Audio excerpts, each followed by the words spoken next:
All right, ladies and gentlemen, if I can have everybody's attention, please. I do want to call to order today, Tuesday, Tuesday, April 1st, about 4 o'clock. Pursuant to the Massachusetts Open Meeting Law, General Law 30A, Sections 18 to 25, and General Law Chapter 23, Sections 17C and D. This formal meeting of the Massachusetts Gaming Commission to serve as the final and formal legislatively mandated hearing on the proposal by, let me make sure I get this right, Blue Tarp Development Corp. LLC, I think, something like that. Redevelopment? Redevelopment Corp., sorry. Blue Tarp Redevelopment Corp. LLC for the Category 1 license in Western Massachusetts. I just want to make a few preliminary announcements and logistical discussions. First of all, I'm sorry to say that there will be no April Fool's jokes accepted. Mayor Sarno came up to me and said that he wanted to announce that he'd changed his mind. I said, no, that would turn Mike Mathis white as a sheet. So we won't have that. That was pretty good. This is a very important moment.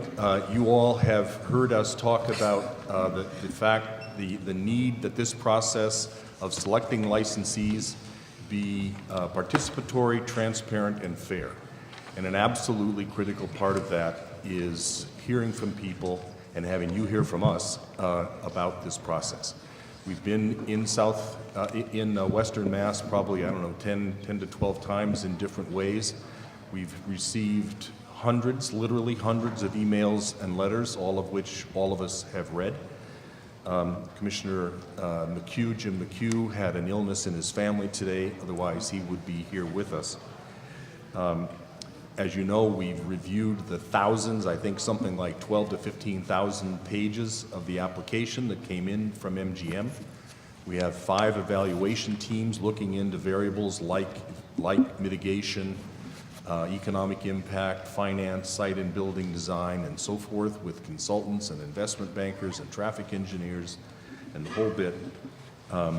And we are now getting one last bite at the apple of that critical piece of the process, which is the feedback, both specifically and formally from the applicant and their host community, and then from interested parties in the area. We have a rule of each person needs to speak for 5 minutes. The applicant will cut some slack on that because they're answering questions from us, but when we get to public officials, even public officials, and folks in the audience who want to speak, we will have this clock set at 5 minutes, and I will enforce that. It's important to be courteous to all the other speakers. We have somewhere in the neighborhood at a minimum of 130 speakers. If you do the arithmetic, 130 times 5 minutes, that's a very long time. So what we're going to propose, lots of times it turns out that speakers leave after a while. They've heard what they were going to say and they leave. We have a number of people here who have come in as a group, and maybe their comments can be consolidated if some of their representatives have made the points. So sometimes, even though we have this many people signed up, it doesn't end up being 130 people, and we can get done by a reasonable hour. But a bunch of us have to get back, including 3 of us up here, have to get back to Boston. So we're going to aim to end around 9 o'clock and see where we're at. We will be back out here on April 28th? April 28th to conclude this meeting. So if we don't get to people, we will have a chance to get to you then.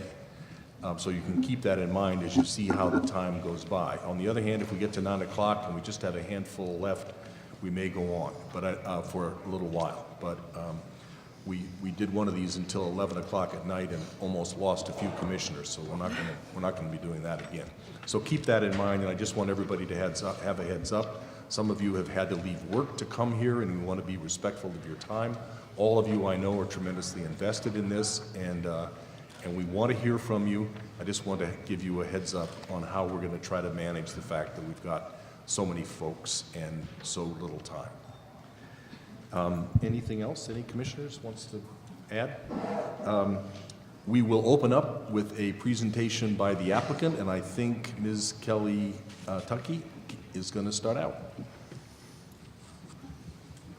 Thank you, Mr. Chairman, commissioners. Thank you so much for coming to Springfield and for hosting this host community meeting today. It's my honor to kick off today's proceedings with certainly my favorite mayor, the Honorable Mayor Dominic Sarno. Thanks, Joe.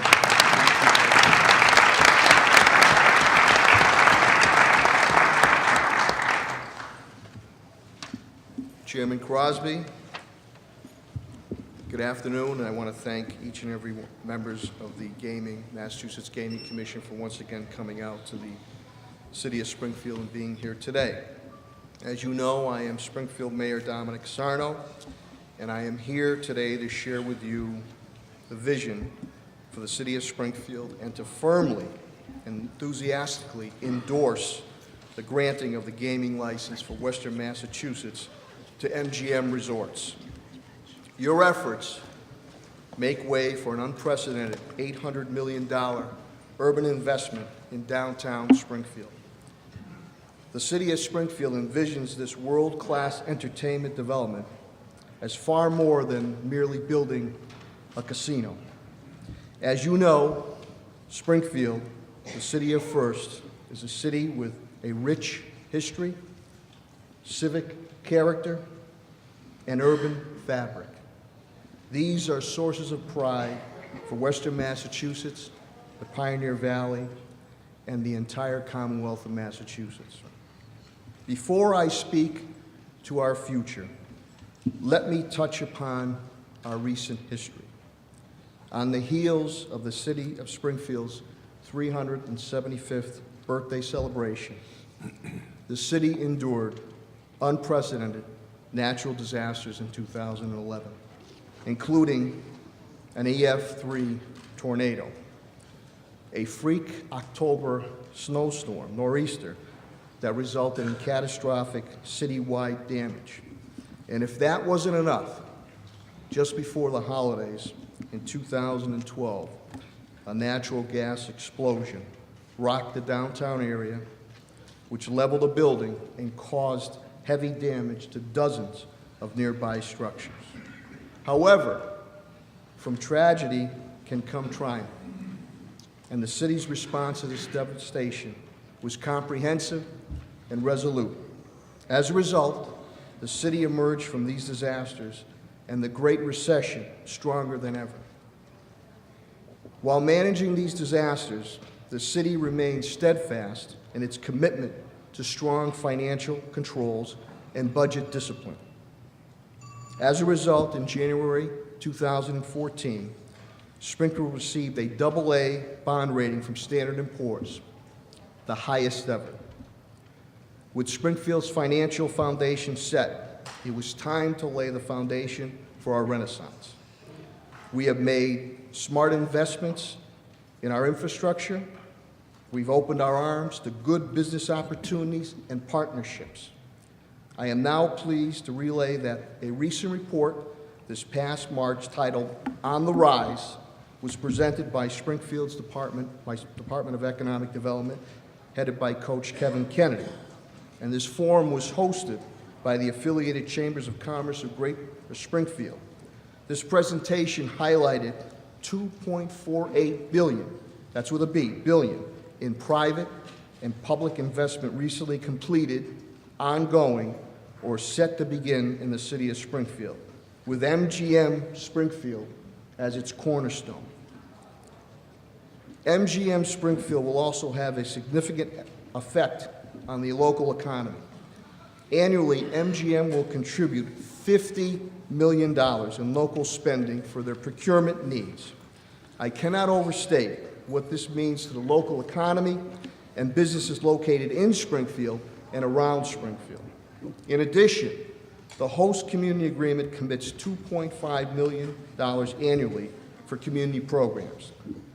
I have pledged that portions of this money will be leveraged with philanthropic organizations, state and private funding sources for early childhood education programs and to fund library improvements. If you're ever going to knock down public safety and poverty rates in urban America, two key things: education and jobs. Therefore, as the host community, we are here in support of this investment. MGM has designed this project to weave itself into the existing urban and historic fabric of Springfield. Jim Murin, who is the CEO and president and recently on the cover of Leaders magazine for corporate community responsibility, Bill Hornbuckle, and new MGM president Mike Mathis have been respectful of my administration's process, but more importantly, our vision of Springfield and beyond. Soon after Governor Patrick signed this landmark Gaming Act in 2011, and at my direction, the Springfield Redevelopment Authority became a proactive leader in working with community to set forth a planning framework and detailed development criteria to compete for the Region B gaming license. Specific development guidelines with clear objectives were thoughtfully created. We undertook a rigorous and robust process to review, evaluate, refine, and ultimately select the best proposal. In order to gain the support of the city's civic, business, and community leaders, we insisted that the successful bidder create a plan to produce far more than just a standalone casino, but one that would include new convention and meeting business, new tourism visitation, new destination entertainment, new shopping and dining experiences, new market rate residential housing, and new mixed-use development in the heart of downtown. We are pleased to have received two very qualified development proposals, and based on our defined objectives, we selected the very best of these. MGM Resorts International, vision for MGM Springfield. That selection was resoundingly endorsed and ratified by our citizens through a ballot question, public ballot question, in July of last year. I am proud to represent the residents of the city of Springfield today, and I endorse this proposal before the Gaming Commission. The Springfield Redevelopment Authority and its team have been working very closely with MGM to secure the commitments and the redevelopment process milestones embodied in the host agreement in order to ensure the Gaming Commission that what the city desired and MGM promised will in fact come to reality with the quality and character that was promised to the residences and the businesses of Springfield. In granting this license, the Gaming Commission will put in motion a precedent-setting urban redevelopment mechanism for Western Massachusetts, as well as being the first of its kind anywhere. Once completed, MGM Springfield will serve to bring new venues, new investment, and new visitation from the entire New England area. It will add a new energy to both Springfield and the Western Massachusetts region, as well as providing a boost to the entire Commonwealth. MGM Springfield, coupled with the other private and public investments currently flowing into Springfield, will have a ripple effect that will lift the entire region. This is an exciting time in the city of Springfield. Together with MGM, we're on the rise and primed for the Springfield Renaissance. I thank you very, very much for your due diligence and your support. We're ready to go. We're ready to put those shovels in the ground. Thank you so much, and I'll turn it back to MGM officials. Thank you. Thank you, Mayor.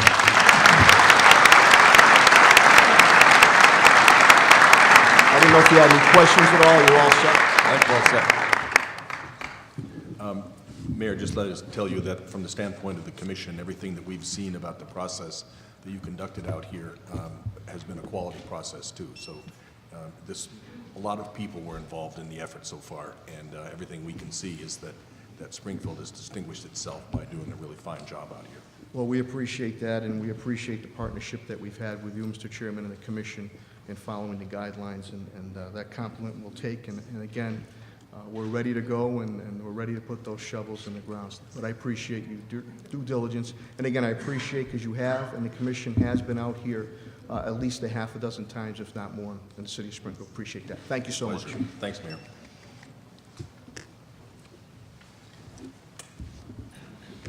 Good afternoon, Mayor Sarno, Mr. Chairman, commissioners, and our friends throughout the area.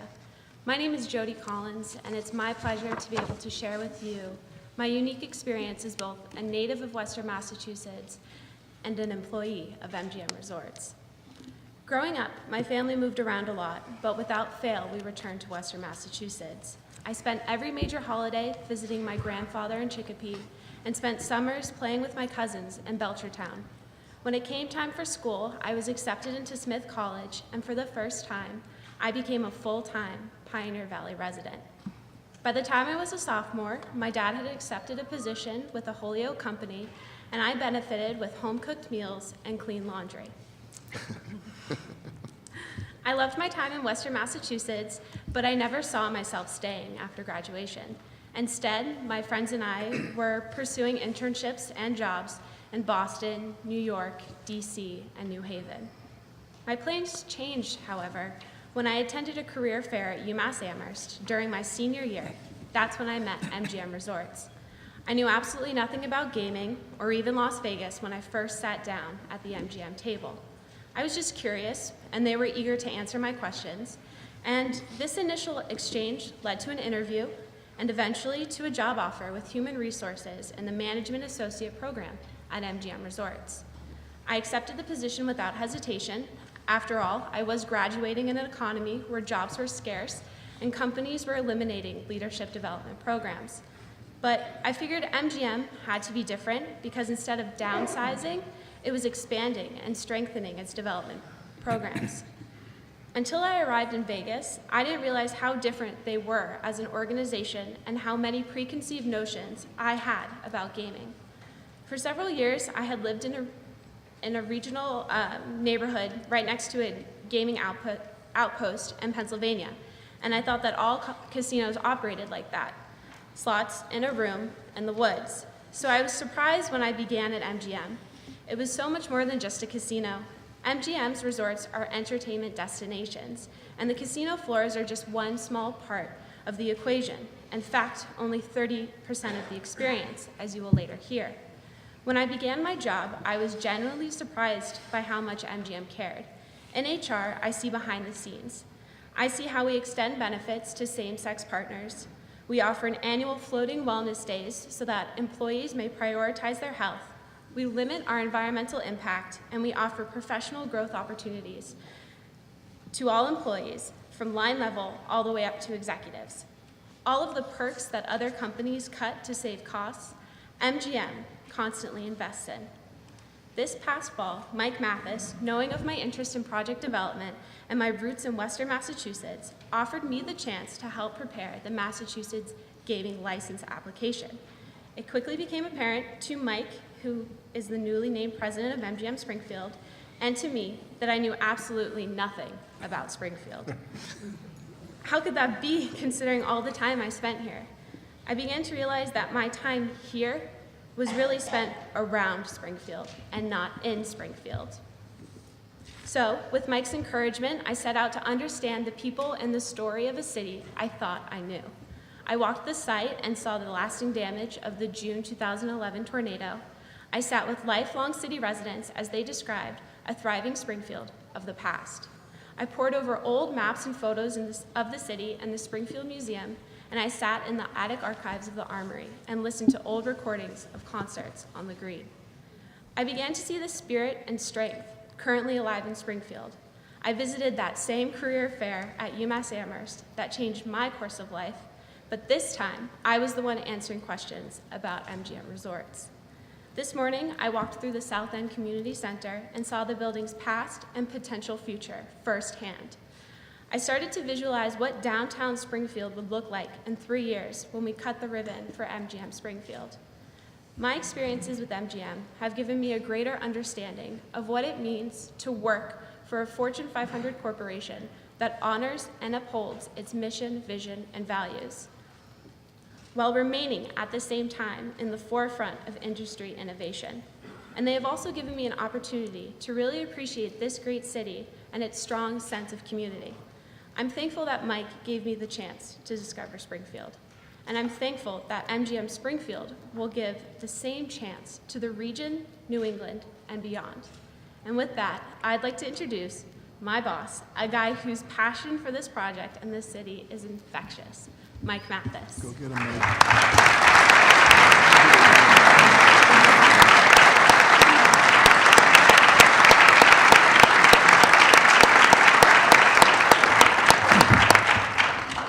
I think you just met the future chairman of our company. No kidding.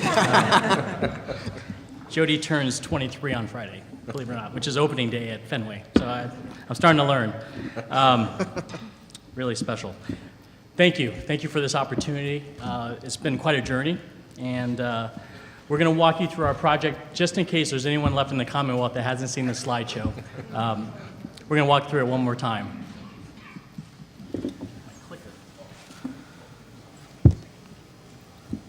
Are you still using it? That's sick. MGM Resorts, just some statistics and some elements of our company. Fortune 500 company, we're currently 292 on the Fortune list. 60 million customers in our database, 62,000 employees, 42,000 hotel rooms, a lot of food and beverage, a lot of retail, a lot of convention space, a lot of casino floor, and arenas. We're leaders in entertainment and conventions. I think this slide is important because those that would try to call us a casino company would really be misguided. Certainly we're a casino company, but we're one of the largest hoteliers in the world, one of the largest F&B operators in the world. We're one of the largest convention group sales operators in the world. And that's important for what we're trying to do here in Springfield. Entertainment is really at our core.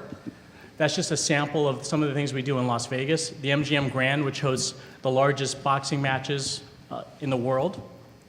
Floyd Mayweather exclusively fights at the MGM Grand.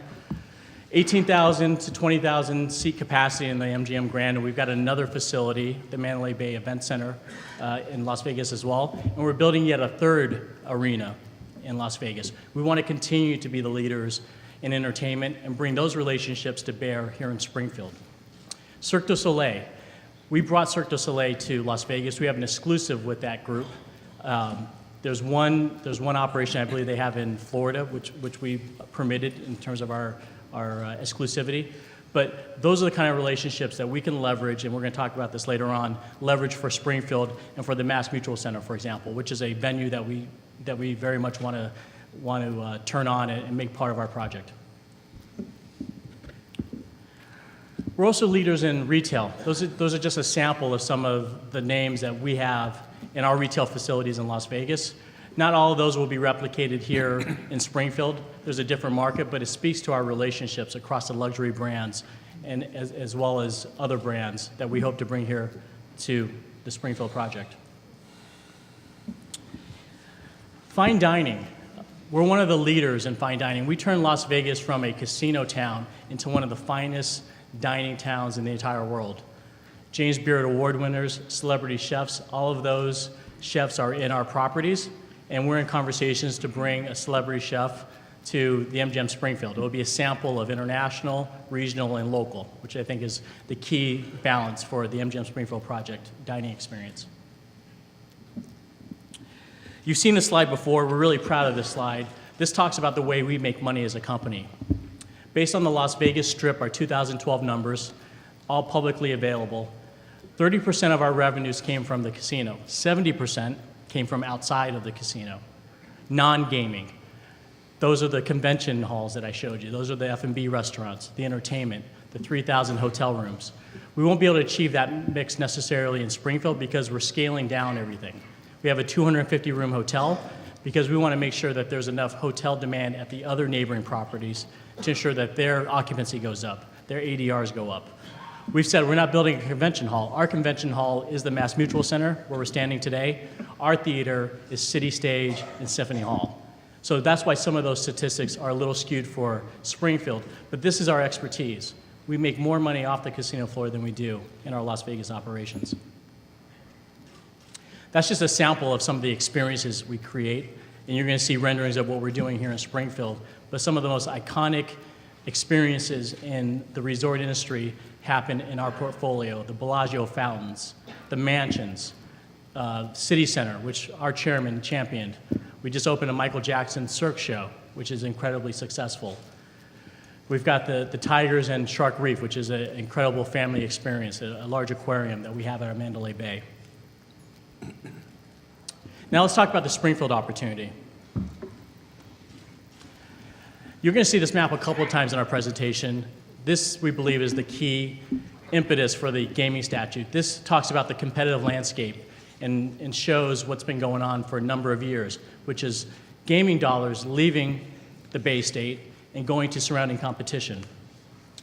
Mohegan Sun and Foxwoods, as well as Twin River, those three facilities collectively, we believe, and the estimates are from the various professionals, $1 billion of gaming revenue annually leave the Bay State for those facilities. MGM Springfield, based on the Springfield location, is strategically positioned to repatriate those dollars, not only keep the Massachusetts dollars in place, but also to bring Connecticut dollars up.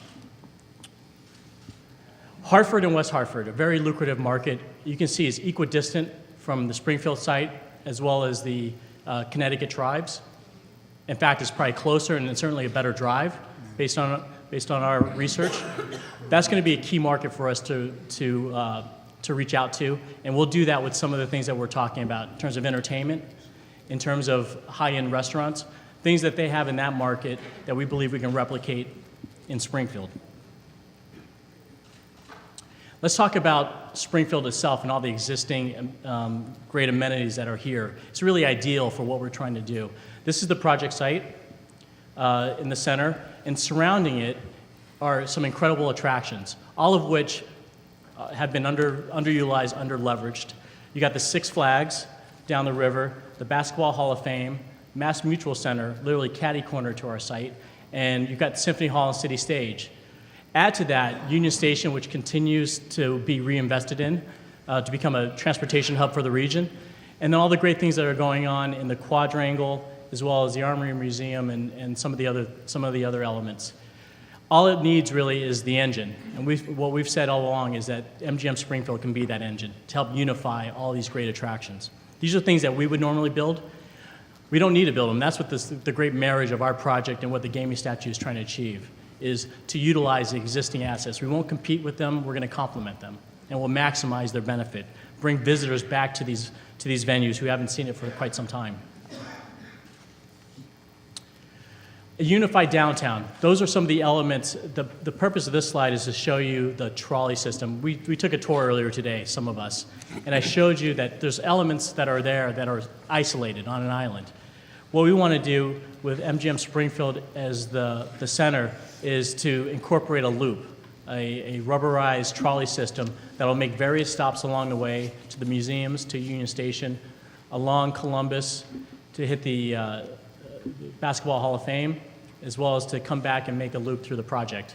So that's an opportunity for us to bring all of these venues on. People will come for a 2 or 3 day stay with MGM Springfield. We'll hope they'll stay another day because they want to explore the other things. We benefit from that, and those venues benefit as well. This is our design inspiration. It's really the key to our design, and it's such a special photo. It's a 1920s photo of Main Street, Springfield, and on it you'll see a lot of activity, vibrancy, public transportation, people enjoying retail, restaurants on the streets. This is what we want to return to, and we've studied this carefully, and you'll see it reflected in our design. I'm about to walk you through a simulated fly-through of what our project will feel like, and you can see how many things we borrowed from this great architecture and this theme.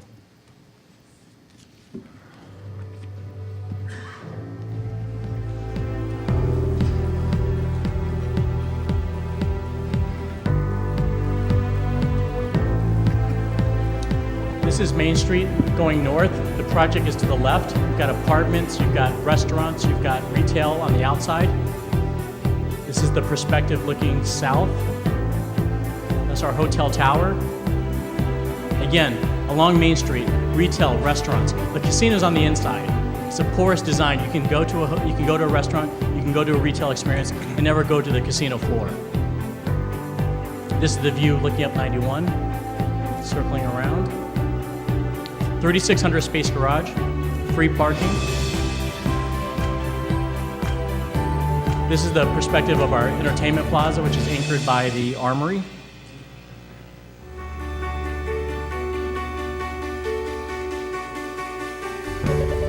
Casino floor, we're going to try to bring some of the Springfield elements, the Indian motorcycle, for example.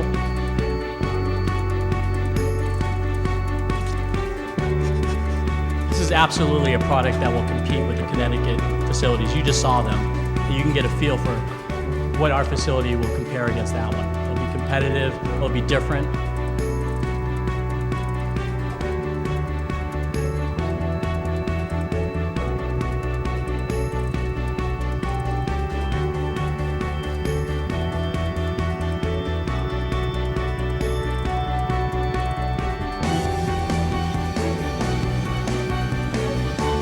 Heavily landscaped areas, a lot of open public space. Come back in 3 years and you'll see that. If we get the license in May. Mayor Sarna doesn't change his mind. Here's some of the themes that underlie our design. Respect for the existing architecture. This is a beautiful New England town. We found 3 beautiful buildings that not only did we want to keep on because of the historic relevance, but because it makes it a better project. You've got the old Mass Mutual office building, headquarters to the left. You've got 73 State Street, which is currently an office building, which will be our back entrance to the hotel. It's a beautiful regal building with the arched windows. It looks like it was made to be a hotel entrance. And you've got the famous Armory, which is going to anchor our entertainment plaza. This is where those buildings land on the site plan. We're going to maintain that office building for our own offices. 73 State Street will be Office State and will be part of the hotel. And then the Armory, which you'll see some other renderings on, is going to anchor this really exciting outdoor entertainment plaza. It's going to be a must-see in the region. It's going to be our ability to bring customers from outside of the region into this market. Later on, you will see, and I want to identify it right now, just in terms of the site plan. There's a 4th building that we're relocating. It's the First Spiritual Church. It's currently on Bliss, right about here. 3,000 square feet. Our designers and our engineers believe we can lift that building up from its foundation and bring it to a new location, which will be just catty corner here, as our daycare center. So again, another attempt to take a great building, preserve it, and match it with some of our programming. This is that location of the daycare center, and our traffic engineers have looked at it. It was originally going to be down here off of Columbus, and our traffic engineers determined that it was a better location up here in terms of drop-off. A lot of those children their parents will be employees of ours, and it allows them to do the drop-off and come back down into the employee garage. Entertainment is such a key part of our project. This is just a reminder of where Springfield was in the 70s. It was a must-stop back when this building was the Civic Center.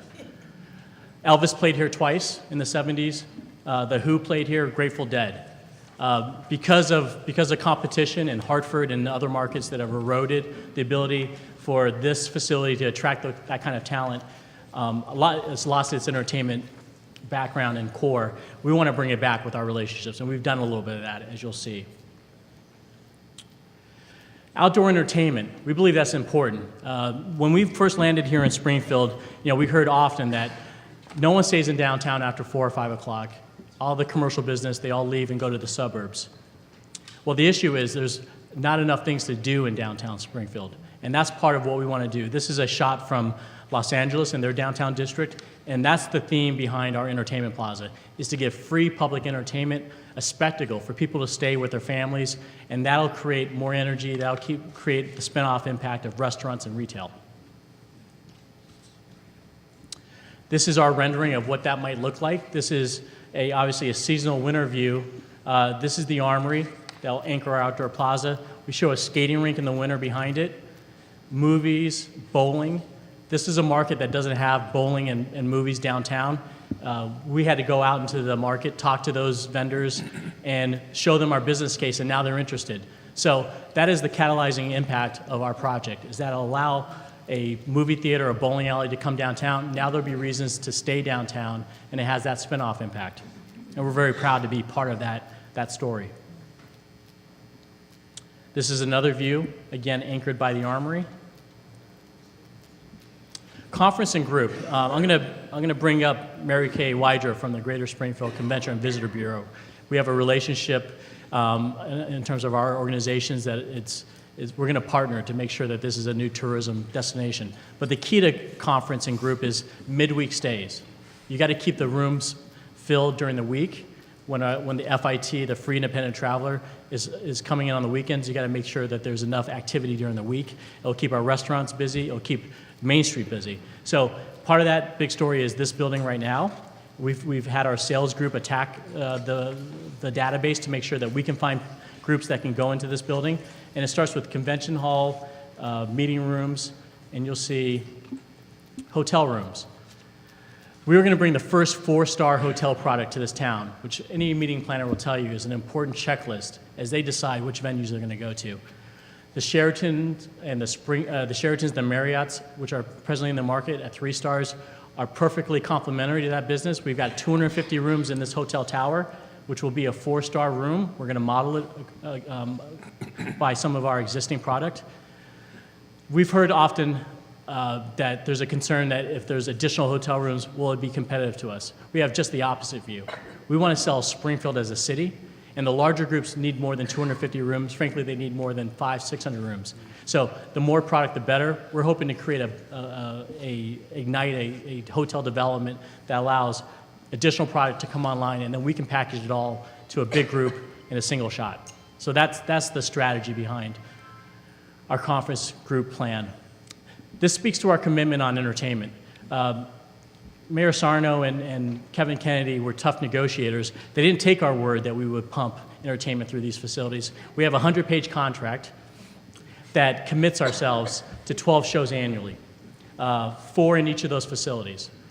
We're happy to do it. We think it's important for our business plan, but really what we hope happens is that the additional people we bring to this market will allow those venues to go bring on additional entertainment on their own. At the end of the day, it should be self-sufficient, but we recognize that there needs to be a kick, a boost to the initial programming, and we're willing to put dollars behind that. To that end, these are groups that we brought into this venue before we even had a license. This is Boys to Men, who has a residency at our Mirage show. We were able, because of that relationship, to bring them to Symphony Hall. This is the Professional Bull Riders. For a long time, have been in the Worcester market. We brought them here to Mass Mutual last fall. And then Pitbull, which is one of the biggest stars in the planet, we brought here back in Memorial Day of last year. 5,000 people in downtown Springfield enjoying themselves. We talked to the police commissioner, we talked to the restaurants. The restaurants were as busy as they've ever been, the bars were as busy as they've ever been, and not a single incident. So that's the kind of message that will ripple out and get out into the market, and Springfield will be known for a lot more than just some of the negative connotations that it currently has. It'll be known as a place for entertainment, and that's what we're trying to do. I return to this map. Springfield needs to be strategic if it's going to go after this Connecticut market. It needs to be different. What is MGM Springfield? What it is not is a resort in the woods. That business model is based on getting you there and keeping you there. There is no Main Street. There is no spin-off effect. You go there and you stay there. What we hope to create is a destination that allows people to explore downtown Springfield. This is more than just the 4 corners of our project, and we're going to work very hard to sell this as a destination.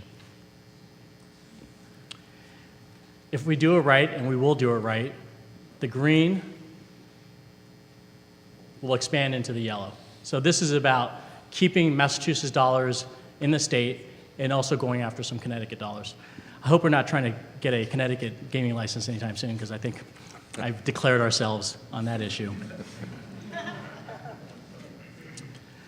because of all these amenities. This is what's going to sell. This is our marketing plan. Our brochures that will go out will not just be about our project. It'll be about the Six Flags, which we have a marketing relationship with. They're kicking off a new ride in about 2 months. We're going to market that to our MLife database. They have 3 million customers that come there annually. We expect 8 million customers. All of those customers can share those experiences. Families can play during the day and come to the property at night. These are some of the tools we're going to use to make sure we make good on this business plan. 60 million customers in our database, 30 million in our MLife loyalty program, 11 million of those are active. This is a map that we can do. We can generate this at any given moment. Drop a pin in any site, go into our database, and we look at the number of customers, look at their daily spend, look at their demographics. We figure out what shows they like.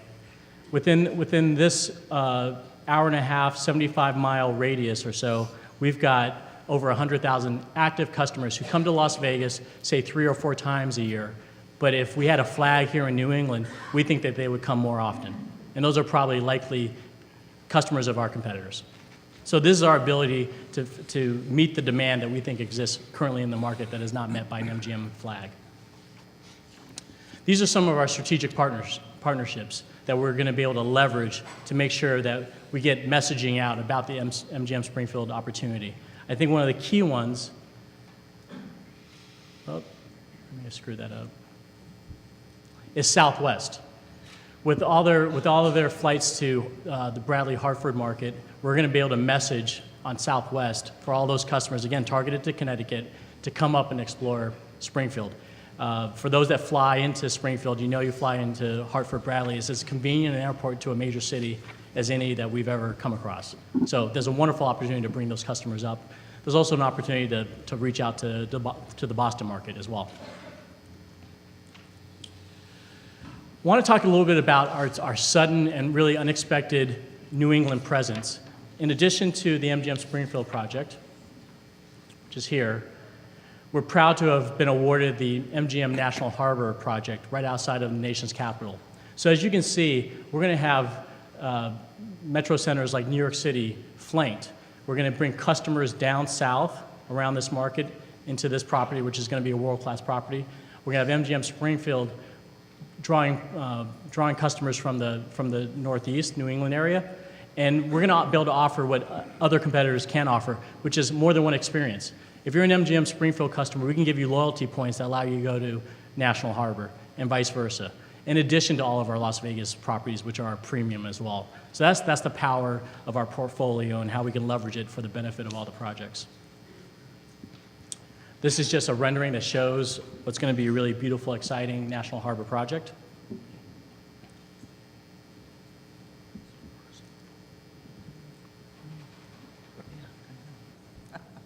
That's just another rendering that shows the National Harbor DC project. I got a little click happy. This is our outreach. Part of our success here and why we have so many friends in the audience is we've been at it for a long time. Mayor Sarno is a good friend of ours now, but he took some work. Anybody who says that we have no competition doesn't remember the days when there were 5 competitors in this city. No other city in this Commonwealth had more than 1 competitor. We had 5. So really, I give a lot of credit to the mayor's office and Kevin Kennedy and all that competition. It made us better. It made us refine our project a lot earlier than we would, and it made us improve upon it. 412 community meetings, knocked on 42,761 doors. I'm responsible for a lot of them. I don't know the exact number. A lot of phone calls through a group of committed people. A lot of them are residents. A lot of them wanted this project and were our strongest volunteers.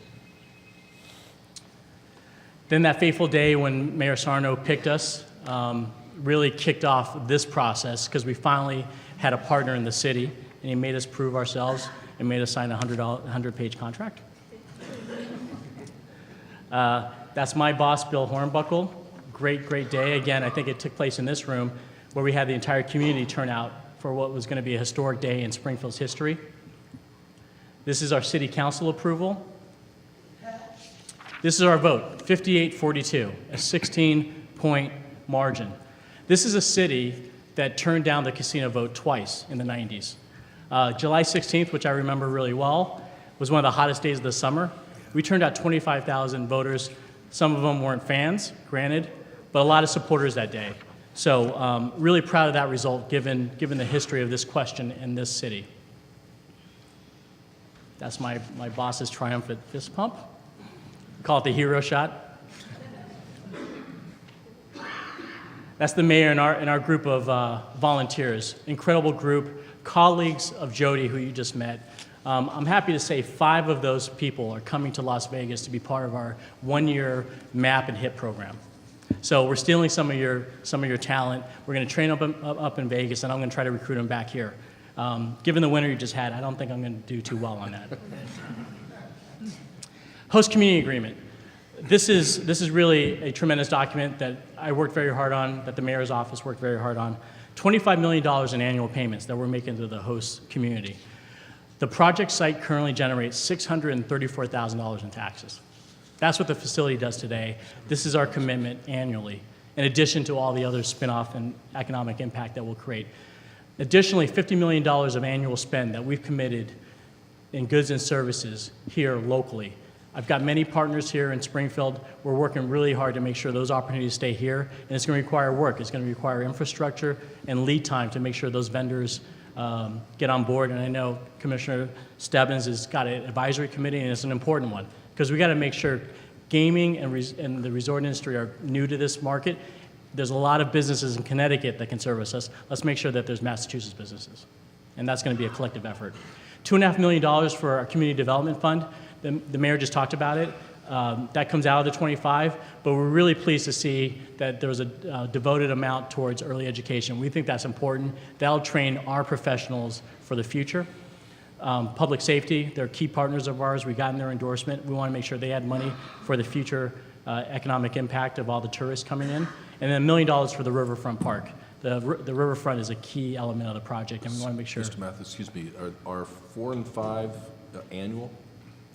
4 and 5 are annual. They're subsumed within the 25, but they are annual. Within the 25. They're part of the 25. Okay. Those are annual payments. We also made upfront payments for equipment and other things that would need to be taken care of upfront, but those are annual payments. With that, I'm going to bring Mary Kay Wider up to talk about our partnership on the tourism front.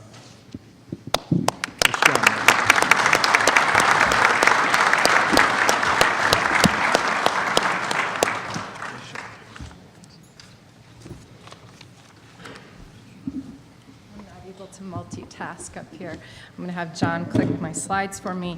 Good afternoon, everyone. I'm delighted to be here today to present with the city and with MGM. As Mike said, my name is Mary Kay Wider, and I'm the president of the Greater Springfield Convention and Visitors Bureau.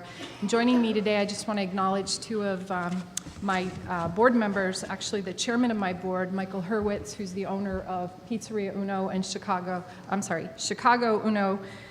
Uno Chicago Grill and Sonic, and he's the chairman of our board, as well as Peter Roscoffin, who is the owner of the Log Cabin, Delaney House, and D Hotel in Holyoke. Peter served as the chairman of our gaming committee.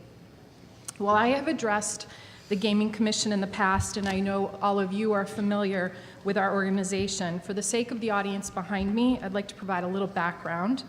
The Bureau is a private, nonprofit destination marketing organization that generates economic growth for Massachusetts Pioneer Valley by promoting the region as an ideal year-round destination for conventions, meetings, group tour, sports, and leisure travel. We are one of 16 regional tourist councils located in the Commonwealth, and we work very closely with Betsy Wall and the team at the Massachusetts Office of Travel and Tourism. Our primary service area is Hampden County, but we represent over 260 member businesses located throughout the entire Pioneer Valley and beyond. Our members include large operations that you might expect, like Six Flags, the Big E, the Basketball Hall of Fame, this incredible building that we're all sitting in right now, the Mass Mutual Center, Yankee Candle Company, and the like. The majority of our businesses, however, tend to be medium-sized and smaller businesses that also benefit from the promotion that we do. Businesses as diverse as the Volleyball Hall of Fame, the Armory, Zor Outdoor, Red Rose Pizza, Bay Path College, the Yiddish Book Center in Amherst, and the Noble and Cooley Drum Factory in Granville, to name just a few. I'm delighted to announce that one of our newest members and partners is MGM Springfield, and we're really excited to start working closely with them. They have a well-known brand that is associated with quality and resonates very positively with consumers. They have an outstanding project that will dramatically transform our tourism landscape, and we firmly believe, most importantly, will drive incremental visitation to our region. I often say that our job as promoters is made easier when development occurs and we can offer the visitors something new. This is new in a really big way.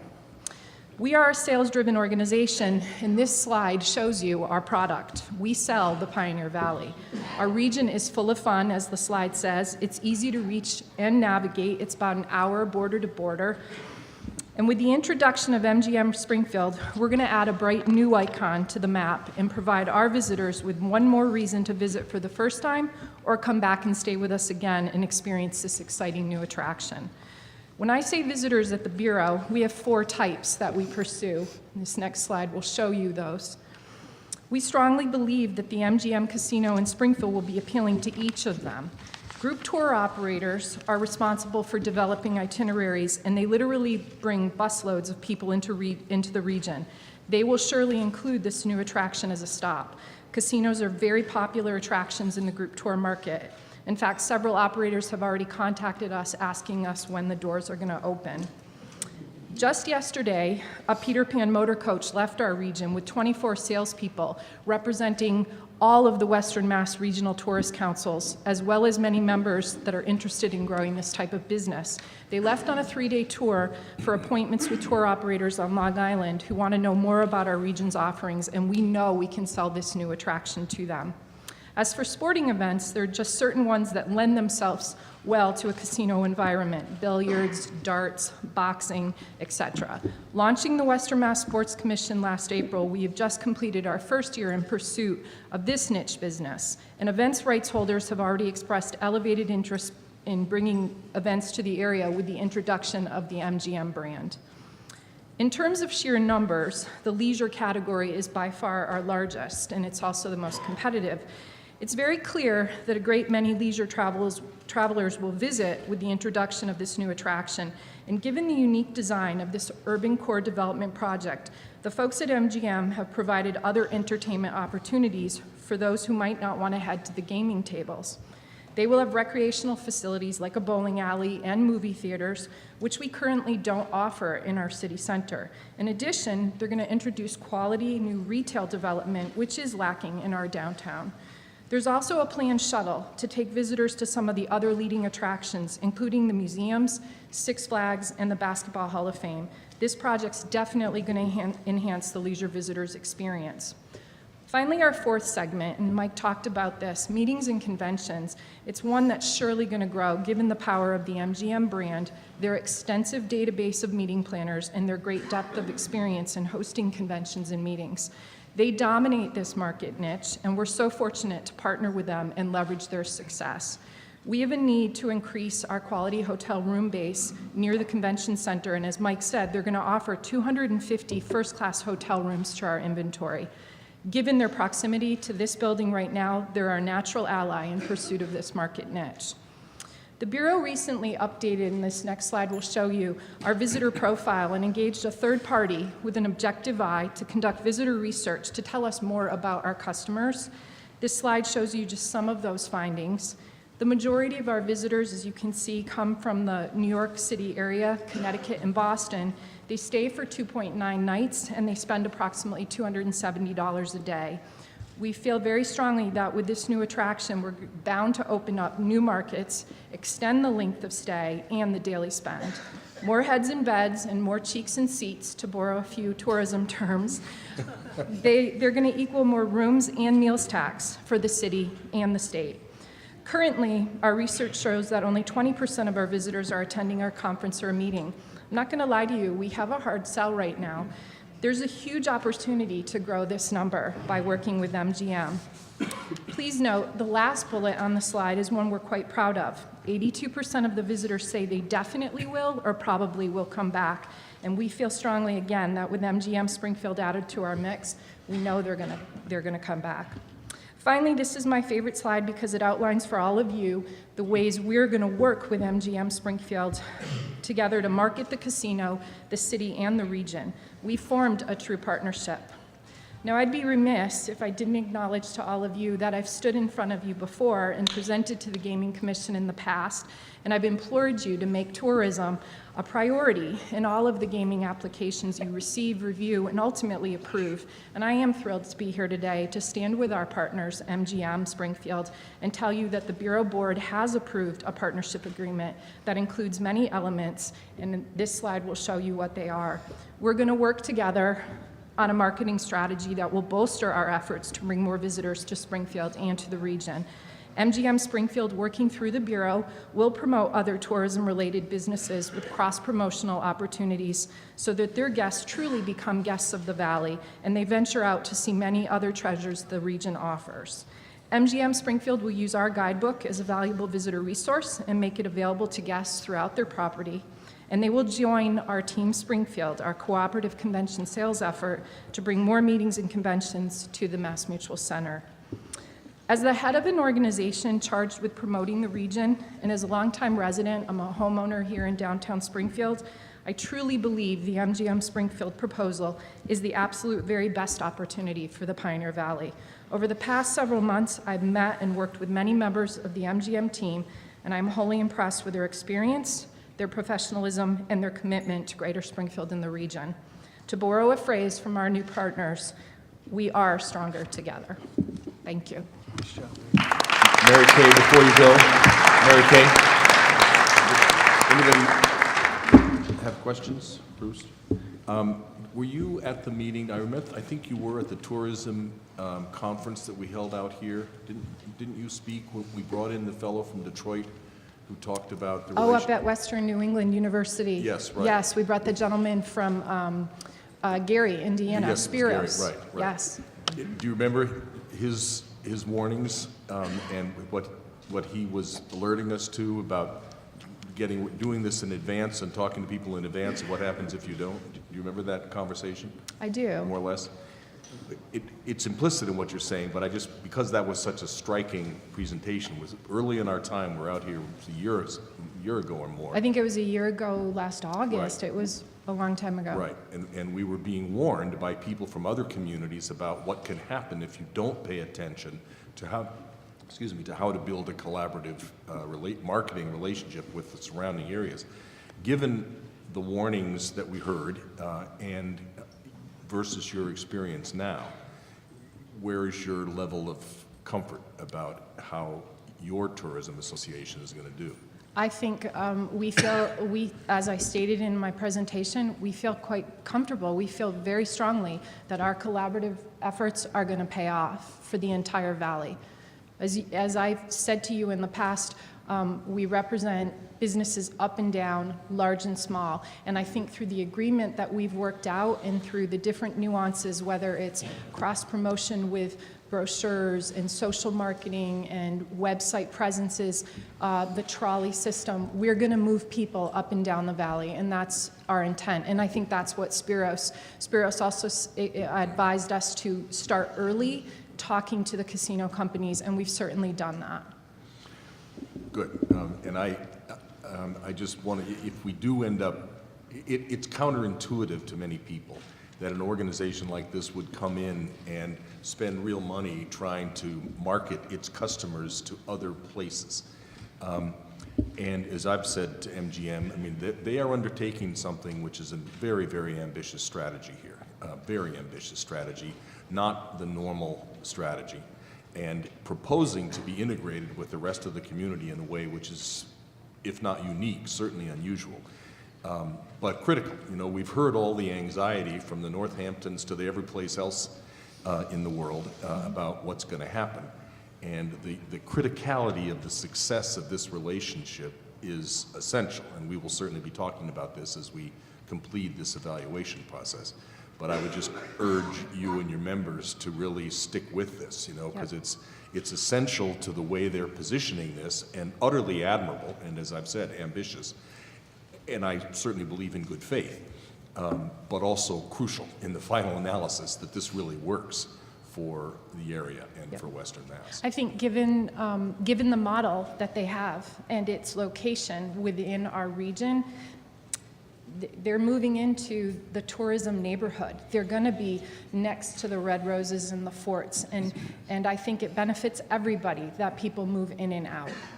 So Right. we'll definitely hold them to it, but we are very excited to work with them. Great, great, thank you.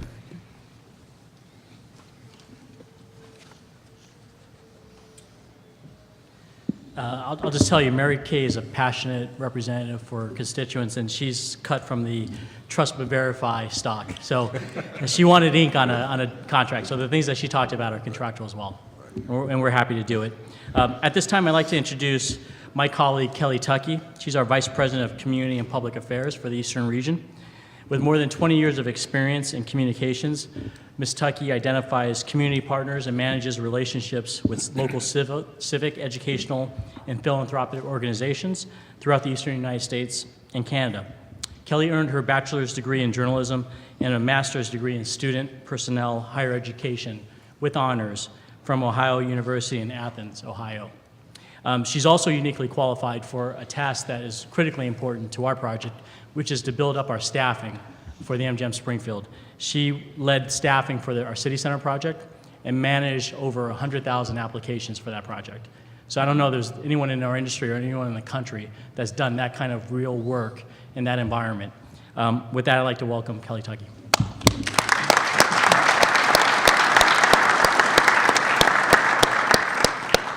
I like to say when you've worked somewhere for 20 years that I started when I was 10 or 12, but that's just not the case. So did I, Kelly. MGM Resorts has created quite a culture and environment for employees that allows them to make the most of their diverse perspectives and their abilities in pursuit of a truly rewarding career. And we, as their employers, support them by providing quality benefits, outstanding training opportunities, and programs for professional development.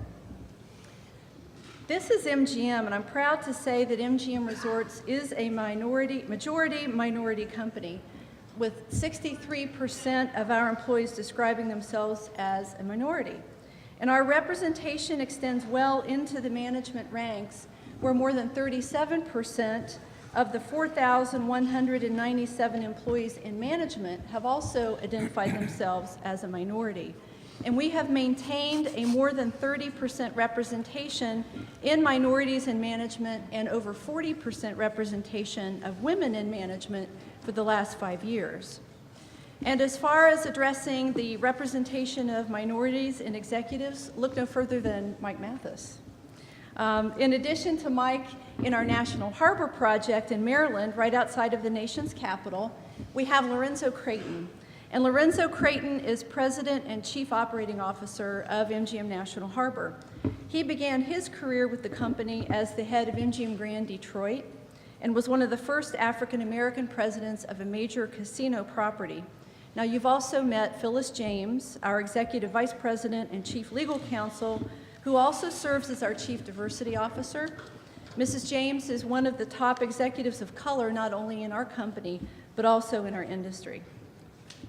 Our track record as a majority-minority company has been recognized with numerous awards. In fact, in April of 2013, MGM Resorts earned the #1 ranking on the top 10 regional companies list compiled by Diversity Inc., which is one of the nation's leading sources on diversity management.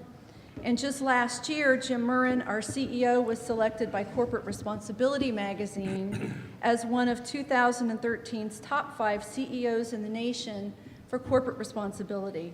Our significant investments in these key initiatives have made us the premier leader in the gaming and hospitality industry in corporate responsibility. And we feel that we can bring that practice and put ethnic diversity at the top of our list in management in a number of ways.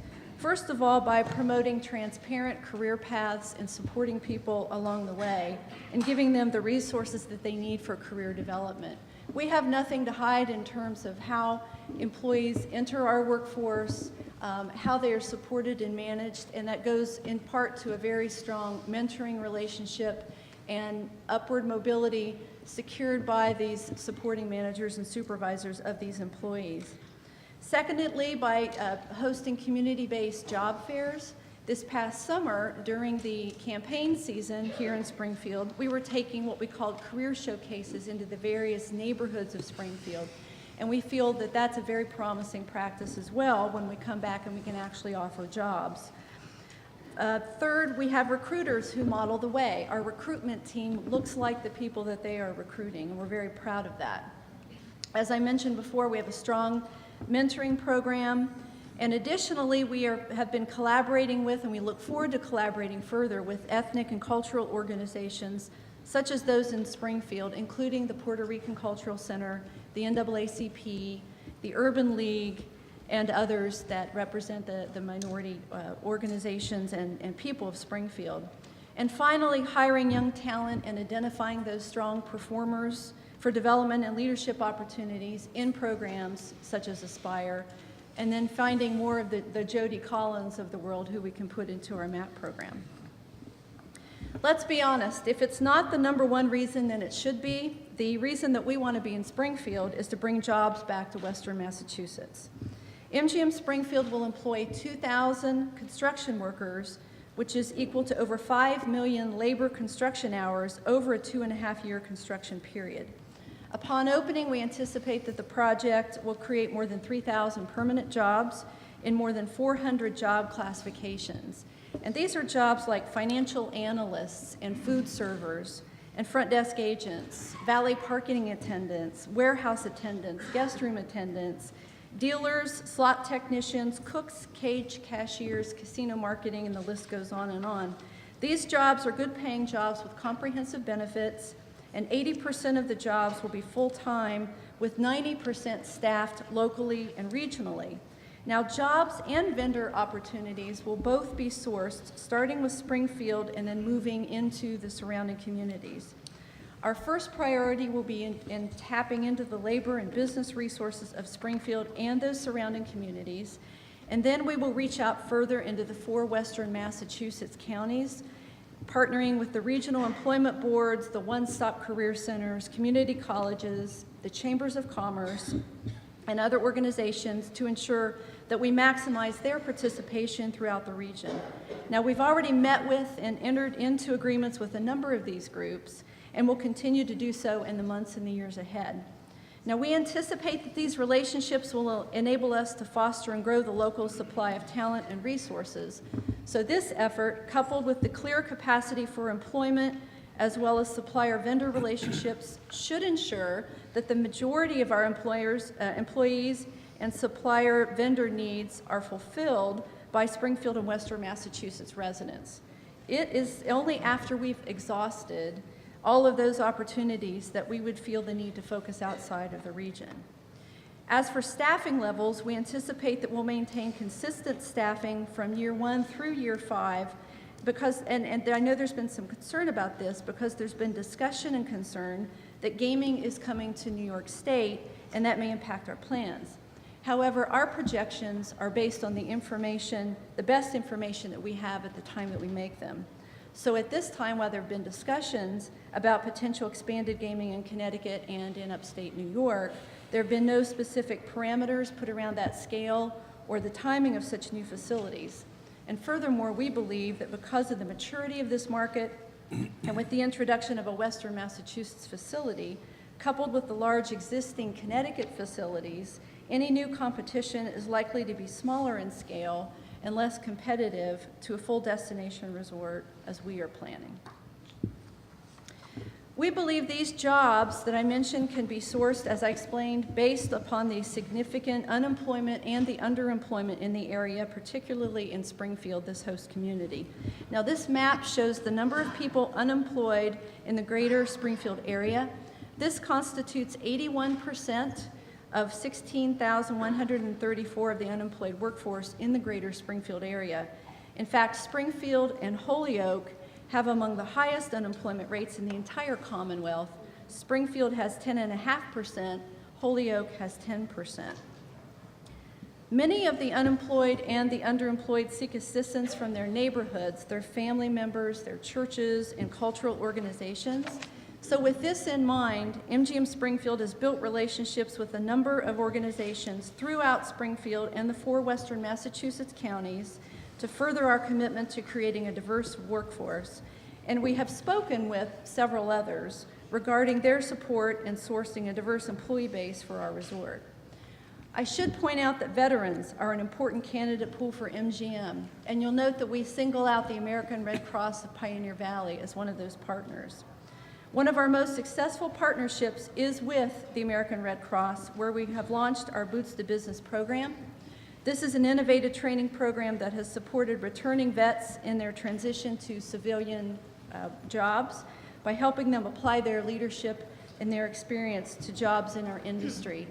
And just recently, we learned that the American Red Cross here, even without an MGM Springfield being present, has already recruited up to 45 veterans to be putting through the Boots to Business program and placing in jobs in Western Massachusetts. Now, we have found in our development experience that every market is unique in terms of the existing labor market skills, unemployment, underemployment rates, workforce capacity, the existence of gaming in the market and the surrounding markets, and language skills based on existing demographics. And Western Massachusetts is really no different. It's equally unique. And while we haven't been able to quantify a financial commitment for that investment as of yet, we do recognize that we're going to have to spend significant resources, both in time and money and staff, towards pre-training and recruitment, basic skills program, and ESL during the project startup and that pre-opening period as well into the initial years of operation. In fact, I've been in a series of meetings lately internally and in workshops on this very topic with the MGM National Harbor team, and we will be developing a detailed workforce development strategy which will include many of those partners, and then others that are here with us tonight, including the Carpenters Union, the Building Trades, and Unite Here. During our past 2 years in Springfield, this topic has given hope to those who need sustainable careers, but it's also raised questions from others about the impact on existing businesses. Of the 3,000 employees we intend to hire at our facility, will some of those employees come from existing businesses? Yes. And will we end up training groups of skilled labor and fresh talent only to have them hired in our facility, and they would ultimately be hired away at another business and who will maybe leave our facility on their own to seek other careers elsewhere? Yes. And that's a good thing, because that's the type of activity that is the symbol of a healthy economy. That's the workforce can find multiple opportunities, eventually taking their skills on the road and finding that perfect fit in the perfect career for him or her. That not only ensures that we maintain the fullest level of employment that we can of existing residents, but that we can actually grow the population because of these opportunities. Now, remember what it was like when the Springfield Armory closed nearly 50 years ago. There was an immediate exodus of skilled workers because the opportunities didn't exist, which is why the population today is 20,000 fewer than it was 50 years ago. So I'd like to say that collaboration is the key. Collaboration is key to growing the region's workforce. So as a catalyst for the regional hiring boom, we've created these partnerships with the one-stop career centers in all 4 western Mass counties to collaborate on strategies to expand the talent pool through pre-employment training and soft skills development. And we will share our pre-hire plan with the Regional Employment Board, and we encourage the area hospitality businesses to contribute to these conversations and participate as well, so they can benefit from our scaled-up recruitment and training strategies that we will bring to Springfield. Finally, I'd like to take a few minutes to discuss the other role I serve with MGM Resorts, and that's to discuss our commitment to responsible gaming. Alan Feldman, my colleague at MGM Resorts, is one of the leading experts in the industry on this topic, and he's currently the chair of the National Center for Responsible Gaming. NCRG is one of the leading resources for peer-reviewed scientific research into pathological gambling. And we are proud to have been one of the founding members of the NCRG, and we continue to be one of its largest supporters. MGM Resorts was also instrumental in the development of, and we adhere to, the American Gaming Association's Code of Conduct at all of our properties. Now, this commitment becomes a practical one when put into a training context and the way that we train our employees. Each of our 62,000 employees attends new hire orientation, and it's in this new hire orientation program where they are first introduced to responsible gaming and our platform, and the code of conduct is explained. Casino employees then receive specific training techniques in recognizing the behaviors of guests who are no longer gambling for fun and who may have a problem. All employees are encouraged to participate in annual refresher training and to recommit to the AGA Code of Conduct during Responsible Gaming Week, which is held each August. The Commonwealth, gaming operators, and the public all share an interest in having appropriate responsible measures in place. In fact, our entire business model, I should remind everyone that our business model as an entertainment and hospitality business is predicated on entertainment and our guests having fun. And we are a successful company because of operational practices that emphasize and provide a fun experience. A problem gambler is not good for business. Our credit policies exclude those who are unknown or who are at high credit risk. Our interpretation of what was asked of us is that we should, in some way, put into place a practice to address people exhibiting gambling-related problems. And I would say that if they are exhibiting antisocial behavior, we ask them to leave. If their behavior is impacting the experience of other guests, we also ask them to leave. If they seek a credit increase, for an example, if they're a $10,000 customer, and they ask for an increase to $20,000, you can bet that there are plenty of questions asked by our staff to evaluate their credit risk, and if they can't pass the test, they don't get an increase. The bottom line is that it takes a village to intercept a problem gambler and ensure that they get assistance, and we support an approach that involves the entire community in recognizing problems and helping individuals get help immediately. And we truly look forward to working closely with the Gaming Commission to help educate people on the warning signs of problem or pathological gambling behavior and to continue the conversation in detail with the Commission. With that, I'd like to turn the podium back over to Mike Mathis. Thank you.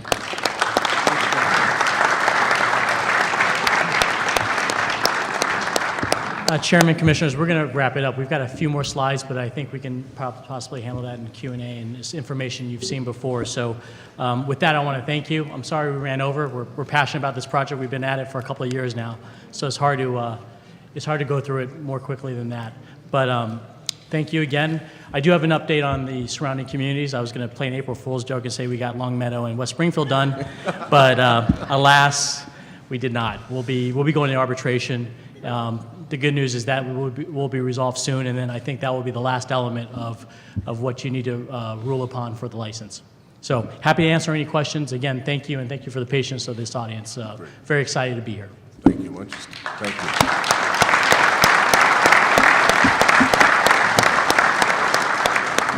We did submit a number of questions to MGM before the meeting that they were to address. Some of them at least have been addressed, but let's go around.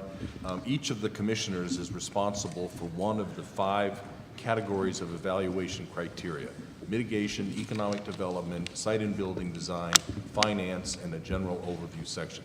So each of us is going to go around and ask the questions that were not attended to previously. So let's start out. Actually, I'll start with one. It's more really just a comment. There's been a lot of concern, as you know, about historic buildings, and we're still in the process. You know, this process is not over yet. We're still in the process of looking.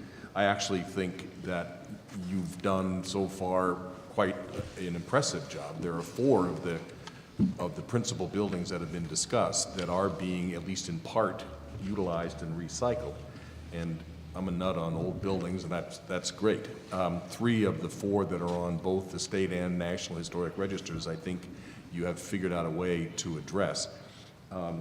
There's at least one other, the WCA boarding house, which is on both registers. I don't remember exactly where it's located. It is of some particular interest, and I just would say, you know, from the standpoint of my category of review of the general overview section, which is also something sometimes called the wow factor, if there's anything more you can do on any of those buildings, I think it is, I mean, it's a nice job, the way you've integrated those old buildings, and the plan fits with the city. It's not a freakish add-on that makes no sense. If there's more that could be done, particularly with respect to that one building, I think that's something that we would look at favorably. Thank you, Mr. Chairman, for recognizing the effort that we have put into the historical treatment of those buildings that we were able to salvage. The answer is we recognize the sensitivity of that one additional building, and we're in talks with the local Springfield Historic Commission as well as the state. We're doing an analysis to really show why we believe we've done as much as we can do. We think we owe that to everybody involved. That analysis is underway. We're going to have our head designer come through in about a week to meet with the local historic commission to go over the analysis to make sure that they understand the things that we're going to approach it with in terms of cost and compatibility. It's as simple as sightlines. We've got some buildings that we're trying to conform to the surrounding architecture, and to salvage another one, you know, changes the architectural nature of the whole project. So we're going to walk through that process with them and let them know that we take it seriously. Okay. Thank you. Thank you. Commissioner Zuniga, Finance. Yeah, thank you. As you mentioned the recent award of the license in Maryland, you also have a significant effort in Macau in terms of expansion. From a financial standpoint, how does undertaking this effort in Springfield would fit in your development pipeline, if you will? Sure. I think we detailed in our RFA 2 presentation our ability to finance all 3 projects. The Cotai project, which is a tremendous project, is held by a separate company with separate shareholders. As you may know, that business is incredibly successful and lucrative, and because of that, it's got less financing restrictions, concerns than some of the things we do domestically. But what we've articulated is that we've got the ability to finance all those projects very comfortably. We continue to reduce our debt over time. As you've seen through the market, we've increased our capitalization over the last year or so, along with the rest of the industry in the market. So we're really well positioned to finance these projects very comfortably. Again, a lot of that's articulated in the RFA 2 presentation. Thank you. I know you touched on this in your presentation, and I had the opportunity to benefit from you walking us through the renderings and the model in your offices and the site walkthrough that we did earlier. But perhaps for the benefit of the public here, can you discuss how you position this property as it relates to other properties in Las Vegas that are clearly a destination property, or an urban setting property like the one in Detroit? Sure. I mean, MGM Springfield for us is so unique in so many ways, and a lot of it is because of the downtown environment. But I think what you're speaking to is our inside-out design. We've really, we think, evolved the model. I showed you the revenue mix slide, which talks about the 70-30 ratio we achieve in Las Vegas. We really want to highlight the non-gaming amenities because, truthfully, we think that drives the gaming experience. People don't want to come to just a casino in a box. They want to have an experience, a mixed-use retail, hospitality, entertainment experience. So one of the things you'll see in our design is along Main Street, for example, we have our restaurants and retail on the outside. There are, I think we counted between 15 and 20 ways to enter our project.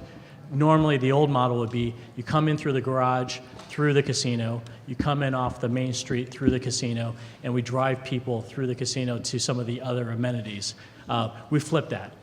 all of the non-gaming amenities are on the outside, including the bowling and the movies and the retail and the restaurants and the casinos on the inside. So anybody who wants to game with us can make the casino their destination, but otherwise we expect people to come in and out of our facility all the time without ever experiencing the gaming side of it.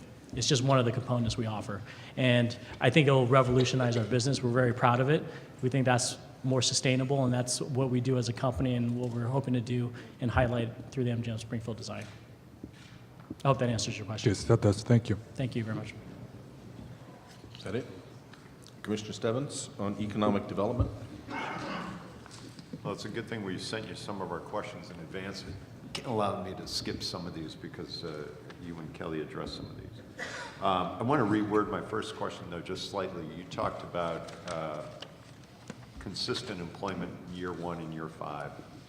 Obviously, we don't know what's going to happen in neighboring states, so it's fair to make an assessment to keep it at that. If competition does come in, and if it's been realized at other MGM properties, typically how do you handle attrition if you have to go through that type of process where folks have to be laid off?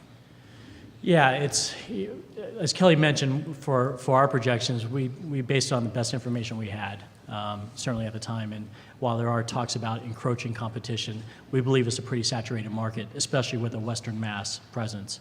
But to answer your question, there's different ways to handle it. There's certainly, as people roll off, we're able to eliminate positions and become leaner. There typically is a ramp up. So I think in some ways we were conservative in our projections because we're showing a consistent flat line, assuming there'll be a bit of a ramp up and then a scale down, trying to be conservative in that respect. But there's also the ability to turn people from full-time to part-time and different things like that. So our economy right now and our industry are booming, and we feel very good about the future of the industry. We continue to grow our database. Discretionary dollars continue to flow into this industry. So we'll react like any rational business will react, but there are different tools, as I mentioned, but that's our best projection as to where we'll be in 5 years. Excuse me, Commissioner Stebbins, you say you did your projections based on the best information available to you now. Do you assume casino gambling in upper state New York or not in those numbers? We assume some form of upstate New York gaming. We think the arrival of our project will drive, it's sort of a first-to-market analysis. The arrival of our project will drive where the New York Gaming Commission would likely want to award that license. Those facilities are going to be smaller facilities and less competitive to a full-scale casino. So we think it will drive it further west, of course.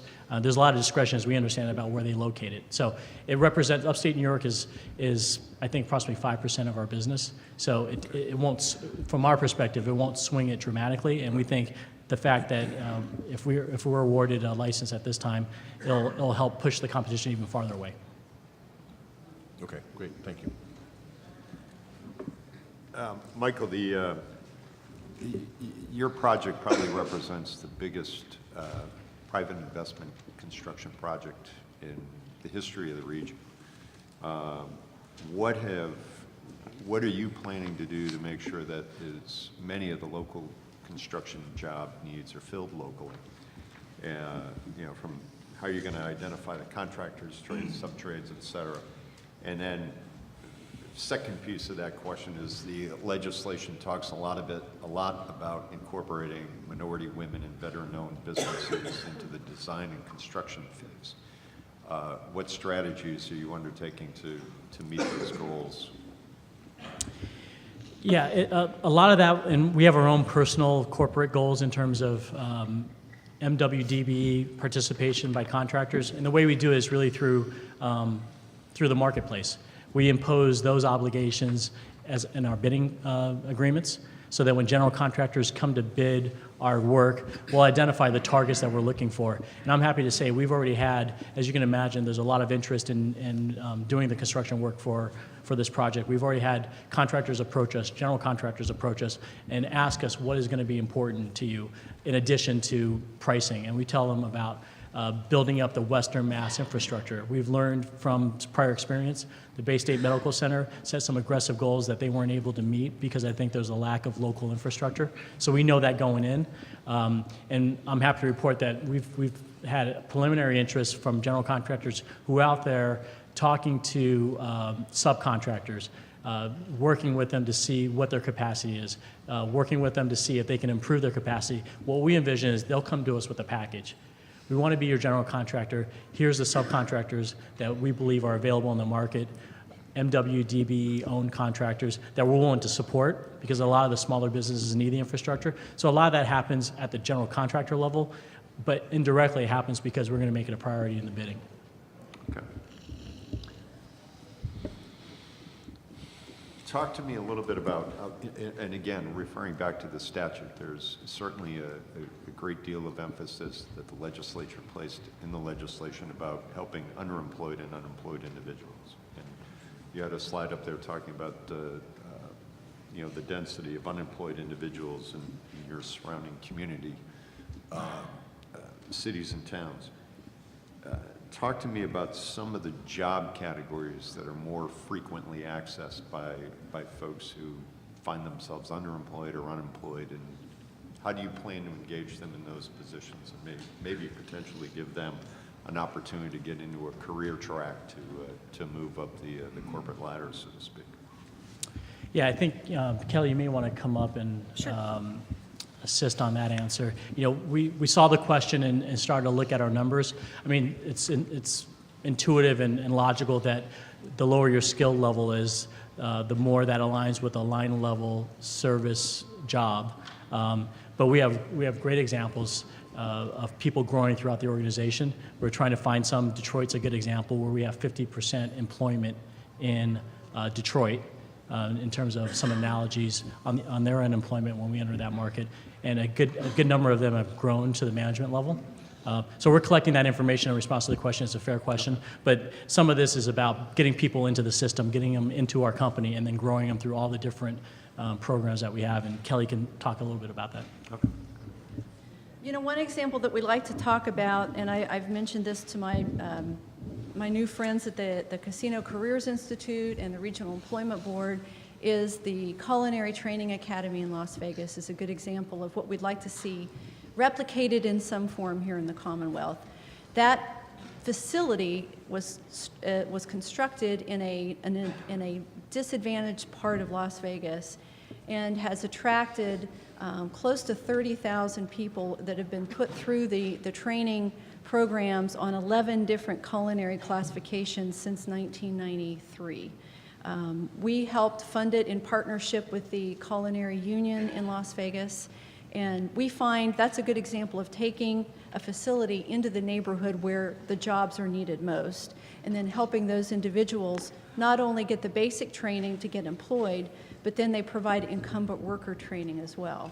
So it's those kind of programs, it's apprenticeship programs that we'd like to grow with the labor organizations here in Western Massachusetts, where you find those individuals that are lacking technical skills, but quite frankly, what we have found in conversation here in Western Massachusetts is there are a lot of soft skill development that's needed. So it's helping people fill out a resume or create a resume, practice interviewing skills, and dressing for success. So we bring all of those tools to bear, and I really can't wait until the moment when we get that license award and we can really begin activating some of those programs that we've talked about for so long.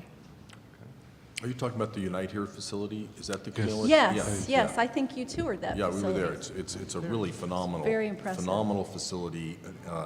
Incredible collaboration between organized labor and management of these facilities, and the extent to which, if our institute with the community colleges or you or whoever, maybe in collaboration with the other license holders, so there's more critical mass.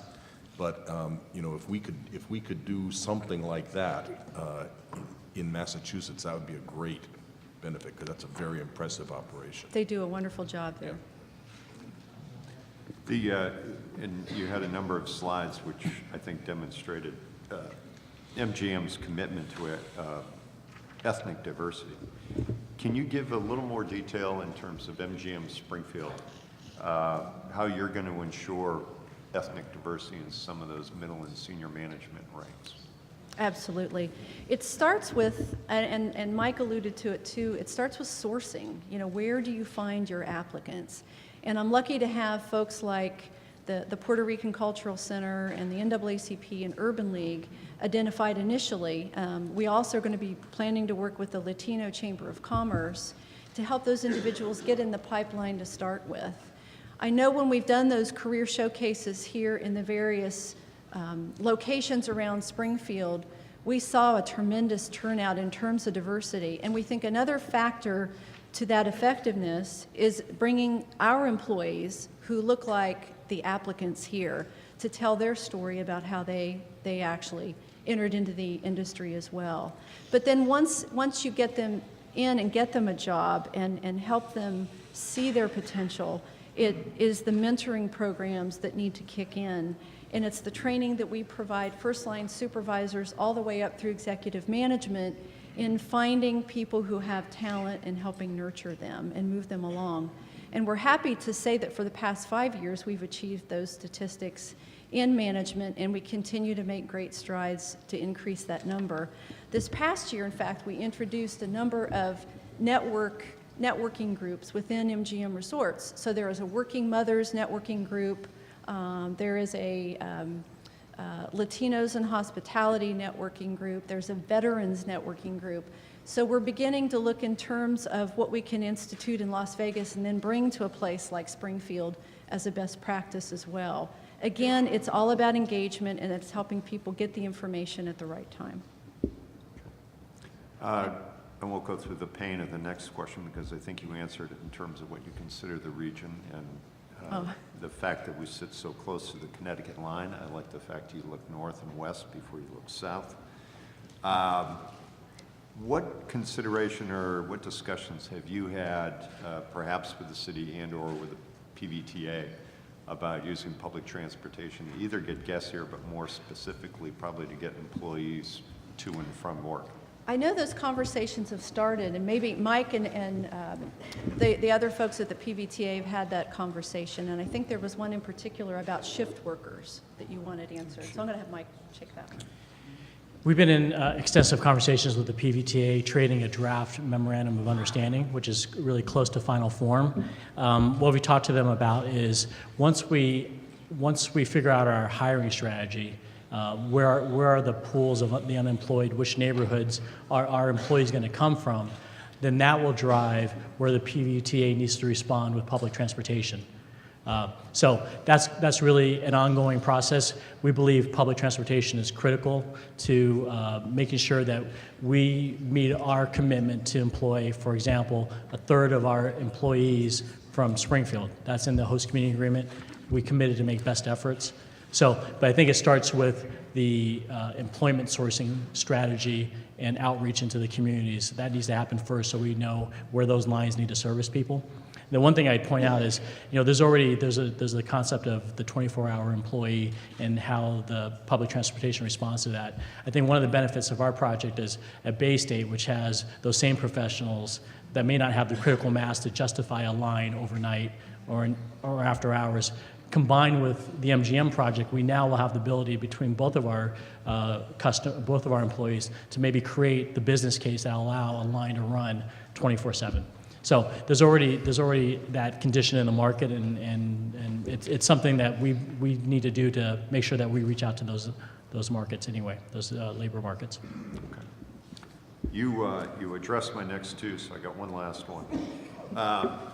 Share a little more detail, if you can, about how you're going to assist Springfield area business, Western Massachusetts businesses to supply your operation. Again, there's a focus on minority, women, and veteran-owned businesses in the operational phase. What strategies do you want to employ to allow those small businesses to compete for the opportunity to service MGM Springfield? Yeah, it's a really important question. It's something we're very focused on. Again, we made a commitment in the host community agreement to make sure that those goods and services are sourced locally. So for the last year or so, we've had our vice president of global procurement from Las Vegas come out here routinely to work with gentlemen like Jeff Sufrida from the affiliated chamber. We've held a series of events where we're culling through lists of interest from their membership, as well as matching them up with our goods and services requirements. We've held a number of meet and greets. We're collecting information, and one of the things that we're very open to, and one of the things we've encouraged is use the example, of pens. If we have an order for 50,000 pens, it may not be the kind of scale where a local business can respond on its own. What we're encouraging and what we've asked, and we have an agreement to this effect, what we asked the chamber to do is to be a gatekeeper and potentially a pooling source so that we can bring 5 of their members who can each do 10,000 pens and meet our obligation for a 50,000 pen order. So those are the ways that we believe we can make sure that we meet our commitment and that we keep those dollars here in Massachusetts. I think a really important aspect of what we're trying to do is, and we won't be completely transparent about it, is if we do this right in Springfield, and we will, then we will take this model to another jurisdiction. And we're going to live and die by the promises we've made and the promises we kept. And the kinds of programs we're talking about are things that we're going to show that we were able to achieve in that market and that we can achieve in another market. So we feel like we're invested in making sure that all of the programs that we're talking about ultimately get us to where we need to be. And we'll continue to encourage the people in the market to give us other ideas about how they can source those. Maybe they partner with larger companies. Joint ventures are a wonderful way for local companies to partner with experienced companies, and they may be outside the market, but that's what it takes to build the infrastructure and the experience to be able to meet our demands. Great. Thank Yeah, you. Mr. Thank you, Math, Commissioner. this is along the lines of the same conversation we had about the tourism.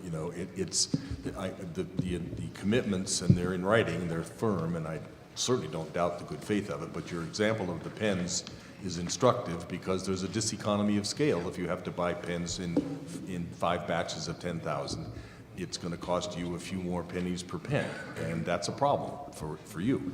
But I appreciate your being attentive to this and your commitment to it.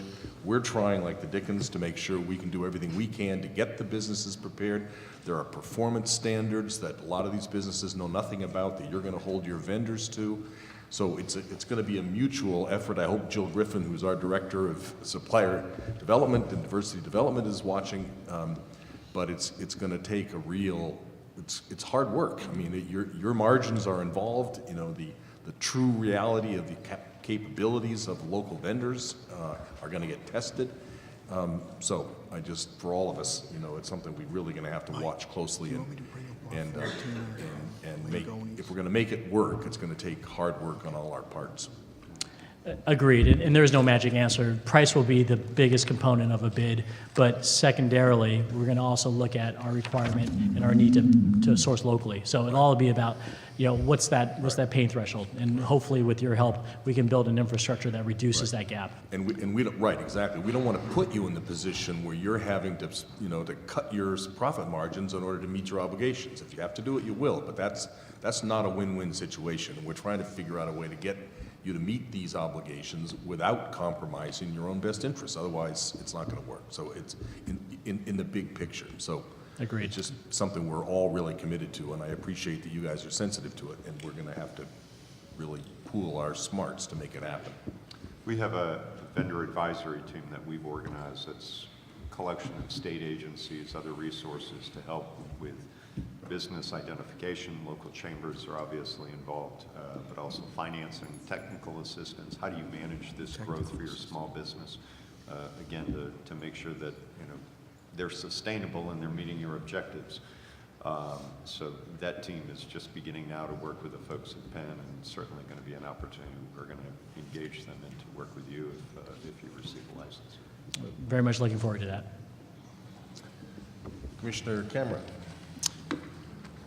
Mr. Mathis, I'm going to ask a couple of questions on behalf of Commissioner McHugh, Site and Design. We work closely with my mitigation team, in particular with traffic, but I have a couple of questions that I'm going to ask about building and site design. The first is really a clarification in the RFA2 materials. There were 2 different renderings One is 4051 and one is 4041. And what this refers to is the, in one of the renderings, there's the bridge over to the Mass Mutual Center. Pedestrian bridge, yeah. Yep, and the second one there is not. And we just wanted some clarification, if you have it, about whether or not that pedestrian bridge is part of your design. I did not make note of that today, looking at the model. Yeah, and I apologize for the confusion. I think the bridge showed up in earlier renderings, and as we went through further additions, we may have missed one where it was included. Our initial thought was to build a pedestrian bridge connecting our facility to the Mass Mutual Center. We got some pushback, frankly, from some neighborhood council meetings and some residents. The concern was taking activity off of the street level.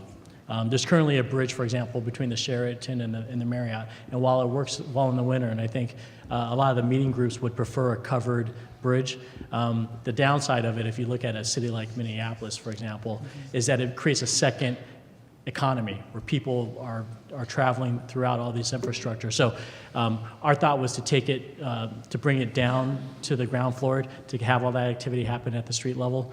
We can always look at a covered bridge in the future. You know, the other issue with the earlier rendering is we showed a catty corner, tremendous span. You drove that intersection today. To get it over there, while possible from an engineering standpoint, it would have been a pretty ugly bridge because of all the engineering that would have to go into it. So we had a little bit of concern about the aesthetics of a big span like that. It's something we're willing to continue to look at. We can always do it after the fact, but that was our initial thought. So currently out of the design. Okay, thank you. Thank you. We had some preliminary discussions about this earlier today, and that is but for the benefit of those in attendance, I think this is important, and that's the plans to coordinate with Mass DOT with regard to the I-91 viaduct. I know this was brought up at a surrounding community hearing. Plans to address those concerns, construction staging, maintenance of traffic, parking resources, those kinds of things with regard to that project. Can you speak to that? I can, and Kevin Dandrade, who's our traffic consultant, can speak to it more if you need more detail. We're well aware of the issue and the importance of coordinating that work. We've been in a series of meetings with MassDOT, provided feedback, and we're trying to align our schedules. As we understand it, there's 3 construction seasons worth of viaduct work, which is mostly aligned with the construction schedule for our own project. So an example of how we can coordinate it is to make sure that if they're doing the work on the viaduct, we would prefer that they do it from south to north, so that as they get closer to our opening, for example, the last bit of that work happens at the tail end, doesn't impact the opening, for example. In terms of the coordinating of the work itself, one of the benefits we'll have with the construction of our garage, for example, on something like parking, which relates to construction parking, is we plan to build the garage first. So we expect between close to a year after we break ground, we'll have our garage up and running. Not only will we take care of the spaces that we're displacing as part of our development site, we'll have that many more spaces to get all those vehicles into a structured parking space and not have them all over different lots. So those are some of the ways we're able to work together. Just to reiterate that, when you open that parking garage, that parking will be free to anybody who wants to use it, right? Yeah, that's also, sorry, that was another question that was asked for us to address. Our position is the parking garage is free, and that any person that parks in the garage is either an existing customer or a potential customer. And that's the view we've had in Las Vegas. There are other markets that charge for parking. To be competitive with the Connecticut facilities who do not charge for parking, which is, we believe, the preferred model, you've got to give free parking. We want people to use it during the day, during the commercial period, have lunch at our place, et cetera. So yeah, we don't have any plans to charge for parking. We don't intend to charge for parking. It's not a good idea. That would include people from the courthouse, using the courthouse complex could park at that as well. We would encourage them to. Right. We want them to. So our we'll customers. stay on parking. We'll switch over to parking for a Okay. minute there. It's okay. I was going to handle all of these in those last slides that you never saw. So have you thought about, the fact that other lots in town do charge for parking, and so some of those folks that are typically charged would end up coming to your parking That's right. because it's free. Is that a problem? Have you had discussions with those folks that own and operate the other parking garages?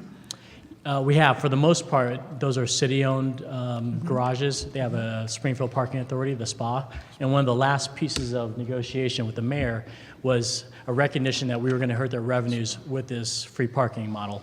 It was sort of a damned if you do, damned if you don't. We were out there bragging about free parking, and then someone said, wait a minute, you're going to hurt our city revenues. We allocated certain dollars within the $25 million that were meant to be SPA reimbursements for what we expected to be a decline in those revenues. I think it's about $500,000 or so. But the city was on top of that issue. We recognized that would occur, and we all collectively want free parking as the model, so we weren't going to be penny wise, pound foolish on that. So for 1 year, until your parking garage opens, there will be some displacement, obviously. There was some discussion earlier about shuttles to off-site parking. Could you elaborate on that piece a little bit? Yes, we have a plan. There's 700 spaces that we'll be displacing that currently exist on the site while we're building. There are, from our research, and we've done a lot of work, Kevin Dandrade can speak more to this. We've identified 5 or 6 lots that are around the site, a block or two away, that have more than 1,000, close to 1,500 capacity. That's existing use and then what's left over. So even incorporating the UMass campus that's going to bring new kids to the market and new vehicles, we believe that within that year we're able to source it through those remote lots. It'll be a little inconvenient, certainly, like any construction project will be, but we're going to provide free shuttle parking, not only for our own construction workers or our own employees, but for anybody who's servicing those lots. It'll just be on a route. It's something we need to do because of the disruption we're going to create with the construction. And then a year goes by, and then we've got a large garage that's certainly more than ample to handle all the capacity. Okay. I didn't know about that. That's great. Yeah. I didn't know about that. I just made it up. April Fools, right? No, we're committed to that, so. Thank you. Thank you. Thank you. A couple more questions Yeah. with regard to mitigation. We were taking a look at the bus stop improvements along Main Street and Yes. Union Street. John, do you have Can you confirm that you've agreed to provide shelters, curb modifications at those locations? We have. On the screen, and I really was going to address this in the second part, but it was getting late, this is our plan for the shuttle, the bus shelters on Main Street. We've worked that out with the PVTA. We've made a commitment to spend $100,000 collectively. Oh, thank you. $100,000 collectively for the design and construction of those. So those negotiations are ongoing, but we believe we have an agreement with the PVTA that we will finalize and hammer out those type of details. Okay. Thank you. You're welcome. With regard to your negotiations with the Massachusetts State Lottery, Yes. you mentioned a particularly interesting software proposal in your presentation earlier, the Leap Forward program. Do you have a signed agreement, or are you negotiating with the lottery? Could you give us an update there, please? Sure. And really, obviously, I think the best source for how they feel about that proposal is the lottery themselves. We've pitched them about 3 times now, and on each occasion, it was extreme enthusiasm, and they had said they hadn't seen anything like that from any of the other proposals. So we've got a relationship with a company called Leap Forward. It's picture-in-picture technology that allows us to create a touchscreen marketing program for lottery sales. One of the big elements of your evaluation criteria, as you know, is our impact on lottery revenues. The concern is that a competing gaming product would reduce revenues. We believe we can actually grow revenues because we'll be able to cross-market. So the example we gave in previous presentations is as a customer cashes out, give them the ability to buy a lottery ticket, for example, as part of their cash out. Cross-market, we can do some live, we potentially can do some live showings on the actual pick itself. And we talked to the lottery about whether they were at the point where we wanted to have an agreement. Their comment was there'll be plenty of time following the award for us to have an agreement in place because it is unique. It's something they want to explore more. We have our IT folks talking to make sure that the systems are compatible. So we think we're doing the best we can in terms of the lead time, but they feel comfortable that oh, that's perfect. That's an example of a slot machine screen that a customer may see while we're promoting. We're going to try to sell entertainment shows at the bottom. It's all about the touchscreen picture-in-picture experience. So, and we can actually target that, and we can do things towards Connecticut residents. Through our M-Life card, we'll know where that customer comes from. So if there's a program that we can work with the lottery on about incentivizing out-of-state sales, that's something we can program into the machine in real time. So a lot of exciting potential with that program that we're exploring. But the lottery seems comfortable with the timeline, that we can get into those details if we're awarded a license. But the basic agreement to be a lottery agent, do you have that in place now, but this kind of advanced technology is not yet agreed to, or do you have any agreement with them, I guess is what I'm asking? Yeah, we don't have a signed agreement yet. My understanding is they weren't looking for a signed agreement yet. They gave us a draft of their standard lottery agent agreement, which we're happy to execute. I think it was this extra piece of it that required a little bit more discussion. So if there was any concern about whether we're willing to be a lottery agent, we can eliminate that tomorrow. We're happy to sign that agreement. It's just the extra functionality of this particular program that we wanted to explore with them. Okay, thank you. That's all I have. Thank you. Anybody else? All right, the first section, 2 hours worth of our meeting Thank you. was to get updated with from the applicant and to answer a series of questions from the commission. We are going to take a 10-minute break, and we will come back at 6:10, and we will then pick up with public officials and then the public. Be right back. Great.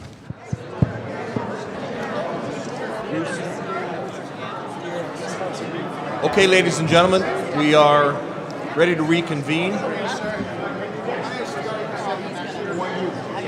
It's now about 12 or 13 minutes past 6 o'clock. If everybody can please take their seats. We are ready to start with the public comment after our first couple of hours session. I want to remind you that we are going to have a sort of a tentative target for 9 o'clock. We still have well over 100 people to speak. At 5 minutes apiece, that's how many hours? 9. 9 hours. I don't think we're going to be here at 3 in the morning. So I would encourage everybody to please speak as briefly as you possibly can. If people have said what you have to say, and you can simply reiterate it and say, I agree with that, that would be helpful so we can get as many speakers in as possible. But on the other hand, we are going to come back for a second meeting. If we have to do that, we will. And we will stay over a little bit if we need to, if we're close to the end come 9 o'clock. But I just want everybody to have fair warning that we may close down at 9 o'clock or shortly thereafter. And please be as brief as you possibly can. On that note, I think Senator Gail Canderas just wins an applause because she has said she will give up her speaking opportunity in order to speed the process along. But we've spoken to her often, and thank you, Senator. Michael Fenton, President of the Springfield City Council, is next on the list.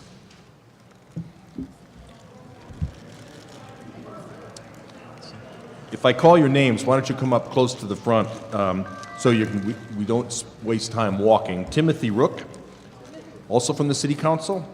Tom Ash, Kateri Walsh. And we will be using the 5 minutes, but you get credit if you don't use it all. Well, I'll get plenty of credit. All right, thank you. Is the mic on? It is. Thank you, Mr. Chairman, and thank you, fellow members of the Mass Gaming Commission, for letting us speak and for having the hearing. First, I'd like to disclose to the two gentlemen that were talking to me in the bathroom, I'm not Bruce Stebbins, but we look very similar. I'm speaking today as a business owner who is in the footprint of the MGM development zone. As a parent, as a taxpayer. Sorry, could you start with your name? And My name is Tim Rook. Yep. I live in the city of Springfield at 50 Overlook Drive. I speak to you today as a parent, a taxpayer, and a city councilor at large I am in favor of this economic development project. Many have referenced in the past all of the projects that Springfield once had and was so great. And if I could, I'd like to put some things into perspective. In 1962, and I chose that year because that's when I was born, if any local manufacturer wanted to spend the money that MGM was going to spend today, they would have had to have spent $100 million on any project. That would have included the Moore-Drop Forge, Smith & Wesson, Bay State Medical Center, or Westinghouse. You would have spent $100 million in 1962 to equal the $800 million that MGM would like to spend today. So if we continue to choose and draw some analogies between MGM and Westinghouse, Westinghouse developed 35 acres in East Springfield. Half of those acres were for parking. MGM is proposing to develop 15 acres.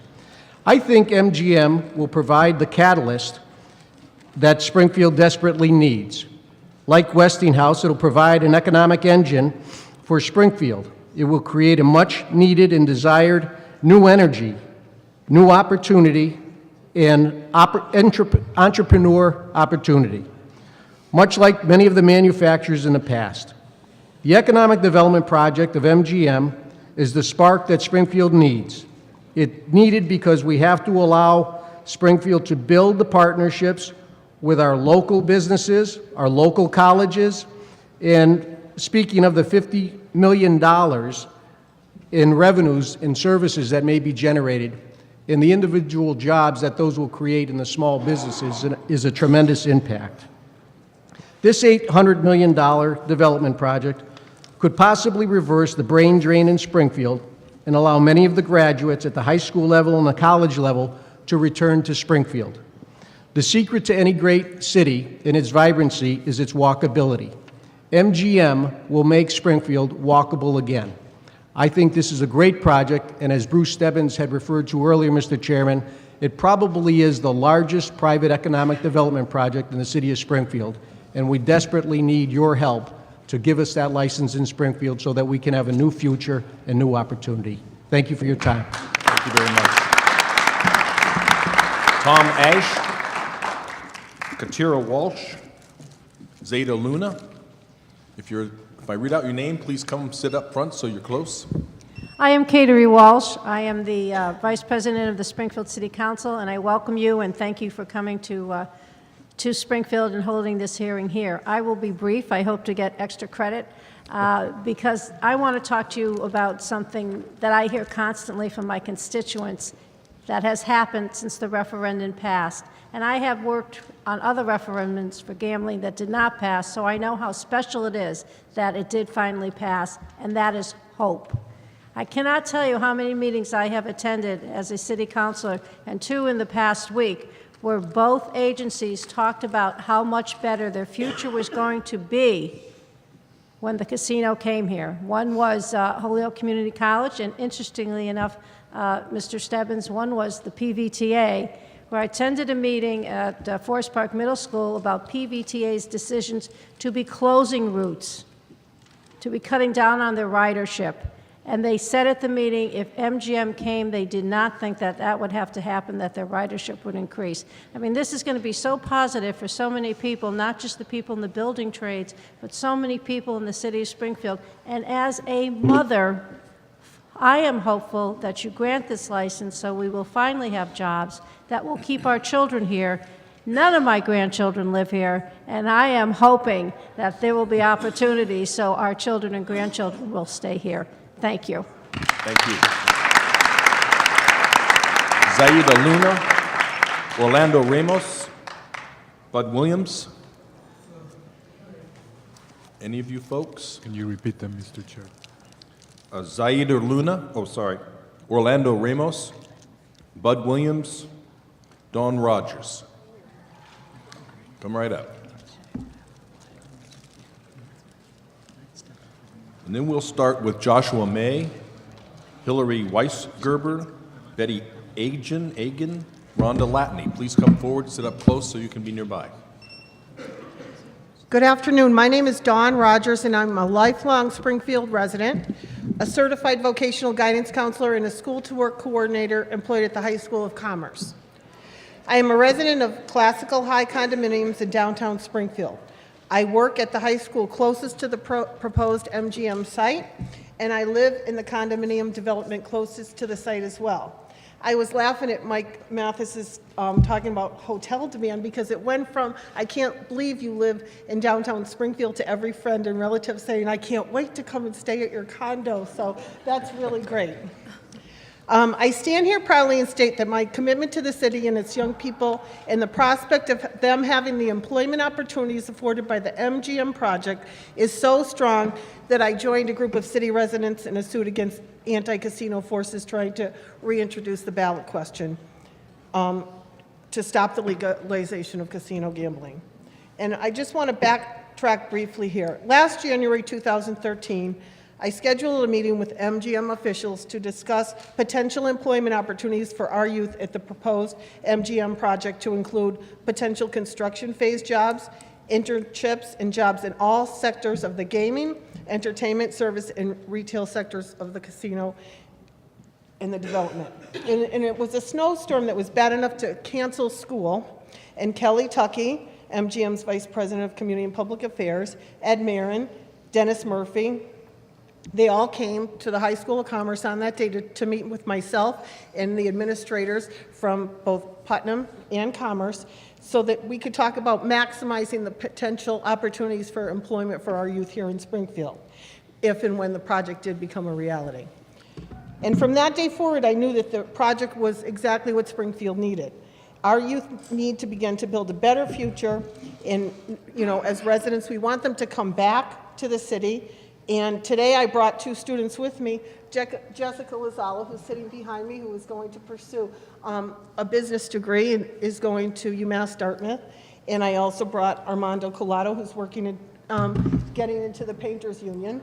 And I'm here not only for them, but for my own my own children who are in their 20s. And this is about giving young people opportunities to be employed in the city of Springfield. If they leave, having them want to come back when they graduate from college, and if they're here, having them have opportunities to stay. And the two students will be speaking. I think they're later on the agenda, unless you want to take them now, but they're going to talk about their feelings about MGM coming to Springfield also.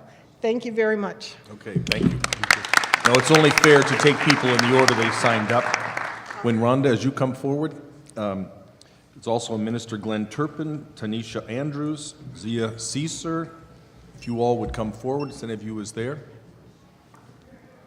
Come forward, take your seats so you can be ready.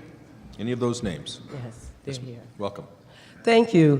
Good evening, Mass Gaming Commissioners and residents of Springfield and the surrounding communities. My name is Rhonda Latney, and I have been a resident of Springfield for 53 years. In my lifespan, I've only registered to vote twice. Once for a colleague who ran for mayor approximately 15 years ago, and the second time to vote no on the July 16 referendum vote. I would like to begin my deliberation on two viewpoints that will help segue into tonight's meeting. First, there's a story of a man named Judas who sold his soul for 30 pieces of silver. And although he gained temporary financial security, however, due to his choices and actions, led to his violent and untimely demise. As I commenced on my personal research on gaming, I discovered how the federal, state, and local government, politicians, religious leaders, business industry, neighbors, and the list go on, of people have been engulfed with what I refer to as the Judas syndrome. Second, Dr. Benjamin Carson, Pediatric Neurology Division Director at Johns Hopkins Hospital, during the Fellowship Foundation National Prayer Breakfast in February 2013, made the following comment. The people who founded this nation said that our system of government was designed for a well-informed and educated populace, and when they become less informed, they become vulnerable. These statements deeply applies and shed lights on the atmosphere of Springfield during July 16 vote. During the voting period, a substantial amount of media flooded our city with Mayor Sano advocating for MGM and participating in advertisement that encouraged residents to vote yes. However, from that time period until now, There is no documentation that support Mayor Sano ever making any attempts to educate the residents of the Springfield on the cons of predatory gaming. Mayor Sano had a professional and political obligation to all citizens of the city of Springfield, not just the MGM and the supporters of casino gaming.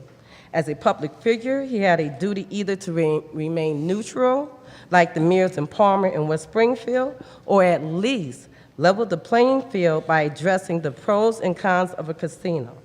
These reasons, along with the compounded fear, economic and financial stress, woes led to the victory for MGM on the July 16 referendum vote, and not a well-informed and educated populace that was strategically less informed and therefore became vulnerable.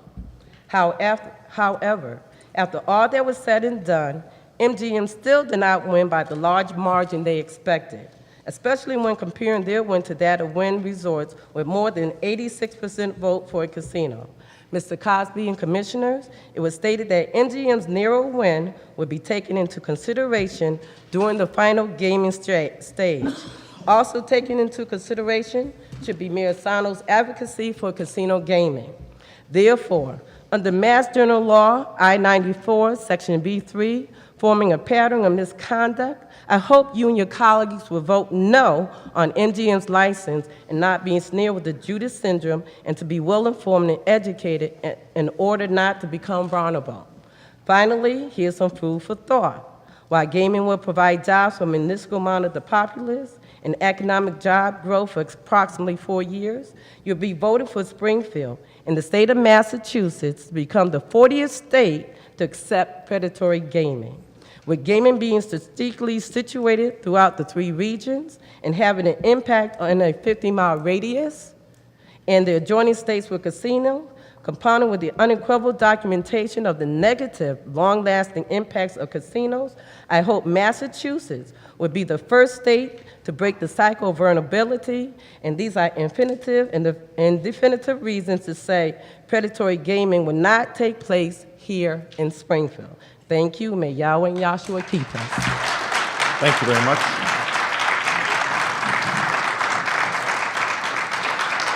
Come right up. Whoever's next.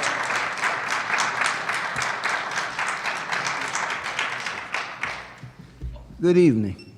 Good evening. My name is Zephyr Mongrel, and my main concern here this evening is in regards to the Corey checks, employment and unemployment of the residents of in the city of Springfield.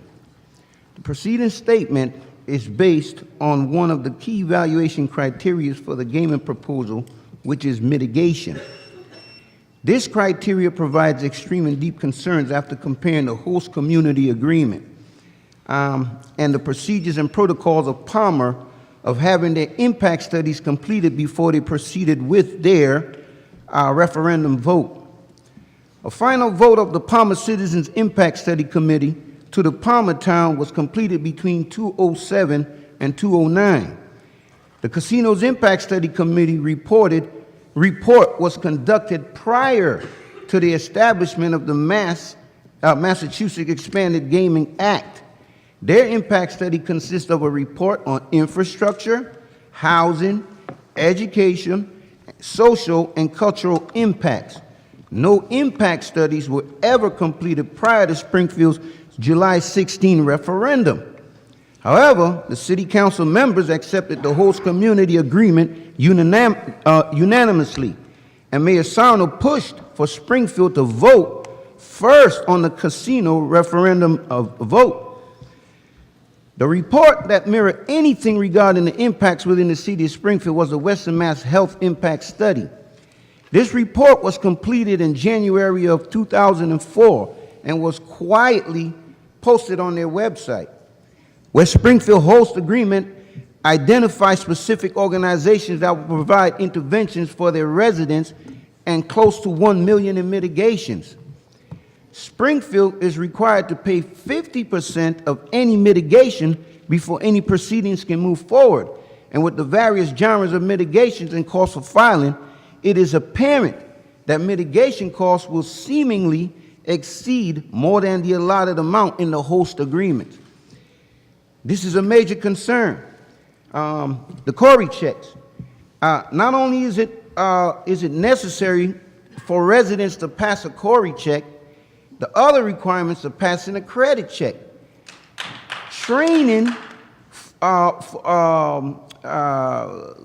to deal with social norms while working at a casino, license and certification in order to reach those individuals who will be considered the underemployed. However, any program to support the development and education of the populace should be included under the ancillary development of the host community agreement. And what's even more interesting, they always say read the fine print of a contract. The host community states that any mitigate community impacts remaining are paid to the city, and to do what with the money? What's really interesting is Springfield's host community agreement is designed similar to that of Detroit, which used casinos to rejuvenate the community and city, and now 12 years later has filed one of the largest bankruptcy in the United States. Its black community resembles that of a war-torn country. Since the host community agreement is our contract and no specific criteria has been outlined to address the needs for the Corey check and those who will be classified as the underemployed, who can we trust? There was an old saying among the black community that when the white man sneezes, the black man gets a cold. In this case, we have the AIDS virus. That's what's coming down on us, what's coming down on the black community. While Springfield is a diverse community, and while each and every one will be affected by the long terms of a casino, history provides us with documentation that the black community has always suffered the most. In my opinion, because the host community agreement is designed to rejuvenate the downtown area, institutions and organizations, the black community has not been infected with just the cold and just the AIDS virus, but also the Ebola virus. Based on my understanding, the host community agreement and no specific reports have been outlined to address the underemployed. Please move forward. Vote no to the licensing of MGM. Thank you. Thank you. Also, Bro Chambers, Karen Ford, Tana Pitts. Any of you, if I've read your name, please come forward. John Woods, Carol DiCarlo. Come forward, ma'am. Did I read your name? Yes, you did. All right, come on up. Good evening. The brother before me was so eloquently spoken. Sorry, what is your name? My name is Karen Ford. I'm a resident of Springfield. I've been a resident since 1960. I'm a retired military. Have absolutely no interest in a job at a casino. As I stated, I don't have anything written, but from my heart, I believe it is the absolute worst thing that could possibly happen. It disgusts me so very much that our mayor would support such an endeavor, as well as our elected officials, and clergy for that matter. I would hope with all sincerity that all concerned, especially this committee that I stand before right now, would turn their back on this project and realize Springfield, Massachusetts is absolutely not a place that would thrive or survive by having a casino in its location. Thank you. Thank you. Also, anybody else whose name I've read, please come up. Hi. Hi. My name is Carol DiCarlo. I'm a resident and a small business owner in the South End. My company is Camelot Hot Communications, which is a boutique ad agency. I own a home and a business in the South End. MJM won't be the next town over or across the river or even across town. MJM will be moving into my neighborhood. I would be delighted to have MGM as my neighbor. Now, The issue at hand are not casinos and not gaming. The issue at hand is MGM Springfield. This city has twice voted no to gaming. Why did we say yes this time? Because the issue isn't gaming, it's MGM Springfield. This is the perfect fit for Springfield. And the way this all happened, I mean, I hope everyone appreciates this fact, is the South End got clobbered by a tornado. 3 months later, another thing happened that has never happened and will never happen again, is the Senate passes the casino vote. These two things happened within 3 months of each other. They'll never happen again. And had they happened, we wouldn't be here today talking about MGM Springfield. This is a once-in-a-lifetime opportunity. I voted yes for the same, even though my community, South End, is depressed, I voted yes for the same reasons that everyone in Springfield voted yes. 62 out of 64 precincts voted yes. I mean, that's significant. It's not just a city, it's not just 17 neighborhoods, but 62 out of 64 precincts, from the most affluent to the most depressed, voted yes. This isn't we didn't vote yes because we're stupid and we're poor. Everyone, for the most part, voted yes. Why did we vote yes? Because, again, the issue wasn't gaming. We weren't voting for gaming. We voted yes to MGM Springfield. Our trust in MGM Springfield. It's a casino resort unlike any in the world, in the urban core of a city unlike any in the world. We voted yes because of this proposal and MGM's products and services and business practices are perfect fit for Springfield. How do we know? Because we live here. Springfield is the economic and cultural capital of Western Mass. Surrounding towns suckle on us. It's not the other way around. Our potentiality to feed or bleed state coffers is great. We're the third largest city in the state. That impacts taxes and services statewide. What's best for Springfield is best for Massachusetts. And no one knows better what's best for Springfield than the people who live here. Springfield voted yes for MGM Springfield. Respect our decision. Respect our right to control our own destiny. Give us the freedom to control our own destiny. Thank you. Thank you. And thank you. I applaud your patience and your perseverance. Thank you. Thank you. Also, Robert Bolduc, Michael Egan, Alexandra Wheeler, or anybody else whose name I've read before. She's a little nervous. Okay. Yeah, I told her you'd be gentle with her. Okay, no problem. Take your time.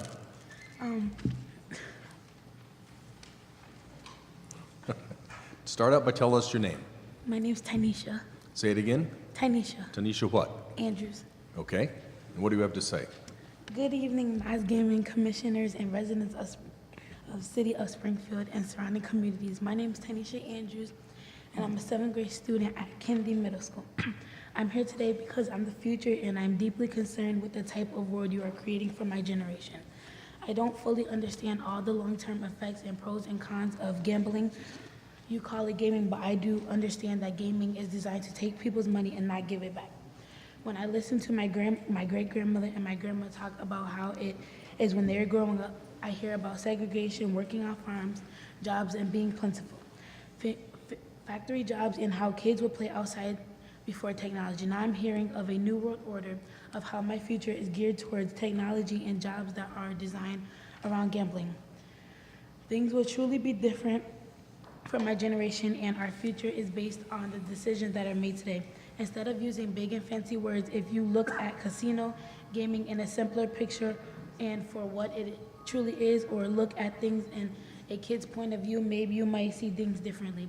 And we'll understand, along with a huge difference in gaming as means for employment and not two things that will make a productive future for my generation. Like I said earlier, I might not understand everything, but I do know gambling is designed to take people's money and not give it back.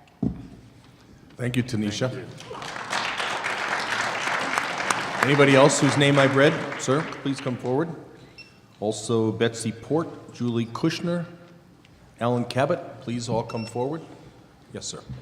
Yes, my name is Michael Egan. I'm a resident of Palmer. I really think it's time for a dose of reality here, if you don't mind.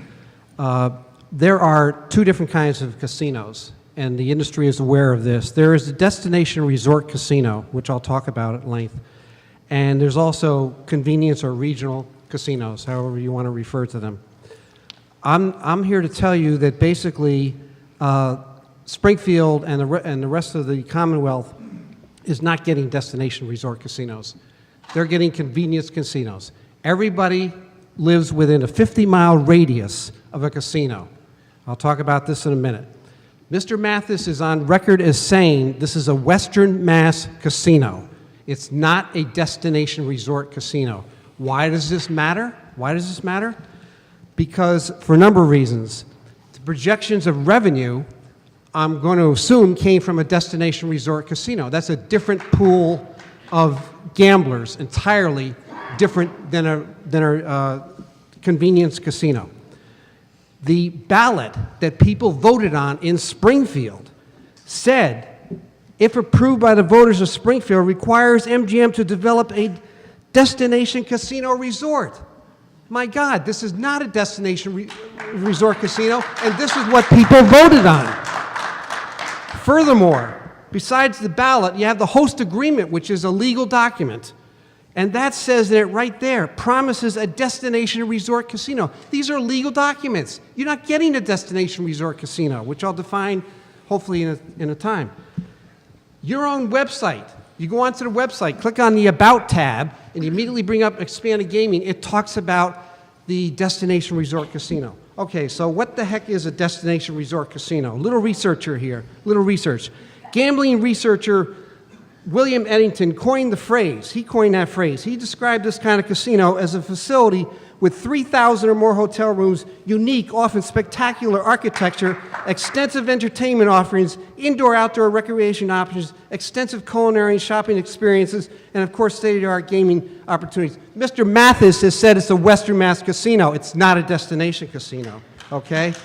Classic destination resort casinos attract customers from across the nation and the globe. You really think that's going to happen in Springfield? My God, Springfield's competing against the rest of the Commonwealth.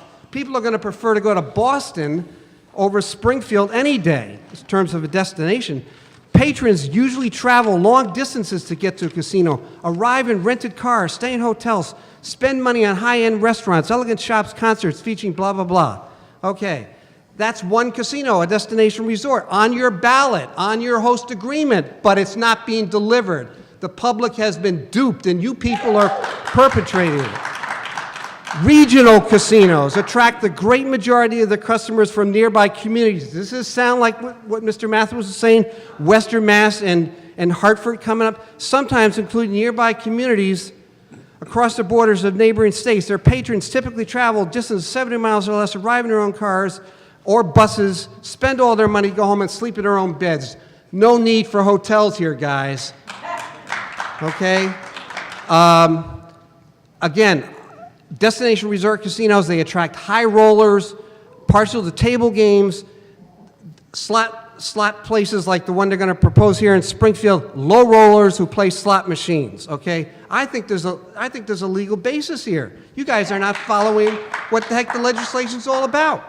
And the newspaper, destination resort casinos, everywhere you look, okay? You know, everybody has these projections of revenue and employment, but there's two different kinds of casinos. Those projections have to be totally different. The last thing I'll try to get as much as I can here. You know, George Bush, when he was president, senior, he made the comment, no new taxes, read my lips. And you know what happened when he got elected? He changed his mind and he raised taxes.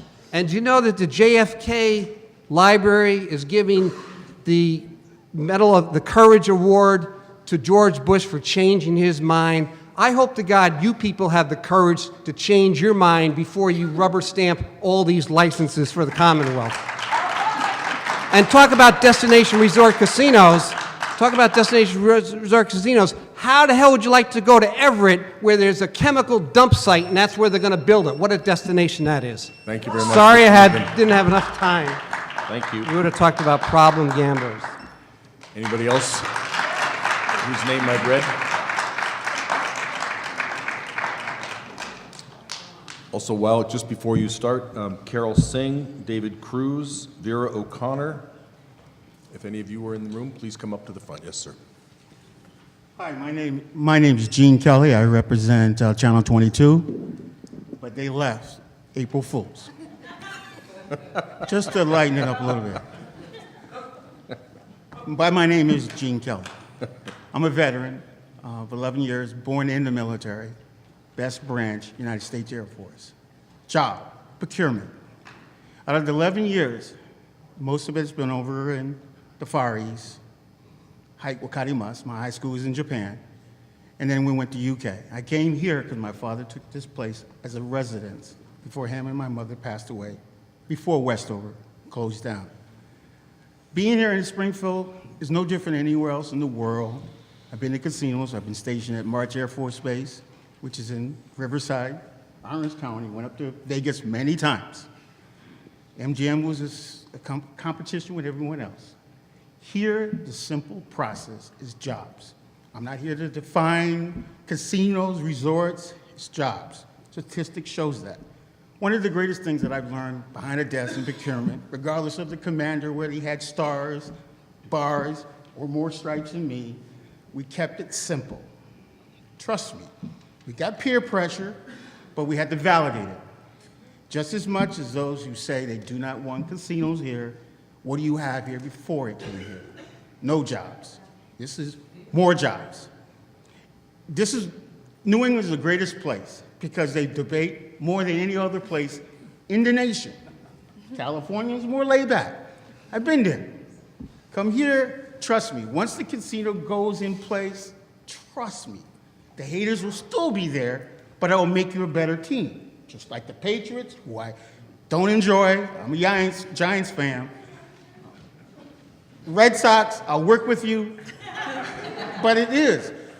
The competition, you welcome it. This is why MGM is here, to prove the vote supports it. I know everyone wants to make all the I's and T's cross. MGM is here. I'm with Boots of Business. Yeah, I think I just shared that out. Charles, I don't know where you're at. But the veterans that I've met who fresh are coming back from Afghanistan and Iraq, even though their skills is mostly in ammunition and defense, but there are some of us logistic people who are coming together through Boots to Business, sit and talk and say, oh, where have you been? Oh, Munich? Oh, man, God, you had a casino out there. Oh, England, yeah, UK, Bentwaters, Mildenhall. I know the locals may not know what that is, but we do. We welcome it. We're going to work with the veterans that are, regardless of my branch, and other branches are here with all different skills. We work with MGM and the union. So, I'm not here to take up more of your time. April Fools was my staff and crew from Channel 22, nothing against Channel 40 or the other guys. It's enough room out there. But keep going. Just get it going so we can move on to the end of 14 and look for a positive 15. Thank you very much. Thank you. And feel free to lose the hat. Yes. Chairperson Crosby and all the commissioners, I'm Julie Kushner. I'm the Region 9A Director of the UAW. I've been before you in the past with panels of gaming dealers who spoke with knowledge and passion about the workplace safety, about labor harmony, and collective bargaining. In the gaming industry, the UAW represents more dealers than any other union in the U.S. So from the testimony you heard last week by the UAW and others, you can see three different approaches to labor harmony and labor relations amongst the current applicants. We supported, in the Mohegan Sun hearing, that casino because they fully embraced the intent of the statute for full union representation at the casino. We didn't support or oppose WIN, but since they've refused to meet with us, we urged the commission to ensure that all eligible employees are covered by labor harmony agreements before the license is awarded. I'm testifying today about MGM, which has taken a third approach. Although their application states that they have entered into labor harmony agreements with several unions, it's only for certain job classifications, and they have specifically and intentionally excluded dealers from these agreements. They say they might reconsider this position 6 months after the license is awarded, but they've provided no explanation why dealers should have their rights delayed or potentially denied. If MGM doesn't include dealers before the license is awarded, there is much less incentive for them to do so after it is awarded. Now, why should you care about the exclusion of dealers? Because dealers are the largest single employee group amongst the highest skilled employees at the casino. These are the great jobs. These have the potential for promotional opportunities for the other employees. These are tremendous jobs. And so we don't want to see those employees restricted in any way from their opportunity to choose union representation free from intimidation and interference like other workers in the casino. Casino gaming is a national and global industry. The same developers and unions engage in different places in the U.S., sometimes with different results. For example, the fact that the UAW has represented dealers at MGM Grand in Detroit since 2000 might lead you to think that they will do so in Massachusetts, but so far this isn't the case. On the other hand, Mohegan Sun is the opposite. In their non-union Connecticut casino, they haven't included these kinds of labor harmony agreements. But here in Massachusetts, we believe because of the statute and because their desire to have this license that's so valuable, they are embracing 100% unionization. So we think that your approach on this issue is really, really important. You set the stage here first with MGM. We would like you to send a signal across the state to all the developers that dealers, indeed all eligible workers, must be part of casinos' labor harmony agreements and unionized workforce. As we've asked at the previous hearings, our questions to the applicant today and the questions for the Commission should ask when evaluating the criteria for economic development and job creation, does the applicant have current signed labor harmony agreements with neutrality and card check that cover 100% of the permanent, non-supervisory employees, including gaming dealers? If the answer is no, you need to ask, do they intend to have these agreements before the license is awarded? According to its application and discussions with the UAW to date, MGM's answer to these questions has been no. Based on this representation, I urge the Commission to rate MGM's proposal as insufficient in the job creation category. Moreover, if the license is awarded to MGM, I further urge the Commission to attach a condition to its license that requires them to sign strong, enforceable labor harmony agreements. Look, we remain hopeful that MGM will consider this and will reconsider its position and include the dealers in its labor harmony agreements. We think these can be great jobs. We think they have the potential to provide opportunities for people in this community to grow within the casino to some of the most skilled jobs and sometimes most exciting and sometimes most difficult jobs in the casino. And we look forward to an opportunity to sit down with MGM and to sit down at your urging that these employees should be covered by the labor harmony agreements. Thank you very much. Thank you. Kathy Conley-Norbert, and anybody else whose name I've read? Yes, sir. Yes, good evening, Chairman Crosby, fellow commissioners. My name is Dave Cruz, President of the Regional Employment Board of Hampden County, located at 1441 Main Street. Hang on 1 second. We've got some logistical problems here. Okay. Again, my name is Dave Cruz. I'm President of the Regional Employment Board of Hampden County, located at 1441 Main Street here in Springfield, 2 blocks north of the site of the proposed casino in Springfield. The Regional Employment Board is the federally legislated workforce development board in Hampden County. Our mission is simple and compatible with this project.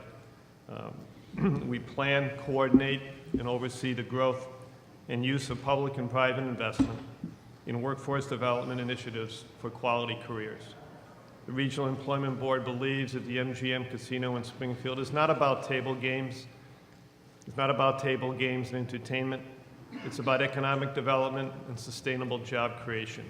It's about the resurgence of the host city and the economic growth of this entire region. The REB believes that the construction of the casino will create a multiplier effect throughout the region.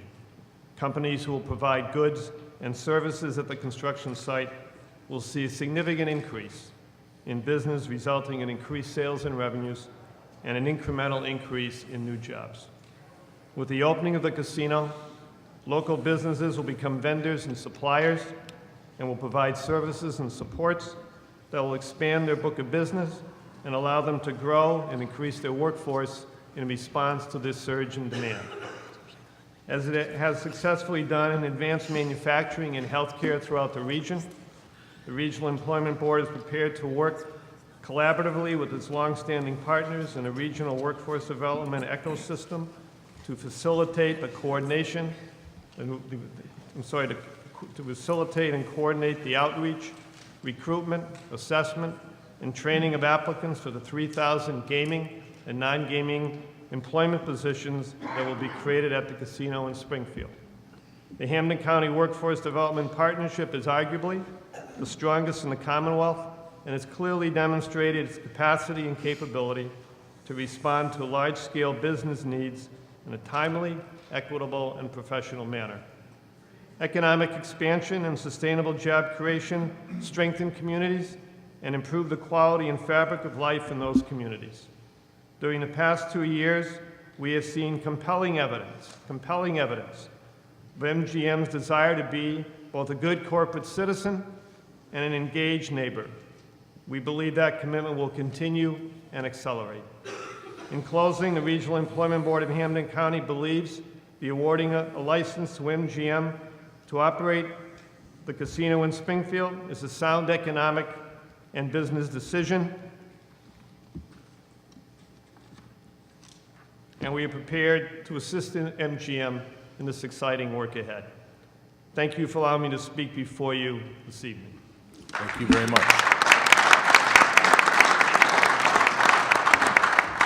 Anybody whose name I've read to date, or Kathy Conley-Norbert, Sue LaFlame, Gregory Schmutty, Timothy Paul. If any of you out there, please come forward. Yes, ma'am. Greetings, Commissioners. My name is Vera O'Connor, and I've been a resident of Springfield for over 50 years. I liken the naysayers and those who oppose the casinos to those living in the Garden of Eden. And they got together and they said, we do not want a casino in or near our Garden of Eden. It will bring crime, it will disrupt our community, destroy it. However, if there's a casino, we want a piece of the action. We want financial compensation. We are entitled to it. We deserve it. It's only fair.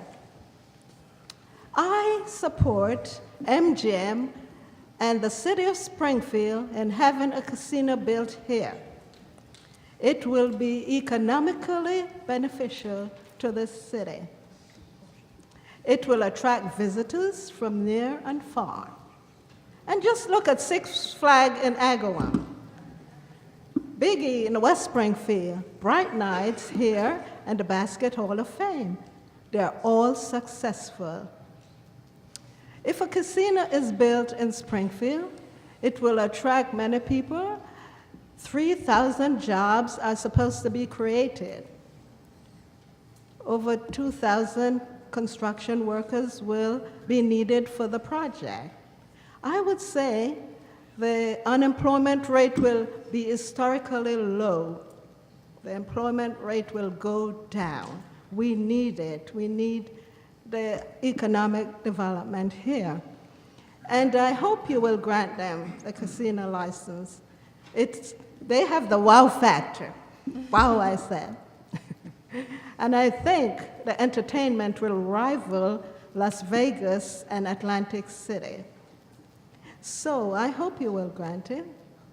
And to MGM I say, we in Springfield will hold them to the host community agreement that they made, saying they will give significant payment to the city and direct payment for public safety, libraries, which I'm a real advocate for because I'm a library commissioner, and for improvement at Riverfront Park, and for early childhood development program.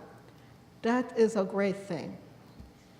To MGM I say, we in Springfield will hold their feet to the fire to make sure they live up to the host community agreement. And I hope if they get it, they will not let grass grow under their feet, and they will have the groundbreaking as soon as possible. Personally, I can't wait for the grand opening of MGM Casino. I think, Springfield just can't wait to see that day where Springfield will be transformed economically. And I say, wow. Thank you.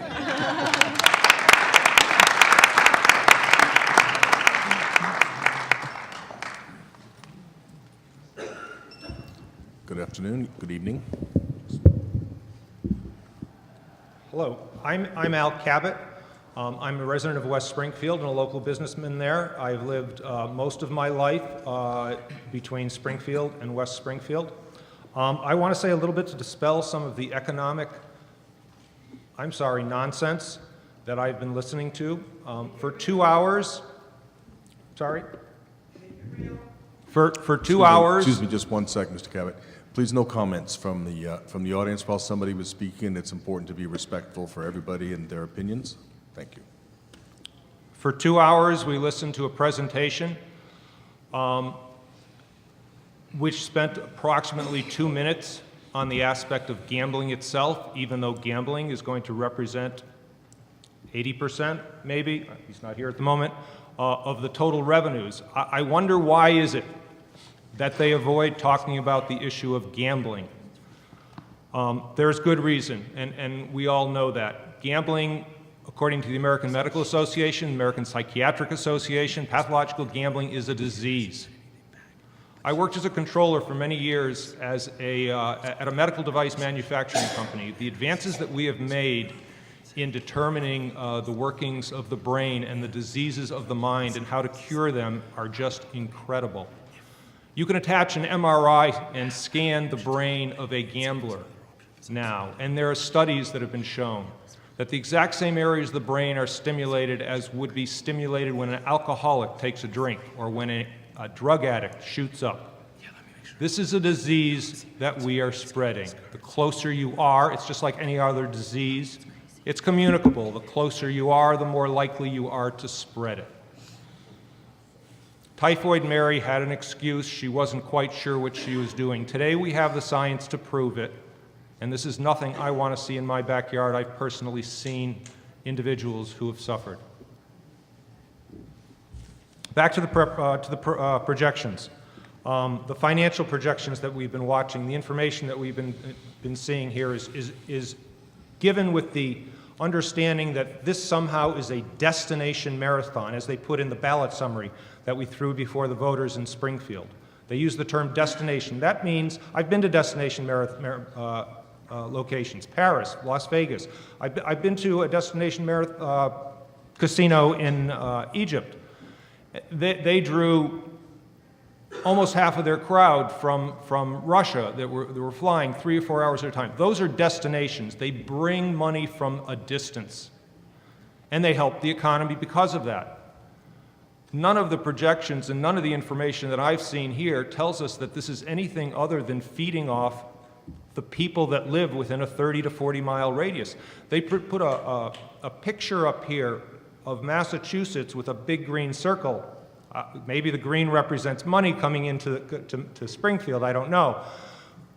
But the circle literally went over Mohegan Sun. Are we supposed to believe that somebody who lives 5 miles away from Mohegan Sun is driving to Springfield?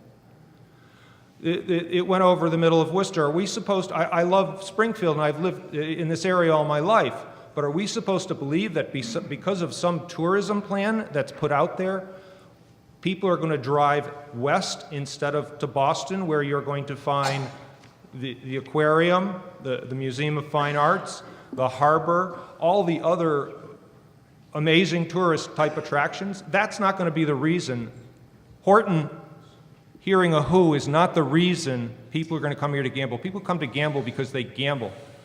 A third or more of the revenue of this casino is going to be made from problem and pathological gamblers.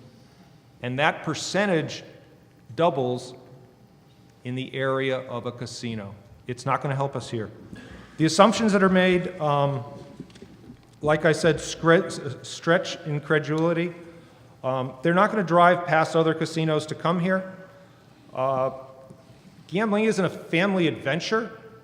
We're not going to jump in the car and take our family, put them up to a hotel and say, go visit the Basketball Hall of Fame while I go gamble. That's not family time if I'm gambling. This is local. You don't drive back and forth. You don't stay overnight. Of course they're not going to build a hotel with lots of rooms. They don't need people to stay overnight. What I'm saying is, as a CPA, the projections don't make any economic sense whatsoever. You can't spend your money twice. If there are areas of the economy where the unemployment rate, I lost 30 seconds there, if I can continue for a few more seconds. If there's an area where the unemployment rate is high and you think you're going to lower it, there will be a corresponding area within a 30-mile radius where the unemployment rate will go back up. You can't spend your money twice. Okay, if I gamble... Thank you, Mr. Cabot. That was Okay. great. Thanks very much. You can submit the rest of your remarks if you'd like to us. Can I suggest you have a hearing where the people speak before the presentation? Thank you. Well, we actually had it where he spoke as well. Yes, that's right. You were at the other event. Timothy Paul, Robert LePage, Joe Johnson, Erskine Kelly, and sir. Hi, I'm Gregory Schmuddy. I'm the Vice President for Institutional Effectiveness at American International College here in Springfield. And I would like to heartily support the proposal that MGM has put forth for this resort and casino. Speaking from the standpoint of the local institutions of higher education, I certainly don't mean to speak for them, but all of the 8 institutions that make up the cooperating colleges of Greater Springfield are tuition driven. And so by having a program like this, which brings economic energy to the area, is going to increase enrollment in the various programs that we offer at our institutions, whether they be in business, in human services, in criminal justice, marketing, whatever it may be. Enrollment in our programs will increase, and that's a very good thing for the institutions of higher education. And I might add that the cooperating colleges of Greater Springfield also represent a significant portion of economic opportunity for the area. We bring in a lot of money to the area. Dollars are spent from people coming from outside of the area when they come to visit their children, when they bring their children here for college education, as well as the local resident commuter students that are here. Secondly, I just want to add that the proposed project would also provide very important internship opportunities for college students. We know the research has supported the fact that internship opportunities are very beneficial at helping students understand the ins and outs of a particular industry that they may be interested in pursuing. Sometimes it helps them to determine that that's not what they want to do for a career. It often, though, also leads to jobs directly when those interns work out very positively in those kinds of settings. And so this would enhance the number of opportunities that our students would have. And thirdly, just the most obvious, I think, benefit to this proposal is the fact that it would provide more job opportunities for our students. It's becoming more and more a concern of parents when they send their children to college, that they're very interested in that college experience resulting in a job. While there's still a lot of value placed on the general liberal arts education, it's more and more difficult for parents to envision their child pursuing that because it doesn't lead as directly or as immediately to employment as some more practically oriented majors would do. So with that, I will yield the rest of my time and just thank you for the opportunity for speaking. Good evening. Thank you.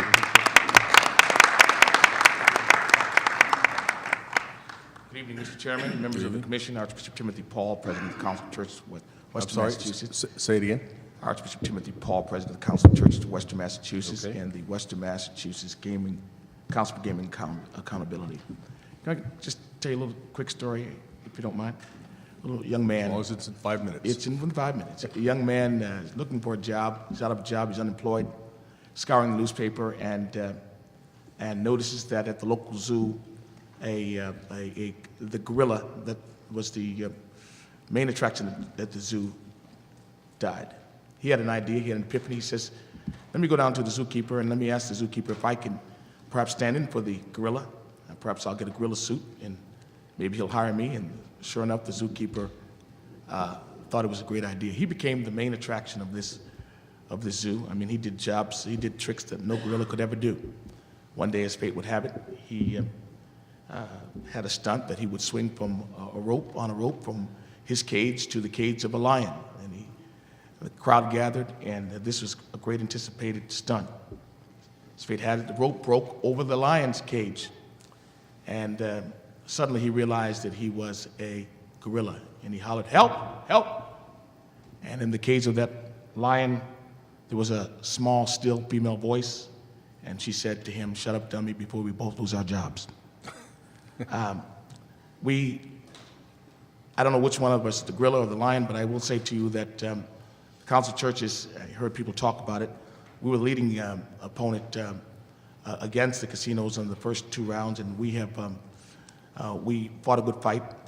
But the residents of the citizens of Springfield have spoken, and MGM has won the vote, the favor of the vote. Our concern is more primarily moving to mitigation and making sure that people locally here in the city of Springfield and the Western Massachusetts community has a say into treatment for pathological gambling, as well as for research and mitigating the results of the gambling. I mean, I worked previously with the health impact study that was done. Our partners are Bay State and other agencies. And when you hear staggering numbers like 37,000 cars a day coming into a community and affecting the urban community with such already existing problems such as asthma and other things, that's our major concern, that the Commission would take a look at that health impact assessments, which I know you've received, as well as local groups that have the heart of the community at hand and really are concerned about mitigating any future problem gambling and working with organizations. I must say that MGM, after the vote, was a wonderful organization to sit down with and talk about mitigating. They were not afraid to talk to their opposition, so I want to say that, put that on the record. But as we are continually opposed to gambling, we still have an obligation. We don't both want to lose our jobs, and we have an obligation to see that the faith community that constantly will deal with the effects of problem gambling will work with an organization that is chosen so that we can mitigate the causes of gambling in the greater Springfield, obviously the Western Massachusetts area. So I urge you, when you're making your decision, to really hone in on that health impact assessment and to look at those recommendations that were done across the region in West Springfield and Palmer and Springfield, and to look at some of the concerns that were raised there, particularly the problem gambling. As we're putting together a problem gambling collaborative, we really want to be instrumental in making sure that this problem doesn't get out of hand in the city of Springfield or within the greater community if this commission so decides to award a license. And so that's our major concern. Again, I'll put on record that we believe that the residents have spoken. There are challenges on the state level, but we are now moving to a level of mitigation and seeing how we can help in the problem gambling aspect of things. Thank you so much for your time. Thank you, Bishop Paul. Ann Sheridan? Yes, thank you. We'll pass it all to all of us. Great, thank you. Jeffrey Hayden, I'll get to just a minute, Mr. LePage. Kali Abdegio, Deborah Albury, Vanessa Martinez. Any of you, please come forward and we'll get to you in a second. Yes, sir. Bob LePage, Vice President of Springfield Technical Community College. In that role, I also serve as the Director for Training and Workforce Options at Holyoke Community College, a regional collaborative to support economic and workforce development in the region. I also work, as you know, in that role of collaborating with my fellow community colleges across the Commonwealth as we've been working on strategies to ensure that we can help promote jobs and net gain related to the industry. And I really want to focus my comments tonight on what we've been doing here, because I think the key to all of this is proactive planning, proactive steps to pilot and scale strategies to make net job gain. So to give some examples of what we think are important steps, it's one, developing regional collaborations for adult basic education.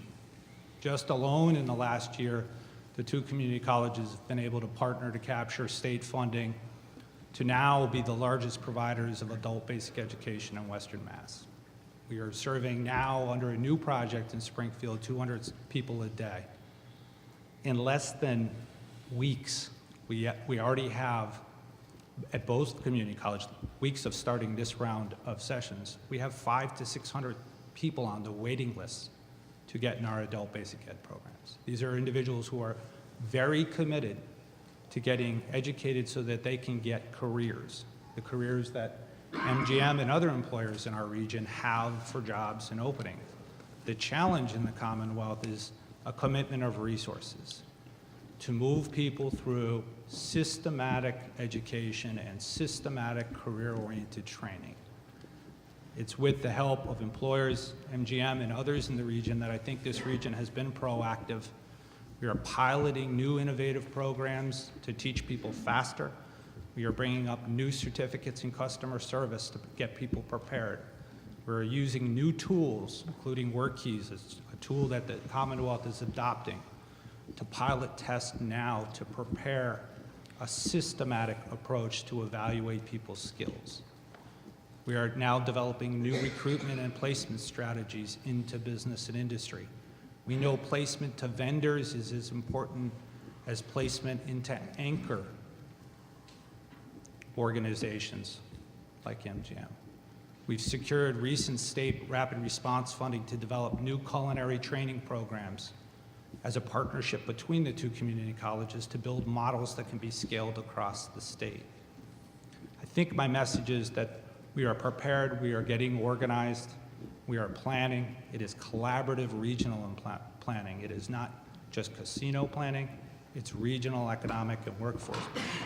It's as active for manufacturers as it is for the hospitality industry, as it is in IT, but it is systematic to create scale. The important part on this is we can't wait to begin training much longer. If we're going to move people who are uneducated, who are the people who are highest unemployed, we have to start getting them into the pipeline now.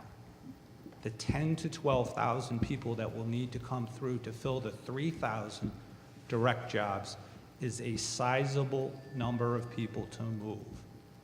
We serve, between the two community colleges, 18,000 students annually. To think that we would take 12,000 of them and move them through a system of anything in the world of academia or any training environment is a sizable effort. Well, we are putting systems in place, and we are already stress testing those systems. We can't wait too long.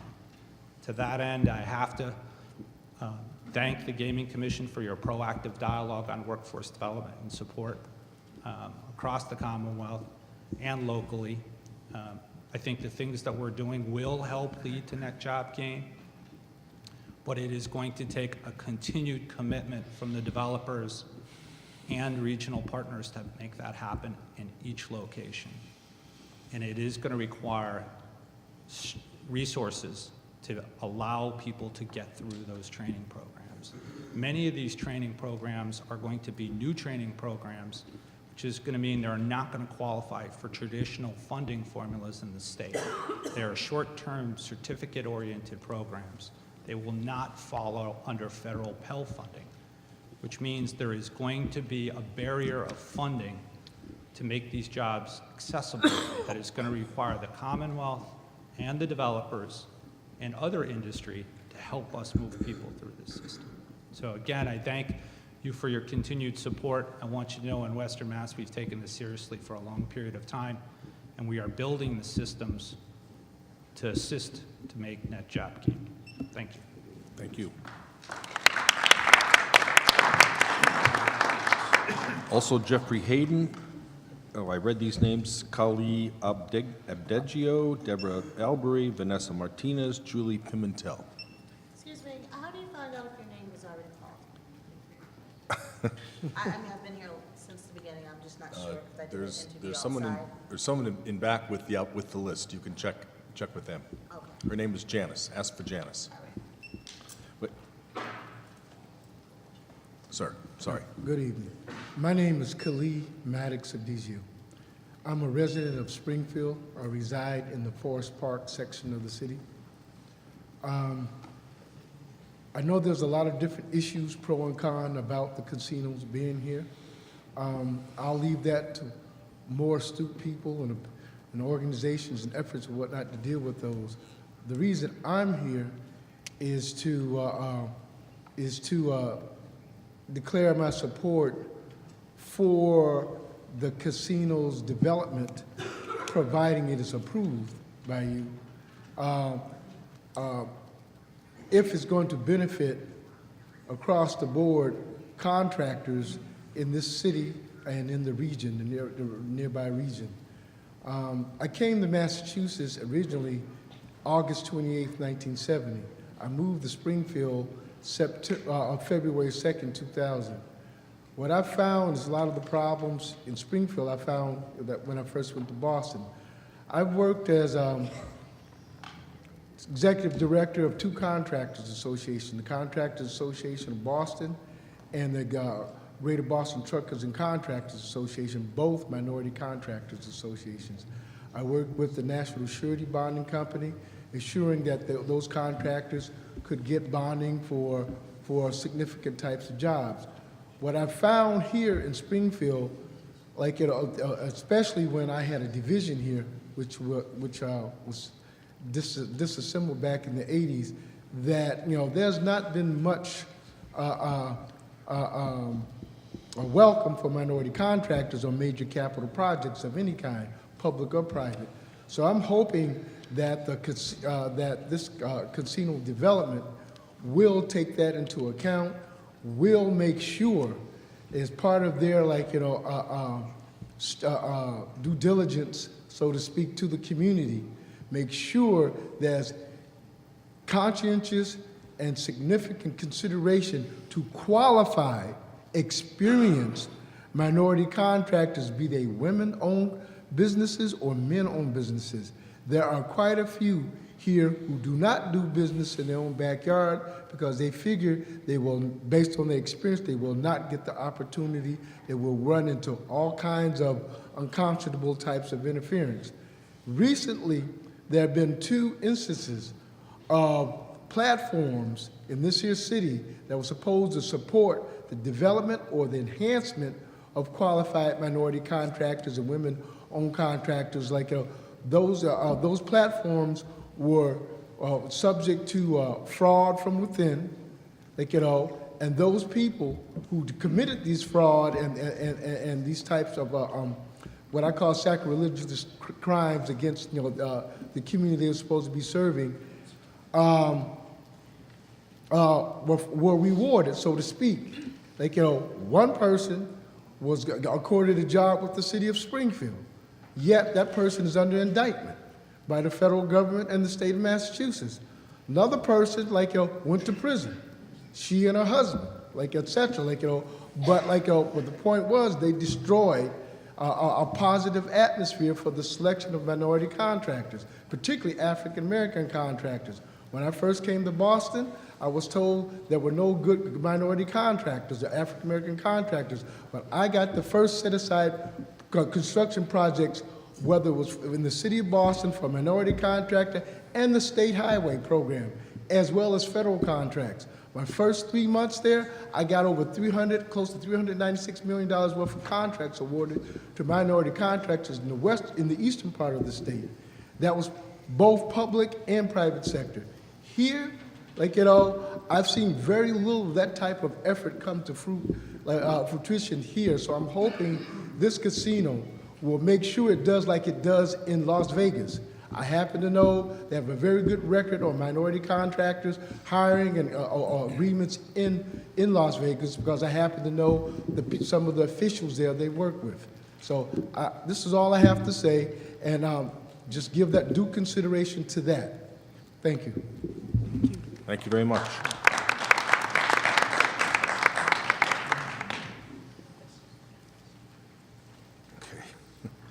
And just before you start, let me just read a few other names. Linda Yarber, Linda Stone, Keith Peters, Michaelman Busey. If any of you is here, please come forward. Yes, ma'am. Yes. Good evening.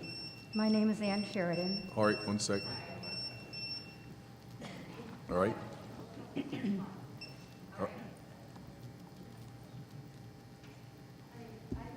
All right, just use your watch. Yep.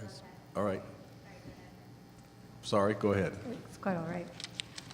Good evening. My name is Ann Sheridan. I'm a registered nurse and retired professor of nursing. I am wanting to speak to you this evening because I'm extremely concerned about the potentially devastating effects on the health, the welfare, and safety of all who come in the path of casinos. Health promotion is today a primary concern, and research validates the hazards of casinos, casino gambling, as well as the folly of believing that these will be of economic benefit. We have seen that communities have literally died, and thousands of residents have suffered long-term deleterious effects on themselves and to their families. Given these documented facts, we can truthfully conclude that a movement to massive gambling is antithetical to the health, the welfare, and the culture and the mores of the people of Massachusetts. The recent publicity of the increase in heroin addiction and other drugs and alcohol should be warning enough to repeal casinos to avoid adding this potential for gambling addiction, particularly with so many young men and women in Western Massachusetts, in our schools, in our colleges, in our universities. With significant study and research, I have learned and concluded that if casinos beleaguer our state, it will be disastrous to our beautiful historic Commonwealth. People are attracted here because of our history, our educational resources, our historic architecture, our oceans and mountains, our museums, our healthcare system, and attributes too numerous to elaborate. Casinos will surely not enhance the charm of Massachusetts. Rather, casinos will indeed be a blight on the environs of those areas where perchance these businesses would invade.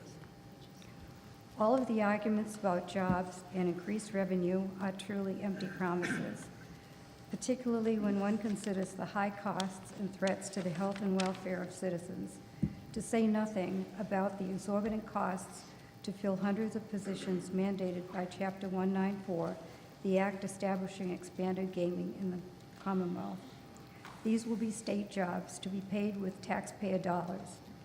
Many are executive positions, most probably with high salaries and benefits. These include, but are not limited to those including in this Act. First among these is the creation of a new state police enforcement unit, new gaming liquor enforcement units in the Alcohol Beverage Control Commission, Commission and Control Board staff, the Licensing Commission, the Division of Gaming Enforcement in the Department of the Attorney General, in addition to advisory services, technical assistance, research, clerical assistance, etc. These will all be paid for by taxpayer dollars. The best thing we as citizens can do now is to help you, the Commission, and all those who have thought that casinos were a good idea, to understand and believe that the expanded gaming laws is fraught with serious, long-term problems and needs to be repealed. The citizens of the Commonwealth never intended that the landscape of Massachusetts be forever changed by massive gambling, and it is only right and just that we have our say by a referendum to repeal Chapter 194. Our fellow citizens, as well as our legislators, must be heard on this critical matter. As citizens yourselves, with families of your own who want to preserve the values and assets of this great Commonwealth, I urge you to join in opposition to allowing casinos to be built. When one stops to think about it, a casino in the downtown of a major city is not just a bad dream, but a nightmare. And to then imagine 3 of these, which will be little more than 100 miles apart, is really ludicrous. We can do this. The casino deal can and should be repealed. The referendum must be on the ballot in November. We need everyone to see. Thank you very much, Ms. Sheridan. That's 5 minutes. Thank you very much.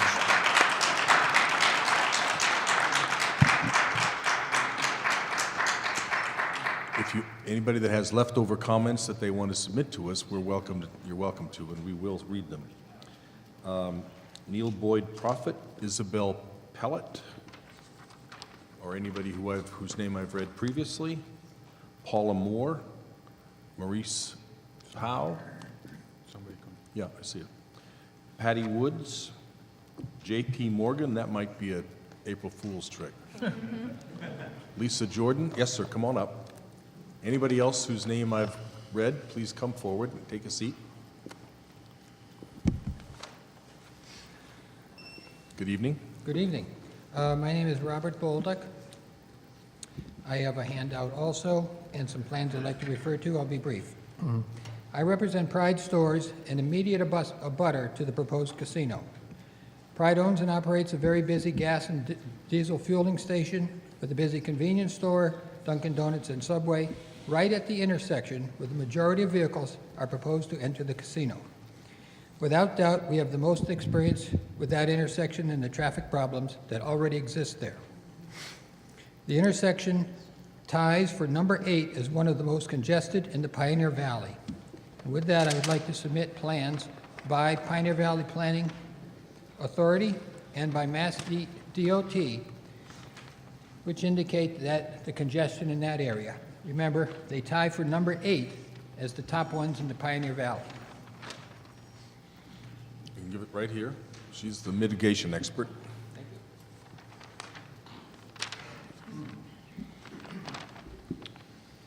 What concerns me is that the city, to whom I've spoken, Mass DOT, Mass DEP, and the Pioneer Valley Planning Commission have all basically accepted the casino proposal without demanding realistic improvements.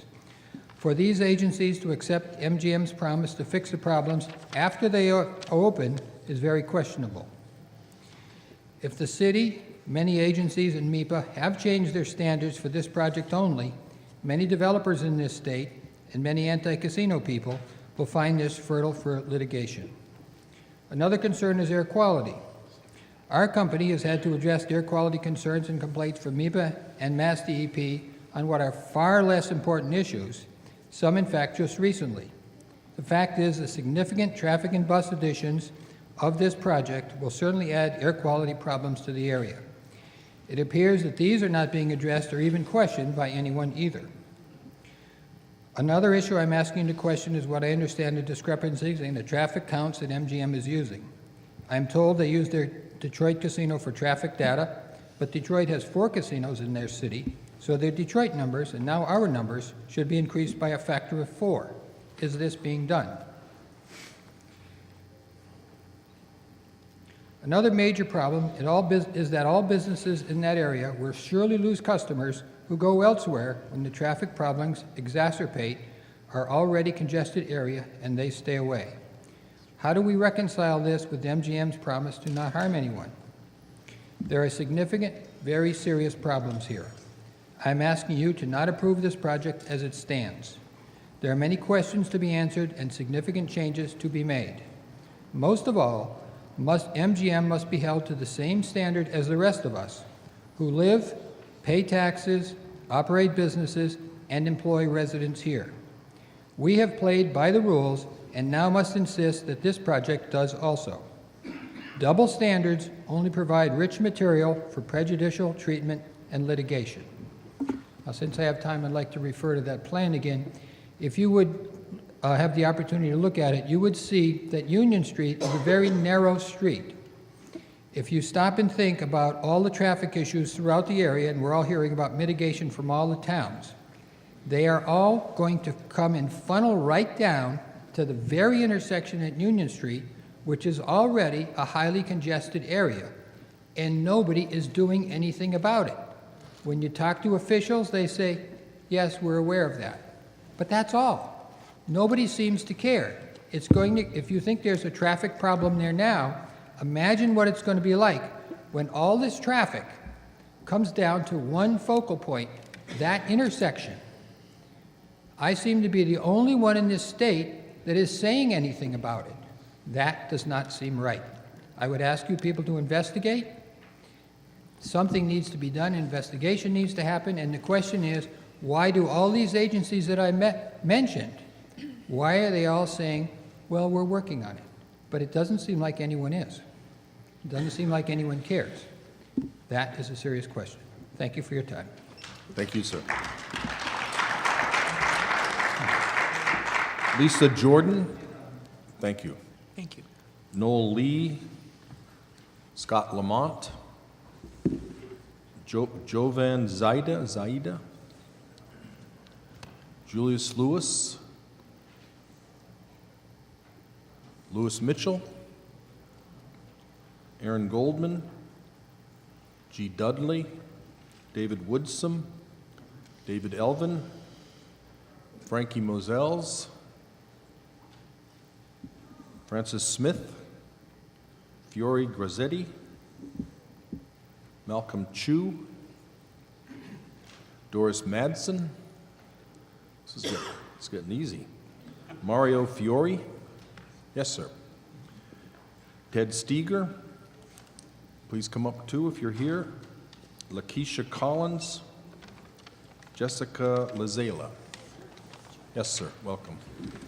Oh, my name is Mario Fiore, and with me, the glass is half full, not half empty.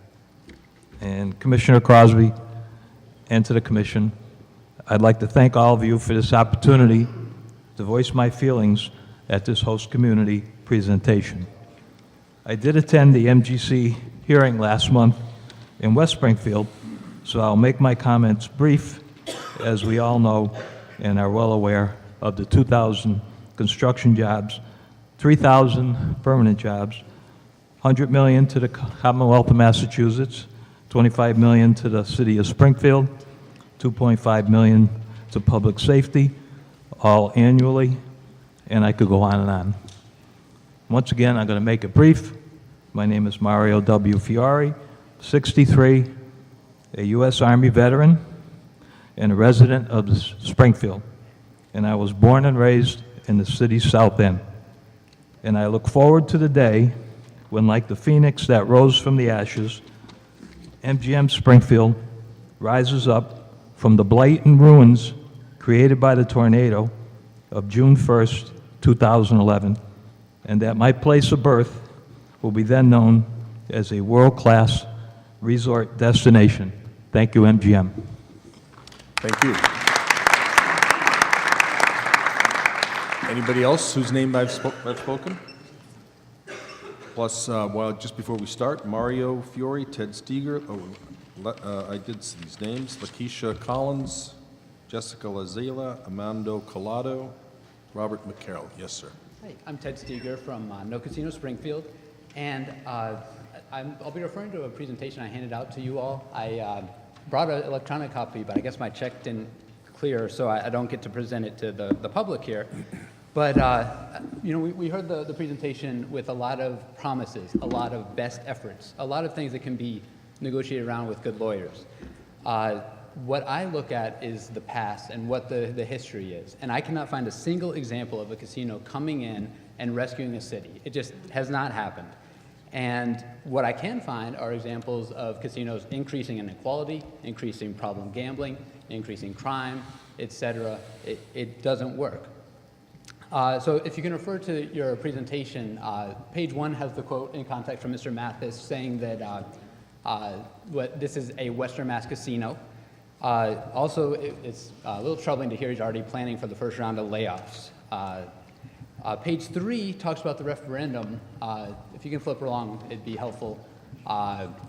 Page 3 has the referendum where the wording was incredibly biased, and there was an implicit coercion of city employees saying that if they didn't vote for it, they would lose their job. Pages 4 and 5 show that the Springfield referendum had the lowest passing margin and the second lowest turnout. And it was specifically timed to be early in the process. If you see the regression plot, if this had been held in September or October or November, people learn more about the casinos, they don't like them less, this would have failed. We hear about all the supposed benefits of a casino. In fact, your website has benefits, but there's nothing about costs. So page 12 has a little bit of the costs. MGM's best case scenario says Western Mass residents will lose $193 million a year. That does not sound like economic development to me. Page 13 shows that costs to government go up $3 for every $1 in gambling revenue, which is why states like Illinois, which have expanded and expanded and expanded, still have in the bottom 10 state fiscal pictures of their state. And yet they're still trying to expand more. Page 14 talks about how there are 1.5 jobs lost for every casino job created. As you see, parking attendants, restaurant employees, the cannibalization, especially on a convenience casino, is tremendous. In fact, Representative Neal has even said that casinos are not economic development, and he's on record saying that. Page 15 shows that MGM expects 92% of its visitors to spend between $0 and $4 outside the casino. Again, economic development, I don't see it. That's not a recipe for economic development. Page 17 shows the massive increases in drunk driving and drunk driving fatalities directly tied to casinos. Pages 20 to 23 show case studies of other states who've added the casinos, and you don't have to skip all the way to the end. It doesn't end well. You know, it keeps expanding, and the states get bigger and deeper in the hole. And page 25 has some common sense regulations. I see that you've decided to only serve free liquor from 8 p.m. to 2 a.m. I think that's admirable, but there's no reason to have a casino serve free liquor, period. Any business that thrives on irrational judgments doesn't seem like one that should be supported by our Commonwealth. Finally, I'd recommend all of you get a Google alert to have the word casino and get a news alert. And what I've found is that the stories are not positive at all. In fact, just a couple from the last couple weeks, we see the casinos bring out the worst in people. There's been the bullying of our Teddy Bear Pools owner in West Springfield by casino advocates. Corruption, a Pew Research study showed that the rise in public corruption convictions after legalization suggests that casino interests are also able to capture regulators, yielding a more favorable regulatory atmosphere, but perhaps tainted by corruption. And they note numerous examples of how state regulations are relaxed after they open their doors. MGM employees were cited for giving drugs and prostitutes to undercover officers. Niagara Falls opened a casino 10 years ago. Their community is struggling. None of the promises have come through. Restaurants near Mohegan Sun are hurting after their casino opens. The millions of dollars that are embezzled to fund gambling addicts are very difficult to recover. And a casino in Mississippi at Tunica is closing. So this is just the last 2 weeks worth of updates. It's just the tip of the iceberg. And unfortunately, the Commonwealth and the city are currently on a ship heading right toward that iceberg. You know, fortunately, there's still time for the people to take back control of the ship and steer us in a better direction by voting to repeal the casino legislation in November. Thank you, Mr. Western Mass deserves better. The Commonwealth deserves better. Thank you, Mr. Stevie. Anybody else whose name I've spoken? Jessica. Hi. Speak right into the mic. Okay. Well, I'm Jessica LaSala. I'm a senior at the High School of Commerce in Springfield. Downtown Springfield is home to me, and I lived in the South End for like 3 years now. I used to live on Worthington Street. I don't know if you know where that is. I think the casino is really good, and I think it'll bring a lot of opportunities and stuff to Springfield, and it'll bring back like a sense of unity here, because like in my school, like there's no unity. Like, we have really bad school spirit. Everybody hates Springfield. Nobody wants to be here. And that's why I'm leaving. Like, I'm a senior now, so I'm going to UMass Dartmouth in the fall. I'm going to major in finance. And I hope to come back, like, on breaks and stuff.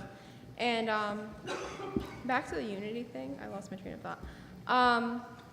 Like, I think that the casino will, like, make everybody more proud of Springfield because it'll be, like, something big, and it'll be different, and it'll be, like, something new, and it'll be a great addition to downtown. It'll be a lot of, like, I think there'll be more tourists here and everything, and hopefully it'll lower the crime rate and, like, the unemployment rates and stuff. I don't see anything bad with the casino, and I think it's a good idea. Thank you. Thank you.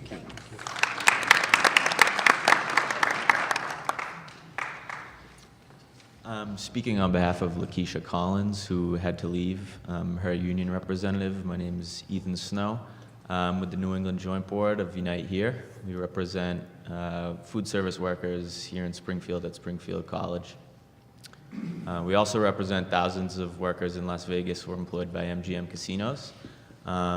We find that as one of the largest gaming workers unions in the country, representing about 80,000 workers in major markets like Las Vegas and Atlantic City, but also Detroit and smaller markets, that workers in casinos with a strong labor relationship tend to have very good paying jobs that allow them to do things like buy their own homes, send their kids to college. These are jobs in the hospitality industry, which are typically low wage. Our workers, our members, especially in MGM casinos, are able to do those things. They're able to access training, which helps them get into higher positions within the organization. And they're able to kind of get into a career track, which helps them provide for their families. So we're very supportive of this proposal, and we hope that you'll look on it favorably. Thank you.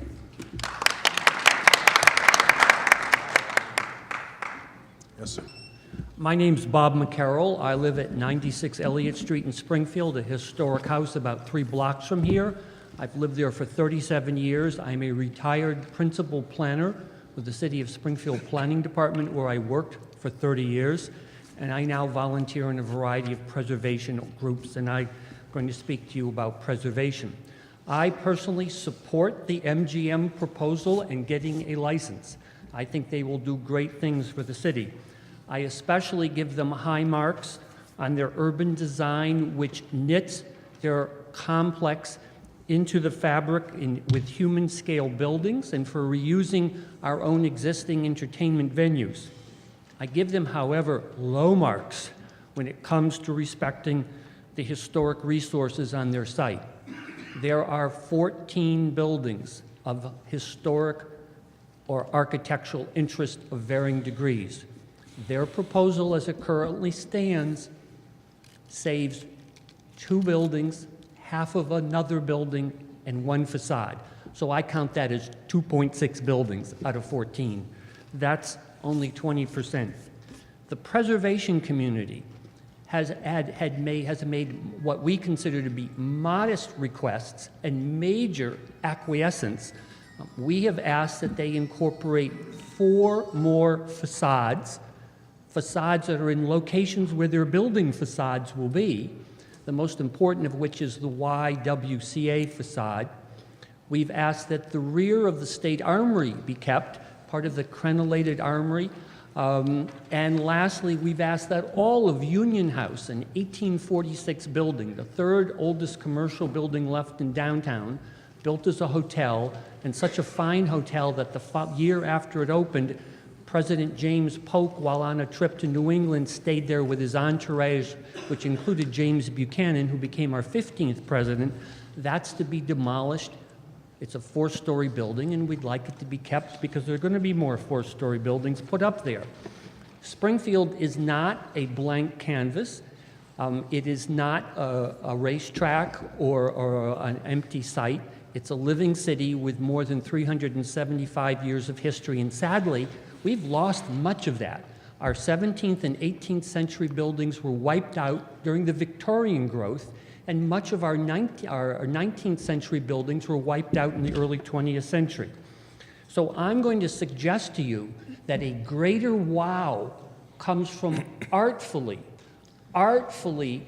reusing building facades, and I would invite you to go 3 blocks up the hill on Elliott Street, where the technical high facade has been wedded to the brand new state data center. I would suggest that a wow factor is enhanced by having nifty shops and nifty apartments, not in a building built in 2015, but in a building built in 1846 and where 2 American presidents stayed. I would suggest that a wow factor by incorporating historic buildings increases over the years as those buildings get older.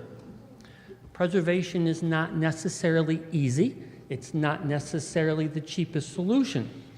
Plans may have to be changed, but we're talking about an $800 million proposal by a Fortune 500 company that has assets in the billions.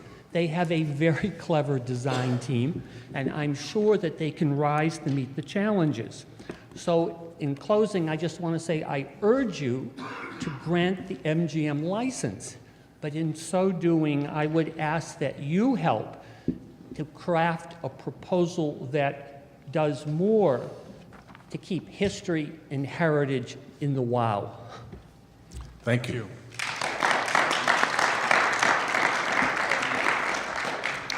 Just before you start, sir, Laura Broad, David Champy, James Boone, Diane Crowell, Jordan Edwards. Any of you, please come forward. Yes, sir. Yeah. Thank you, Chairman and Commission, and also thank you, Ms. Raj, for giving me the opportunity to speak for the youth in Springfield. My name is Armando Collado. I am currently a senior at the High School of Commerce and live in Forest Park section of Springfield. I am the company commander of R2C Group. Currently, I work part-time at Press Right in West Springfield, and I'm very proud and lucky to have that job. It seems to take forever to find even part-time work, but many of my friends are not as fortunate. In my personal experience, living in Springfield, it is very difficult for young adults to find work.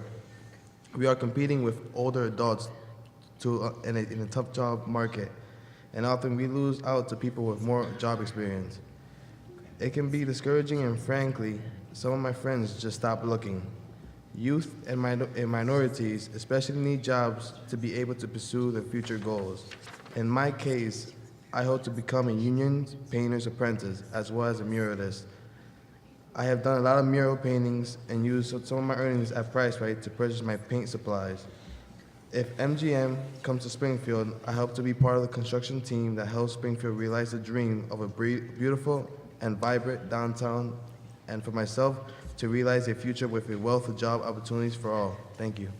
Thank you very much.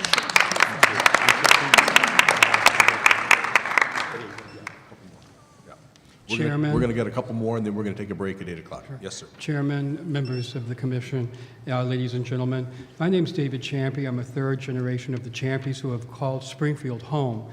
I have lived in the city during eras of economic affluence, social unity, as well as what appeared to be insurmountable challenges, agonizing hardships, and social disparities.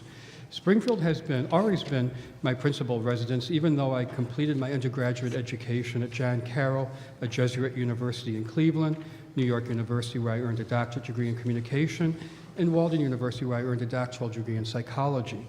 I decided to staunchly support MGM's initiative for Springfield at the very beginning for several reasons. One, MGM's core corporate tradition, culture, and philosophy. Two, MGM's ethical stance on environmental protection and conservation. Three, my belief that MGM will be a catalyst for economic revitalization. And four, MGM and its initiatives to support positive social change. I shall discuss each of these themes very briefly. One, MGM is a champion of employee diversity. It has a well-established history of providing opportunities in employment, construction to women, minorities, and those who are disadvantaged. This corporation celebrates the embracement of multicultural workforce, does not discriminate against people based on national origin, race, gender, religion, or sexual orientation. MGM has a philanthropic, charitable program that promotes human sustainability based on MGM's corporate tradition, culture, and well-established business practices in other cities. This is absolutely no question in my mind that MGM will be an outstanding, conscientious, and community-oriented corporate leader here in Springfield. 2, another important point that many people overlook is that MGM is a global leader in sustainability and stewardship of the environment and implements innovative conservation and waste management practices to reduce the environmental impact of their hotel and entertainment properties. Newsweek magazine rated MGM as the 3rd best hotel company for environmental responsibility in 2011. 3, it is noteworthy to mention that Mayor Sarno reduced the city's budget during the past 6 consecutive years. This trend is very likely to continue unless substantially new, much-needed revenue becomes available to the city. Make no mistake about it, in Springfield, we need new sources of revenue to pay for a myriad of critical expenses. For example, there is a lot of streets and sidewalks that need to be resurfaced. Safety is another important issue. No one wants to live in a place where they feel unsafe and insecure. We also want to provide our children with the best educational opportunities to attain marketable skills because they will be our future leaders. The stark reality is that public safety, education, and public work projects cost money. I believe that MGM will have a very positive economic impact to Springfield, the creation of 3,000 good-paying jobs, the generation of money for community projects, as well as the multiple ripple effects and spin-offs that will create additional job opportunities for the city and the region. Hence, MGM will offer a wide range of jobs, support for local and regional businesses, improve local revenue, and help build a thriving economy.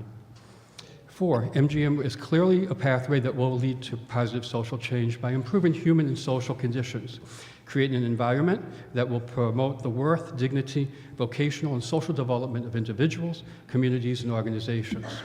There is nothing more powerful than offering hope to thousands of people for a better quality of life through hard work. Some people have expressed concerns that there will be deleterious effects from gaming. I conducted a detailed review of all published research studies on the gaming industry. There is no sound, methodological, constructed, longitudinally designed study in any peer-reviewed journal that clearly demonstrates a deleterious effect due to gaming. In the case of MGM, the casino is a small part of the overall proposed entertainment complex.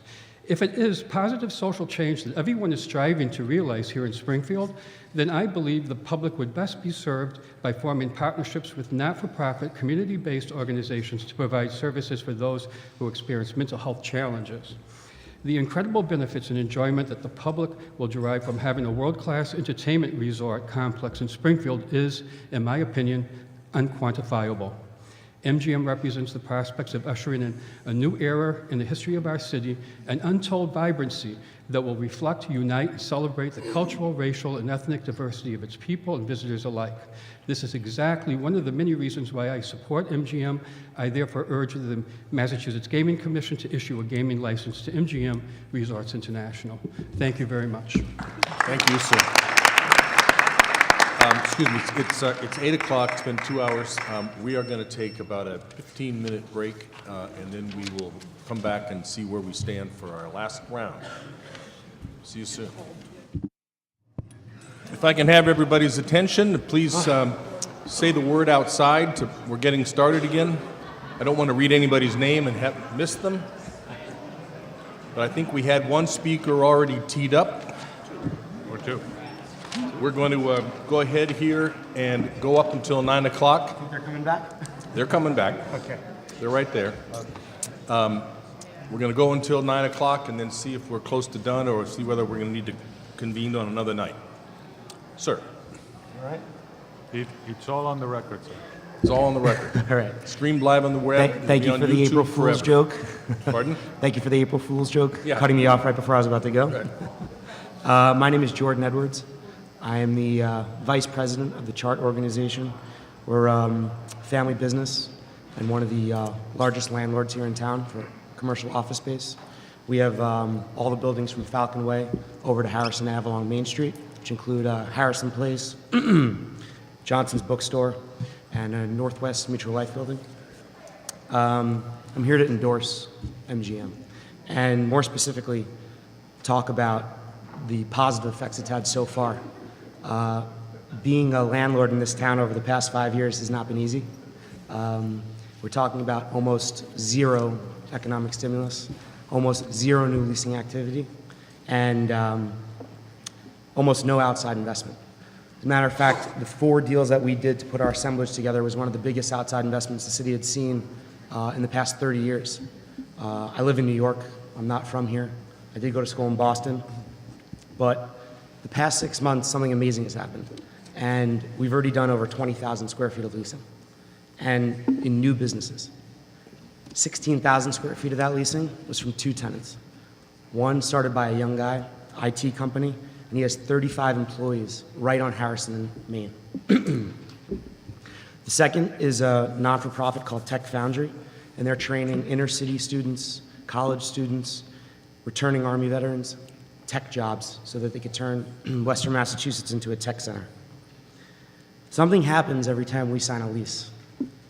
We hire an architect, we hire an engineer, we hire a contractor, we get insurance, hire a plumber, and new cleaning services. That's all happening right now. That's all leading up, and that's all because of the excitement around MGM. That wasn't happening even 6 months ago, and now all that's happening now. My family found Springfield on our way from New York up to Vermont for ski trips. We saw a deal here, and we jumped on it, and that was back in 2005. It was a bumpy road to get to where we are today, but we see all the positive economic stimulus that's already happening. And I heard a lot of negativity tonight. I wish I could change just a few minds, because we're hiring people. We are engaging people for construction projects, plumbing jobs. All these things are happening today, and that's even before they've broken ground. People are making their long-term plans. Business people are making their long-term plans, and it's actually really exciting. Just our small little company, we have in talks close to $50 million of new investment, and that's just us, and that has nothing to do with MGM, and that's all in Springfield. And unfortunately, or fortunately, a lot of it hinges on if the MGM deal gets done. The mayor wants market rate housing. I'm turning Johnson's Bookstore, which is a historical building, into luxury lofts right now. Right before I came to this meeting, at 3 o'clock, I met with my architects, and plans are being done. We're building 10 apartments in there, and then hopefully will be for the new management that's going to be at MGM. The last thing, and this is not an April Fool's joke, I'm moving to Springfield. I live in New York City, and I'm coming here. There's so much opportunity here, it's crazy. Most people that are from here don't see it. Either they've been beaten down for 30 years, or they lost their jobs, or they lost their businesses, but I know for a fact, because I'm in it every single day, things are changing. I'm a Yankees fan. You guys will probably make me a Red Sox fan. We feel sorry for you. That is an April Fool's joke. Thank you, Mr. Edwards. Anything, Jordan? Good evening. My name is Jim Boone, and I live in the McKnight Historic District here in Springfield.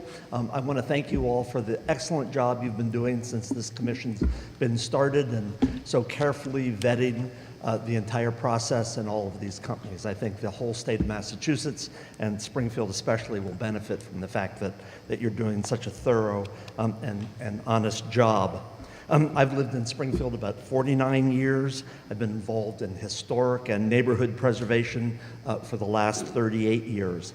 We've heard repeatedly that MGM loves this city's history and its architecture, but yet they want to tear down the majority of the historic buildings on their site. I attended a Historic Commission meeting in January of 2013 when their initial plans were put before the Commission. The Commission responded to them and had some very good suggestions for a few more buildings that could possibly be saved and included in their project. MGM sounded like they were very interested in the Commission's ideas. They came back to the Commission last month and had not changed a thing. This was very disappointing.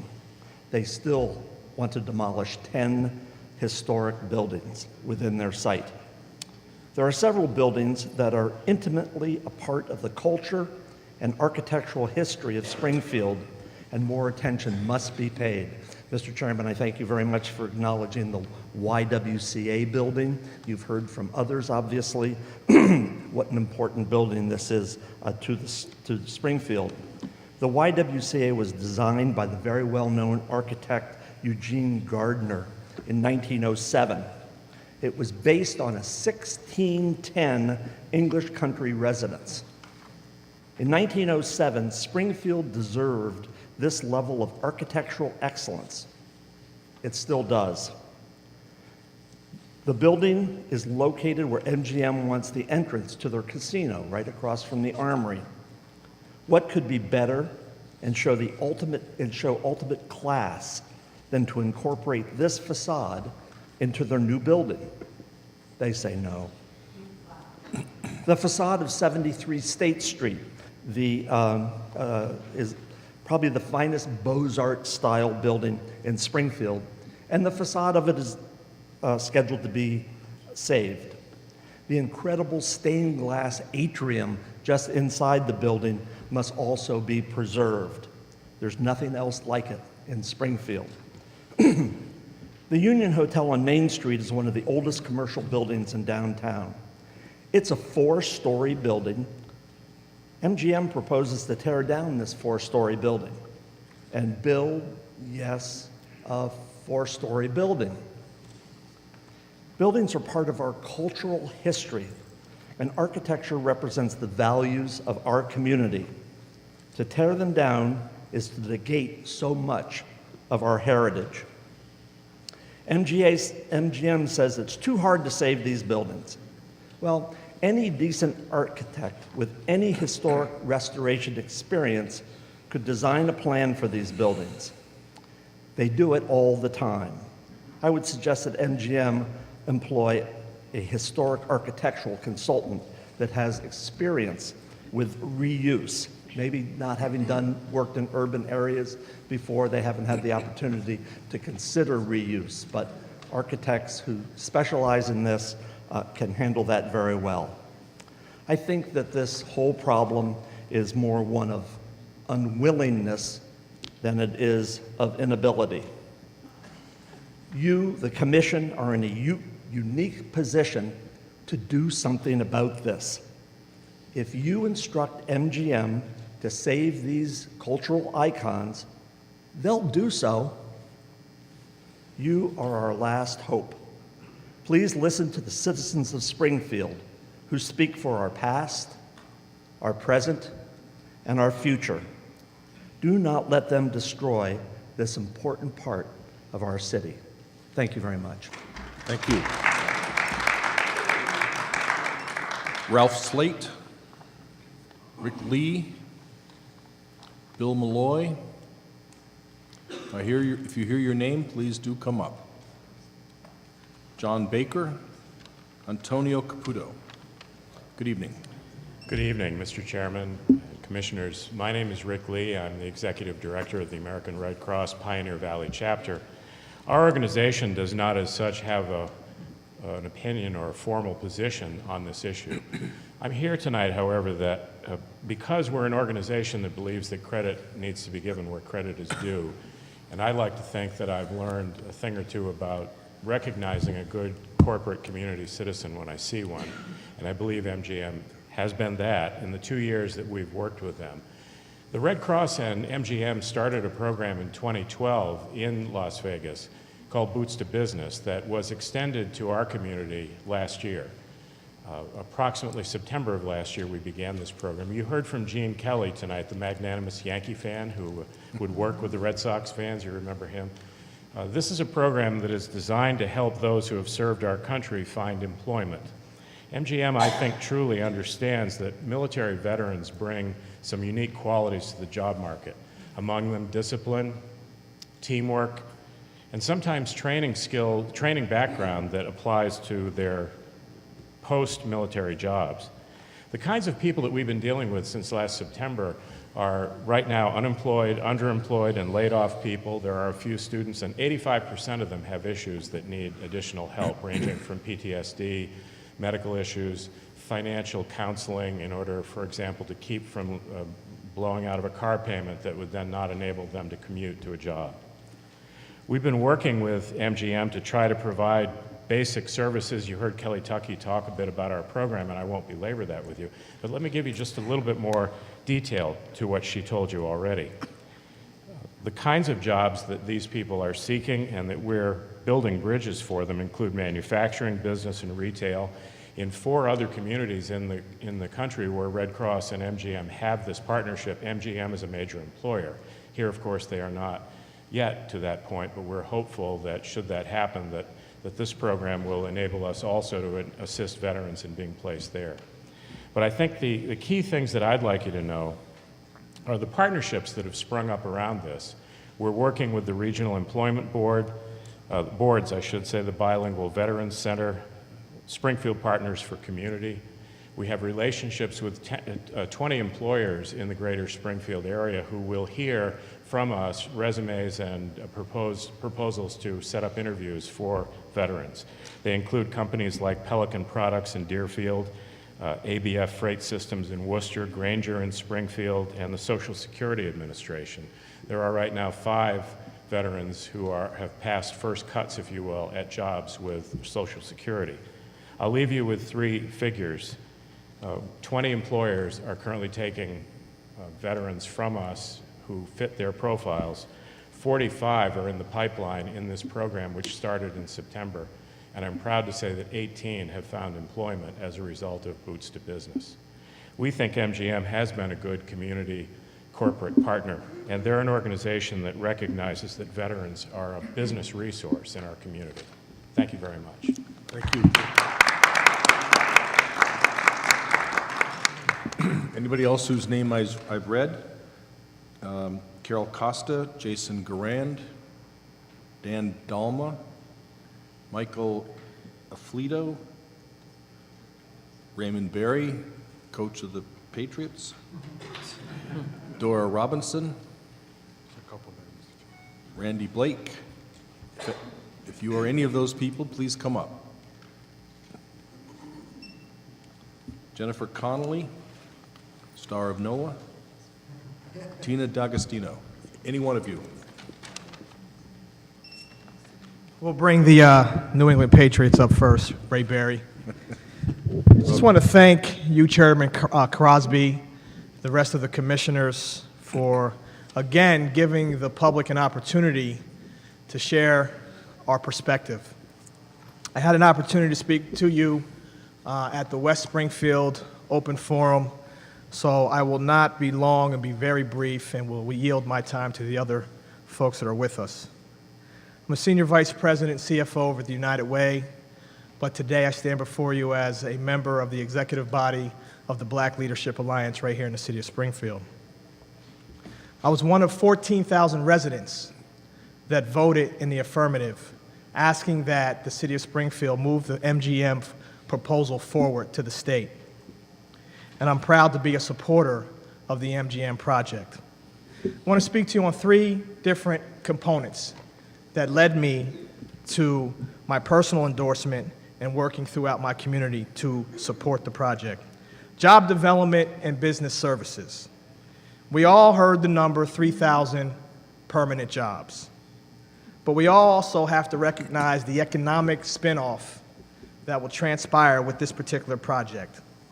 $800 million will create a pipeline of new job creation outside of the MGM footprint through an expansion of markets and business markets.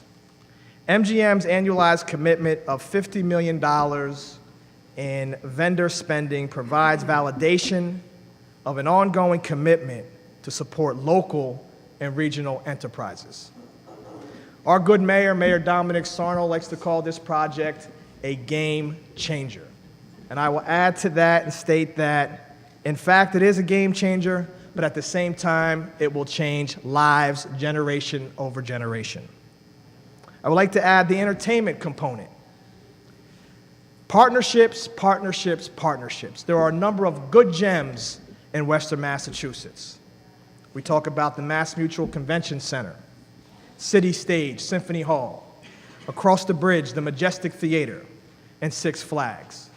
MGM will ultimately bring additional entertainment value to the region that we all will benefit from. Innovative community integration.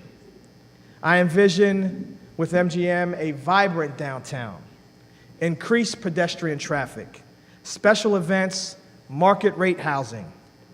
I am encouraged by the state's designation allowing the city of Springfield to have an arts district region.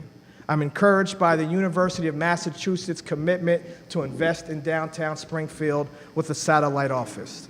I'm encouraged by the state moving forward with the I-91 viaduct project, the Union Station project, and I can go on and on. So when we talk about urban regeneration, urban revitalization, and a renaissance, it's about adding all of those pieces to the puzzle, and MGM's project will stamp and validate a new generation of economic development, spin-off to the city of Springfield and Western Massachusetts. Thank you very much. Thank you.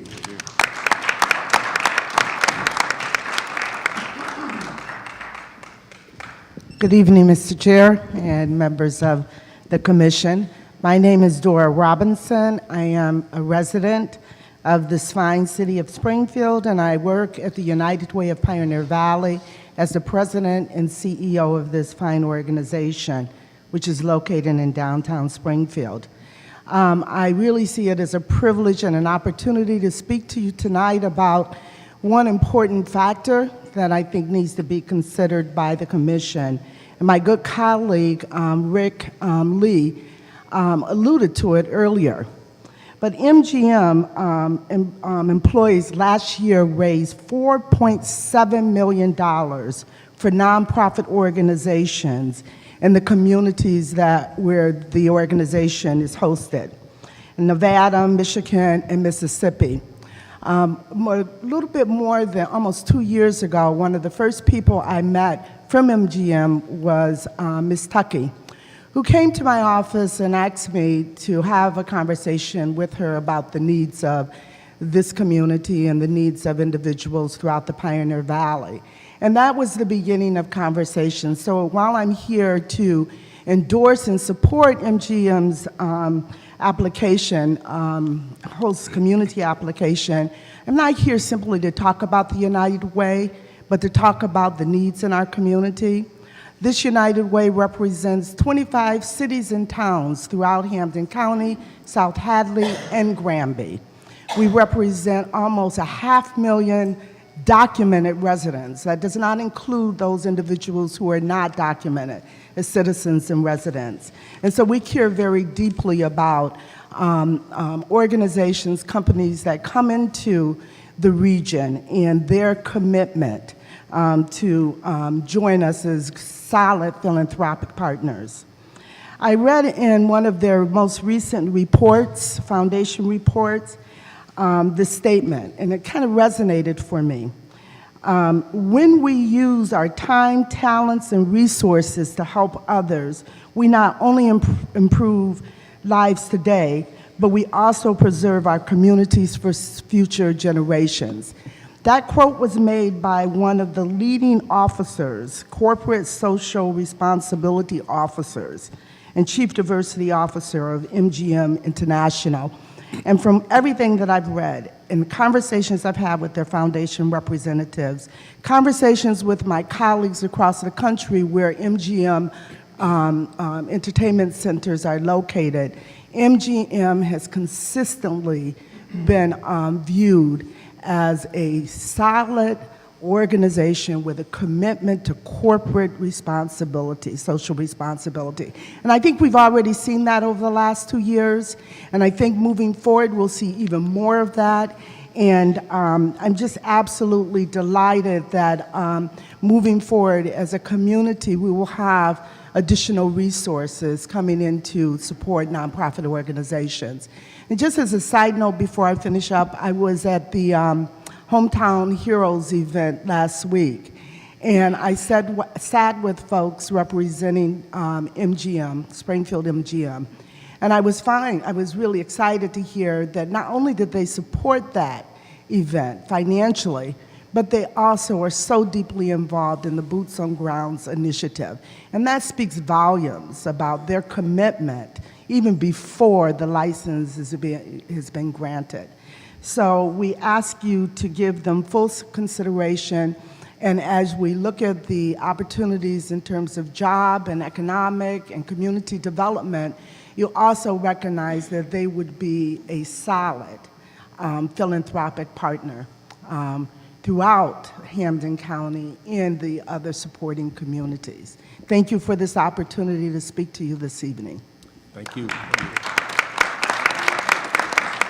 While our next speaker approaches, Jill McCarthy Payne, Jay Minkara, Paula Mira, Kathy Tobin, Rico Daniele. If any of you is here, please come up. Yes, sir. Mr. Commissioner, members of the Commission, my name is Michael Afflitto. I am the business agent for the International Alliance of Theatrical and Stage Employees, the union behind entertainment. I am the business agent for Local 53 here in Springfield, Mass. I have the privilege of representing several hundred working men and women who work in the entertainment industry in Western Mass, and in 3 of the venues that MGM is considering and incorporating in their plan. I have worked in the entertainment industry for 30 years on the technical side of it. And I have had the opportunity to work not only locally but around the country with several different production companies and different entertainment entities, national organizations, smaller organizations. And I can tell you firsthand that MGM is, without a doubt, the industry leader in entertainment, hospitality, and gaming. This proposal that MGM has will indeed be, as Mayor Sarno says, a game changer for Springfield. I am old enough to remember a time when Springfield was busy and bustling. And when there was traffic, wouldn't that be a great problem for us to have again here? I'd like to just clearly state that MGM's proposal will create more jobs for the hundreds of working people that I represent, and they are sorely needed. From the very beginning, when MGM came to Springfield, from their local reps, and I've had the opportunity to interact with their local reps, up to some people in their corporate structure, they have conveyed a commitment to Western Massachusetts, to Springfield, commitment to people. I really don't think it's about MGM. I know they're here to make money, and so are the working people in Western Massachusetts. And a good business deal is when everybody makes money. And I believe that MGM, being an industry leader, will provide new opportunities, not only for people in the entertainment industry, but in the hospitality industry as well, and certainly in the gaming industry. It'll have a multiplying effect. So in closing, I would just say that not only on a local level, but on a national level, the International Alliance of Theatrical and Stage Employees wholeheartedly endorses MGM's proposal in Springfield, and I would sincerely request that the Gaming Commission award the license to MGM Resorts International. Thank you. Thank you. Next speaker. While we wait, also Mark Kornacki, Colleen Lovelace, Carol Cutting, Ethel Griffin, And Robert Nieves, yes, sir.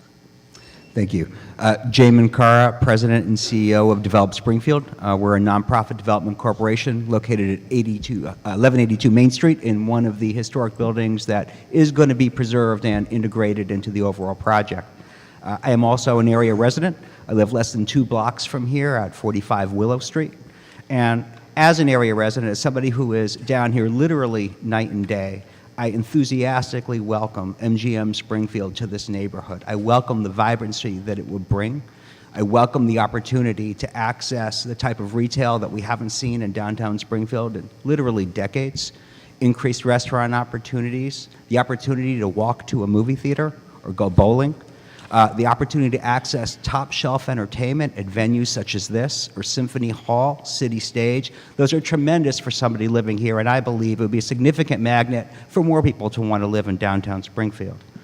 But professionally, as I noted when I had the opportunity to speak before you at the hearing in West Springfield, I noted then that in the more than 25 years that I've spent working in planning and economic development, I've never seen a major development project as well integrated into the social and economic fabric of a community as the MGM proposal. And I don't believe that that's an accident.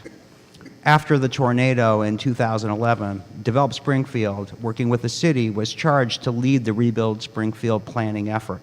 It was a very comprehensive effort. It involved more than 3,000 people expressing their views as to how Springfield should be redeveloped. Not just the tornado-impacted areas, but it was a citywide master plan addressing all different facets of the community. And I found it particularly striking how many of the goals and recommendations of that plan are integrated into the MGM proposal. The way it addresses our goals for revitalizing downtown, for rebuilding the South End, bringing market rate housing downtown, building on our arts and cultural assets, which is another key facet of the plan, reconnecting to the riverfront, our workforce development goals, overall economic development goals. I find it truly astounding. It's evidenced in the plan itself. It's evidenced in the host community agreement. And I hope and would encourage you to grant the license at the earliest possible opportunity so that we can all move forward in continuing to rebuild Springfield. Thank you. Thank you.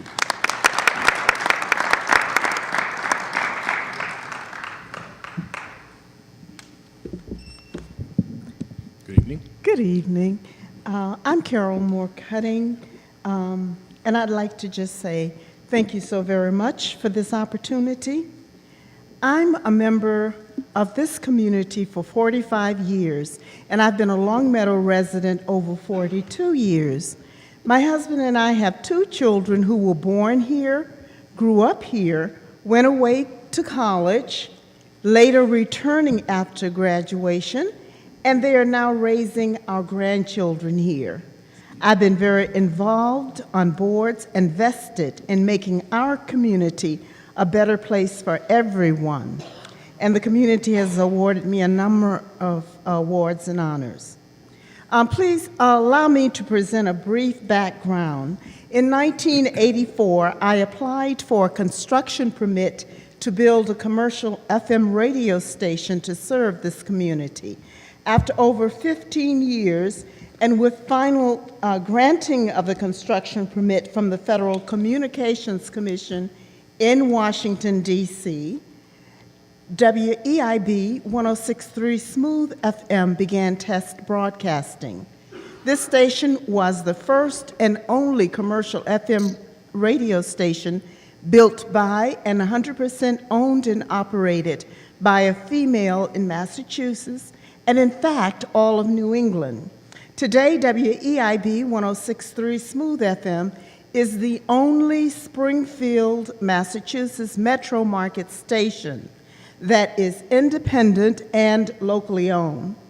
In addition to the terrestrial broadcast, its program is heard via the internet and smartphones locally, regionally, and around the world via www.weibfm.com.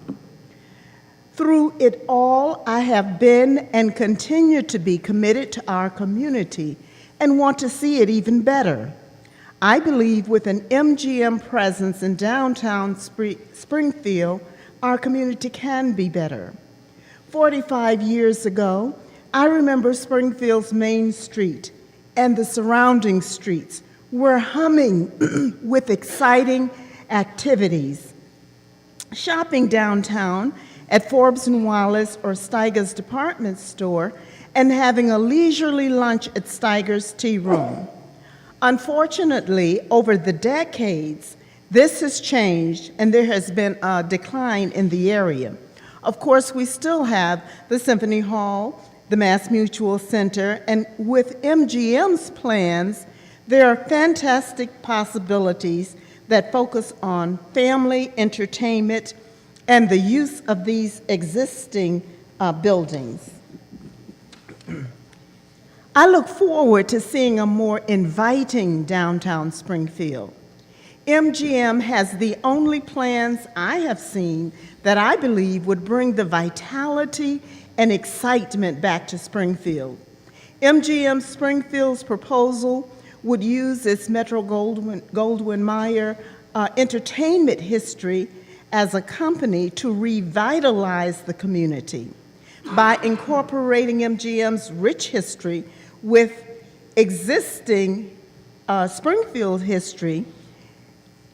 And, they will not compete with the existing resources, which is really exciting, but will enhance it to attract local, regional, and national visitors to the Springfield region. I believe MGM and its team are committed and also have the ability to transform the area into a place where there is family fun activities for everyone, and also making this a destination location. I look forward to an opportunity where my husband and I, as well as other families in the community, can joyfully bring our children, grandchildren, nieces, nephews, family, and friends to the movies, bowling, skating, outdoor activities on the plaza, restaurants, various entertainment, and other events planned for the downtown area. I am very vested in this community, passionate about the possibilities for the region, and look forward to Springfield's potential for becoming a more positive family, fun-filled entertainment place. I believe the entertainment region and beyond will be the benefactors of MGM. Thank you very much. Great. John Simpson, Yvette Cruz, Ray Caporal, Linda Bartlett, Tony Calabrese. Come up, sir. Tony Signoli. And if you was here, please come up. Yes, sir. Good evening, gentlemen. My name's Ray Caporelli. I was born and raised in the South End. I now live in the Forest Park District. As this young lady before me just said, downtown used to be a bustling community. Now it's quiet. We had a basketball tournament here. They just finished. One of the reasons they're leaving, nothing to do in Springfield. MGM has come along. They got a great project. There are people who don't like the project, and that's fine. They're entitled to their opinions. But yet I have not heard anybody tonight tell me an alternative to help the area, the region, and the people of Springfield. With what they have planned, there will be a lot of tradesmen who will have opportunities for jobs. Those jobs will lead to great construction jobs, which will then later do other jobs. My daughter has gone to college here, and I'd love to see her work for their firm. I checked them out on the internet. They're a very good firm. With their plans on board, the city will come back, and hopefully, a lot of people think Springfield is Pompeii. Well, we're not Pompeii. When their project is finished, this Phoenix will raise us above. People will see us. And when the project is completed and it's ready to open, after you give them their license, that Phoenix will change to that gold lion. And when he roars in your direction, it's time for you to come back and see the project that they put on the map, and Springfield's back to life. Thank you for your time. Thank you.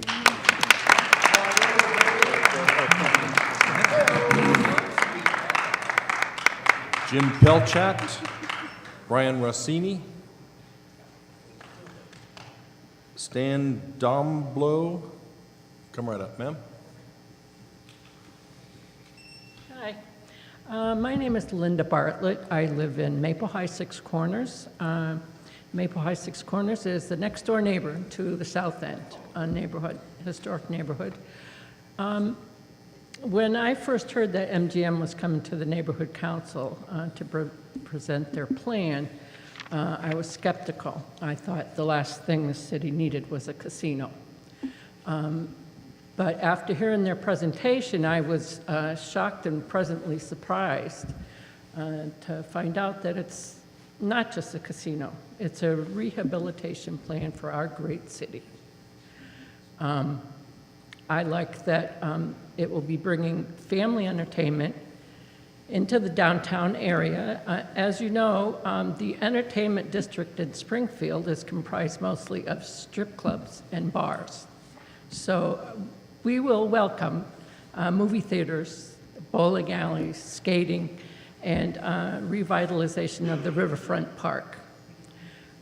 As to, a lot of people have talked about predatory gambling tonight, and I'd like to put my 2 cents worth in. I equate it with the story of the vampire. A vampire cannot prey on you unless you invite him in. I think personal responsibility has gone out of fashion. I don't gamble, so I'm sorry, MGM, I won't come to your casino to gamble. But I will come there to go to the movies and all the other entertainment, the shopping, the restaurants. And also, our neighborhood was severely impacted by the tornado. And luckily, there are new houses going up, apartment buildings are being rehabilitated, investment is coming into our neighborhood. And I really do not think that that would have happened if MGM Springfield wasn't on the horizon. It kind of happened simultaneously, and I noticed that once MGM Springfield was talked about, our neighborhood was being invested in more. That's just my opinion. But I hope that you'll bear in mind that this plan will have a positive domino effect into the area neighborhoods and will increase investment there and will help revitalize the city. And thank you. Thank you. Could I have a show of hands of everybody who is left to speak? So that's about 6 or 7 people. How many of the 6 or 7 people will stay if we go for a few more minutes?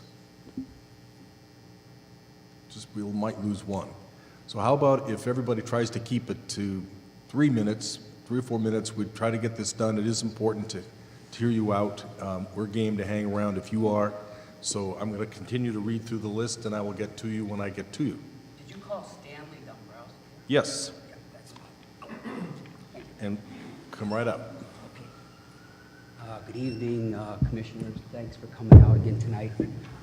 So many points of view have been mentioned, but nobody's really spoke about the negative effect too many coffee grounds will have on the global warming aspect of the casino.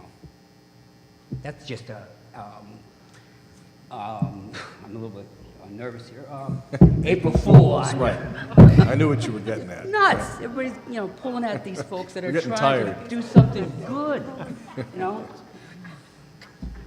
They're trying to do something, that nobody else is even coming up with an idea to try to do.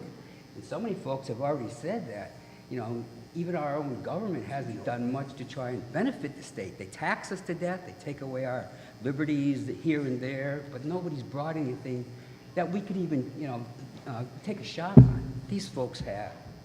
And I wish you'd just allow you folks to do your due deliberations this week and come along Monday and surprise us all and saying, here's your license to the folks. All right, thanks. Thank you. Who's next? Come on up.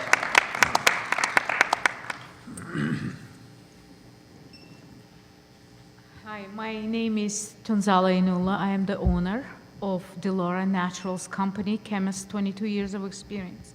I make all natural cosmetic products, beauty, personal care products. As the owner of a small business, I understand perfectly a lot of people, business owners, they will lose their business. We understand that. I also understand that people who have small business, their employees, they will also lose their job.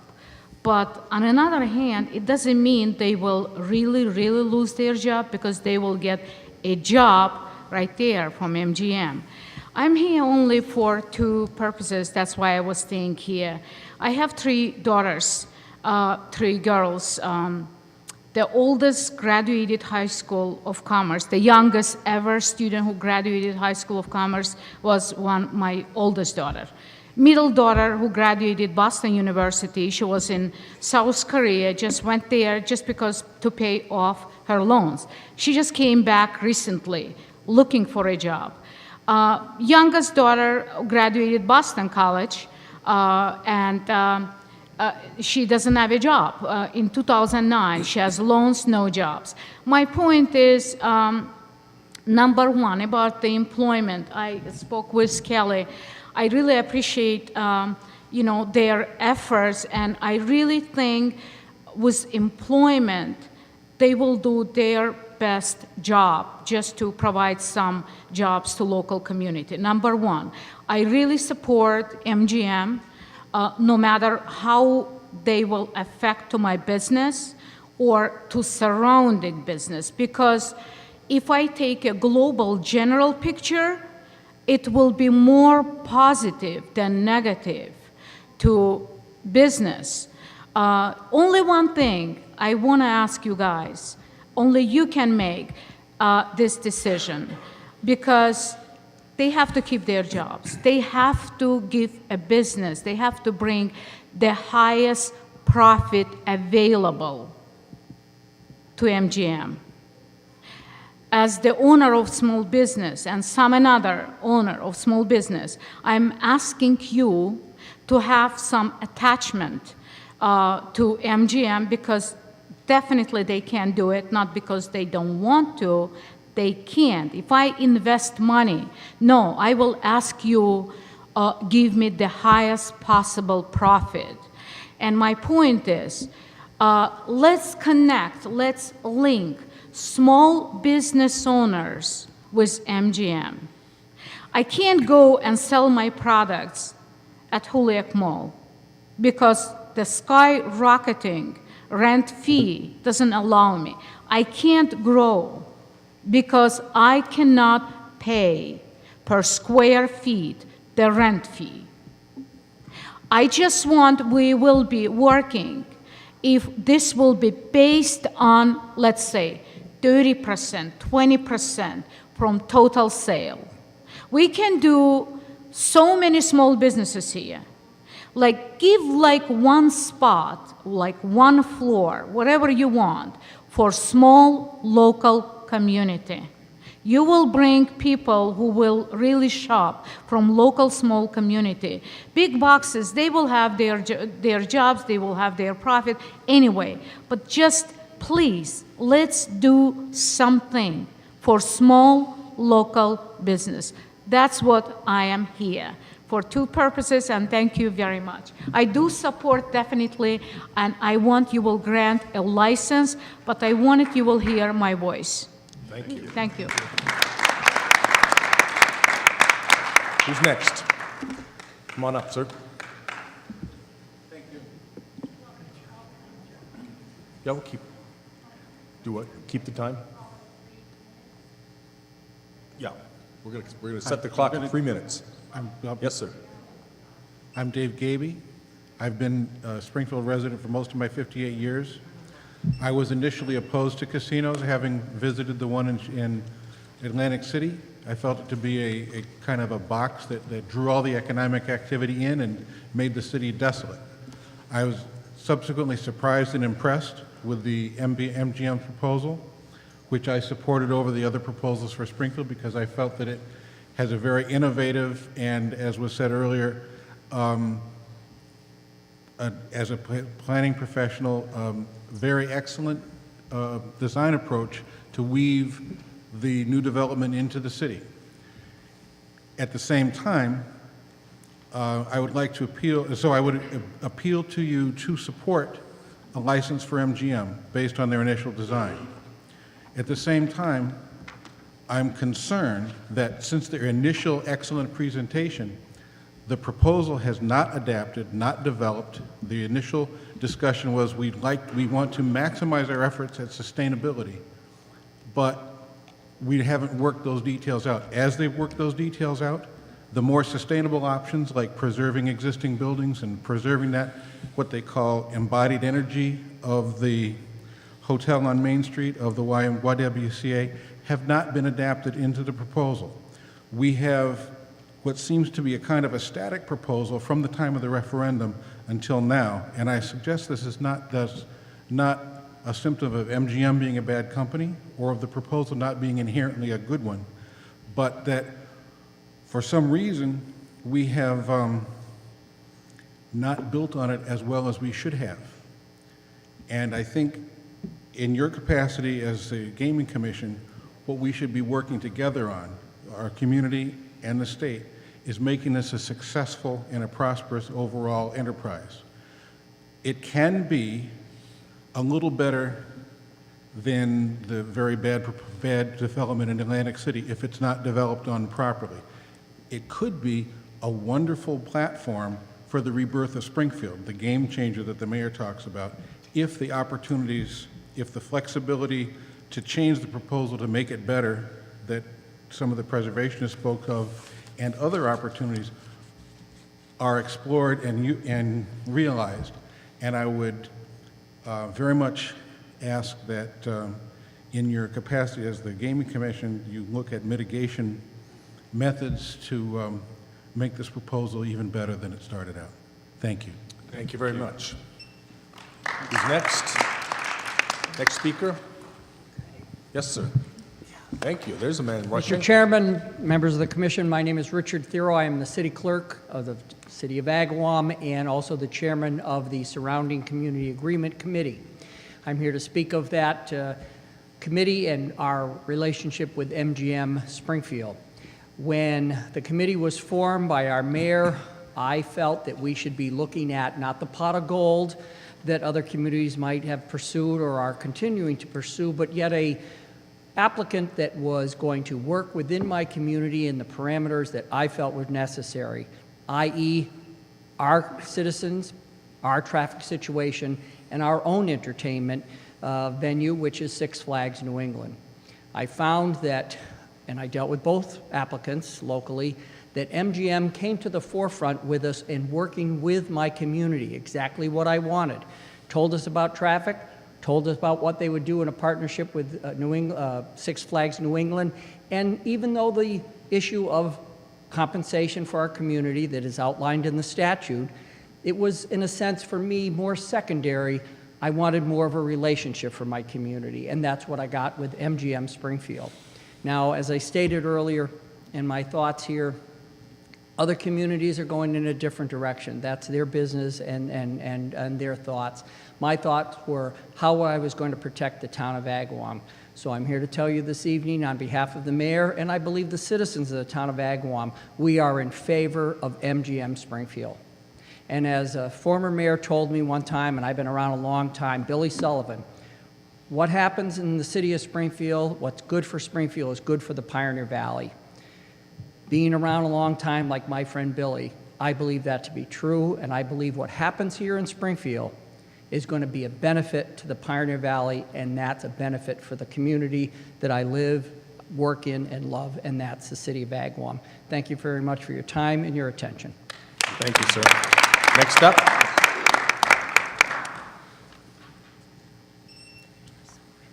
Thank you, Commissioners. My name is Mark Checkwitz, and I brought 4 bottles of 5-Hour Energy for your ride home today. Great. Oh, that's an April Fool's joke. So I read the article on your extravagant spending. I disagree entirely. I want to thank you for using the money wisely, for doing a job incredibly well, for being a part of crafting a metric for these casinos to make them adhere to a standard that has never been laid out before. I will be impressed if this is a successful venture. I actually believe it will be. I believe, and I have told them in the past, that this will become a model for urban casino retail development. I had a whole list of things that I want to talk about. They won't fit into 3 minutes, so I'm going to X out a few of them, but I just want to say, from the moment that they came here, I was inspired to do what I think every citizen of this city should do, is to do his or her part to make it a better place to live in.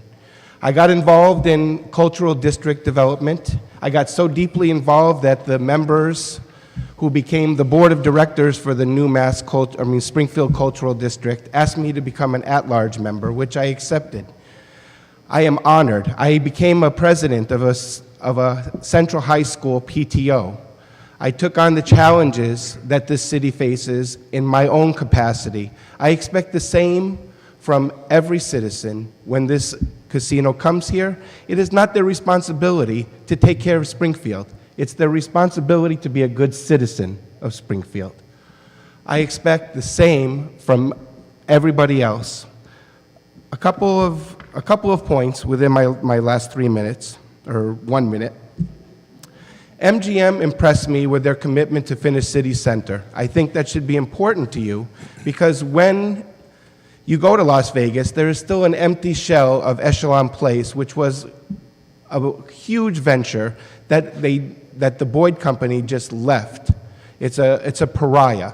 MGM stuck by their employees, they stuck by the city of Las Vegas, and they finished what they started despite incredible, incredible obstacles. The opponents should know also that the real predatory industry in this state is the lottery.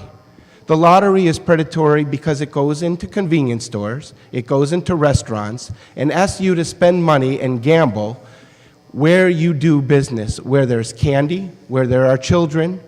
I find that to be predatory. I find the fact that they are containing their casino within their entity to be non-predatory. Thank you very much. Thank you very much.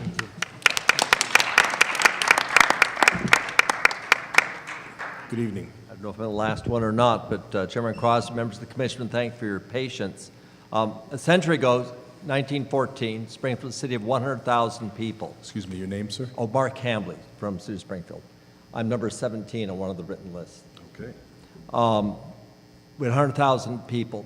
The trolleys had been put in, had been electrified in 1890. We had, the South End was a vibrant part of this city. We had Duryea cars being manufactured, Hendy manufacturers producing Indian motorcycles. We had the Armory producing rifles and spinning up a whole bunch of industries which made this city literally the workshop of America. That's all gone now. We've spoken many times today about how the South End is no longer the vibrant area it was. It used to be the center of the Italian community until I-91 broke that apart. And now we have an opportunity to see some development coming led by MGM. The mayor spoke this morning about $2.4 billion worth of investments which might potentially change the environment here in Springfield. At the cornerstone of that is the MGM proposal. And while I don't view it as being a panacea, I do believe it is a great opportunity. And I think that the others have spoken today very eloquently about the way that this company, given its reputation, its ability to bring its entertainment and transfer that into other processes around the city, to coordinate with the museums, with Symphony, with the city stage and other entertainment enterprises, to bring life back to this part of the city is indeed, I think, a very, very, very critical function. The 3 points I'd like to make, I hope, as you consider making approval for this project later next month. First, Bob Bolduc mentioned, of Pride, mentioned the question of traffic. Bob Bolduc is a very modest man. He actually owns Pride Industries, all the service stations. He's a very, very capable businessman, one of the best entrepreneurs we have in our community. And I think that in addition just to the problems on Union Street, the revamping of I-91 gives opportunities. We don't want those viaducts rebuilt. We want the road put below level, which is being considered by the Department of Transportation. I would hope that MGM in their discussions with DOT, before they finalize their final architectural plans will take that into account. This will connect the south end once more to the riverfront, which is critical. In that regard, the $1 million proposal to revamp Riverside Park is indeed a critical contribution to the city. But I'd just like to remind that Riverside Park comes in the middle of the Connecticut Walkway, which goes 3.2 miles along our city front from the South End Bridge right up to Chicopee border. So hope that also be taken into consideration. And finally, my two colleagues, Bob Carroll and Jim Boone from the Preservation Trust mentioned the importance we place in this city about our architecture. And I think that certainly a company as great as MGM, I hope, will take into account these concerns we have about the remaining buildings which are scheduled for demolition, particularly the YWCA building and the Union Hotel. I think if those could be incorporated into their plans, it'd be indeed a wonderful thing. So thank you very much. Good luck to you and good luck to MGM. Thank you very much. Thank you.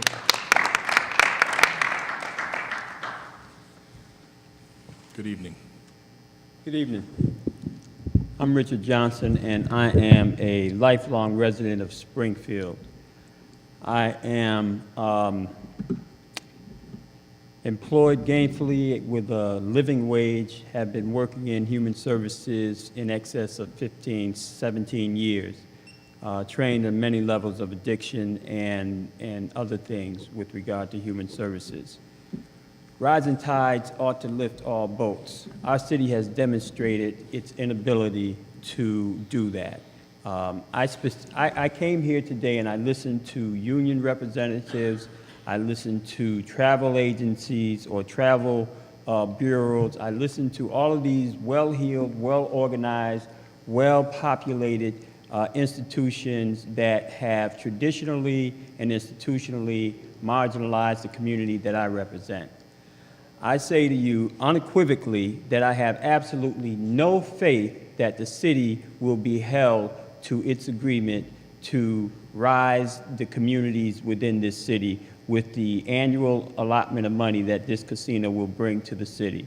I have absolutely no faith in the fact that those individuals who would, under the last 20 years, criminalize youth and just being a youth, criminalize youth, institutionalize them, and now they are at an age of being of an employment age, unable to find employment, unable to find access to is that 3 minutes? Unable to get access to some of the higher education institutions that are available here in the city because of their CORI records and so forth. Now, one of the things that troubles me tremendously is the fact that this access really impacts black and brown communities to the degree that these 3,000 jobs that we're talking about won't even come close to reaching into those communities. Never will, ever. But there are things that can be done with regard to mitigation that might assist some folks to have access to gainful employment, and that has to do with preferred vendor status. And how that ties into all of this is that sometimes individuals can benefit from hiring individuals who have challenging histories and be compensated and benefited in tax ways with tax credits and incentives to do that. They can be considered as preferred vendors, and I'm saying to you that these communities of color and all of these folks who will not be able to hold specific jobs because it's legislatively prohibitive for them to do that under this new legislation that allows for casino gambling in Massachusetts. However, that doesn't prohibit the plank that is the vendor plank in the casino's operation to encourage its preferred vendors to participate in programs that would benefit them on both ends, but more importantly, would benefit the communities that will be continually suppressed because they don't have gainful employment. They're going to take everything they can and try and double up down at the casino or somewhere else, and this provides them an opportunity to actually make a living wage and contribute constructively to their community. I had a lot more to say, but in the time that I have, I've just not remembered it. But I do want to say that it's important that the people who aren't here are remembered. You know, we can, you know, this company has done a hell of a job marketing its product over the last 2 years. And the NAACP, the Urban League, the Black Leadership Council, or whatever they are, I'd just like to know who other than the leadership is benefiting? Who are they leading? Okay. Their largest turnout came out at a bar, and that was initiated because, in my community, because grassroots individuals told folks the meeting was going to happen. But these folks aren't considered. Okay. Thank you very much. Appreciate it. Important comments. Is there anybody else out here who we've missed? Going once, going twice? Nobody else? All right. We are not going to formally adjourn this. We are going to temporarily adjourn this meeting because as a matter of technicality, we can't, it's a long story, but we're going to be back here later in the month probably to close the meeting. That'll be another opportunity to hear from a few folks. But I think we've got everybody on this round, and I want to say to all of you who spoke, thank you very much. To those of you who hung around, thank you very much. And we will see you later this month. Thank you. Good night. Thank you.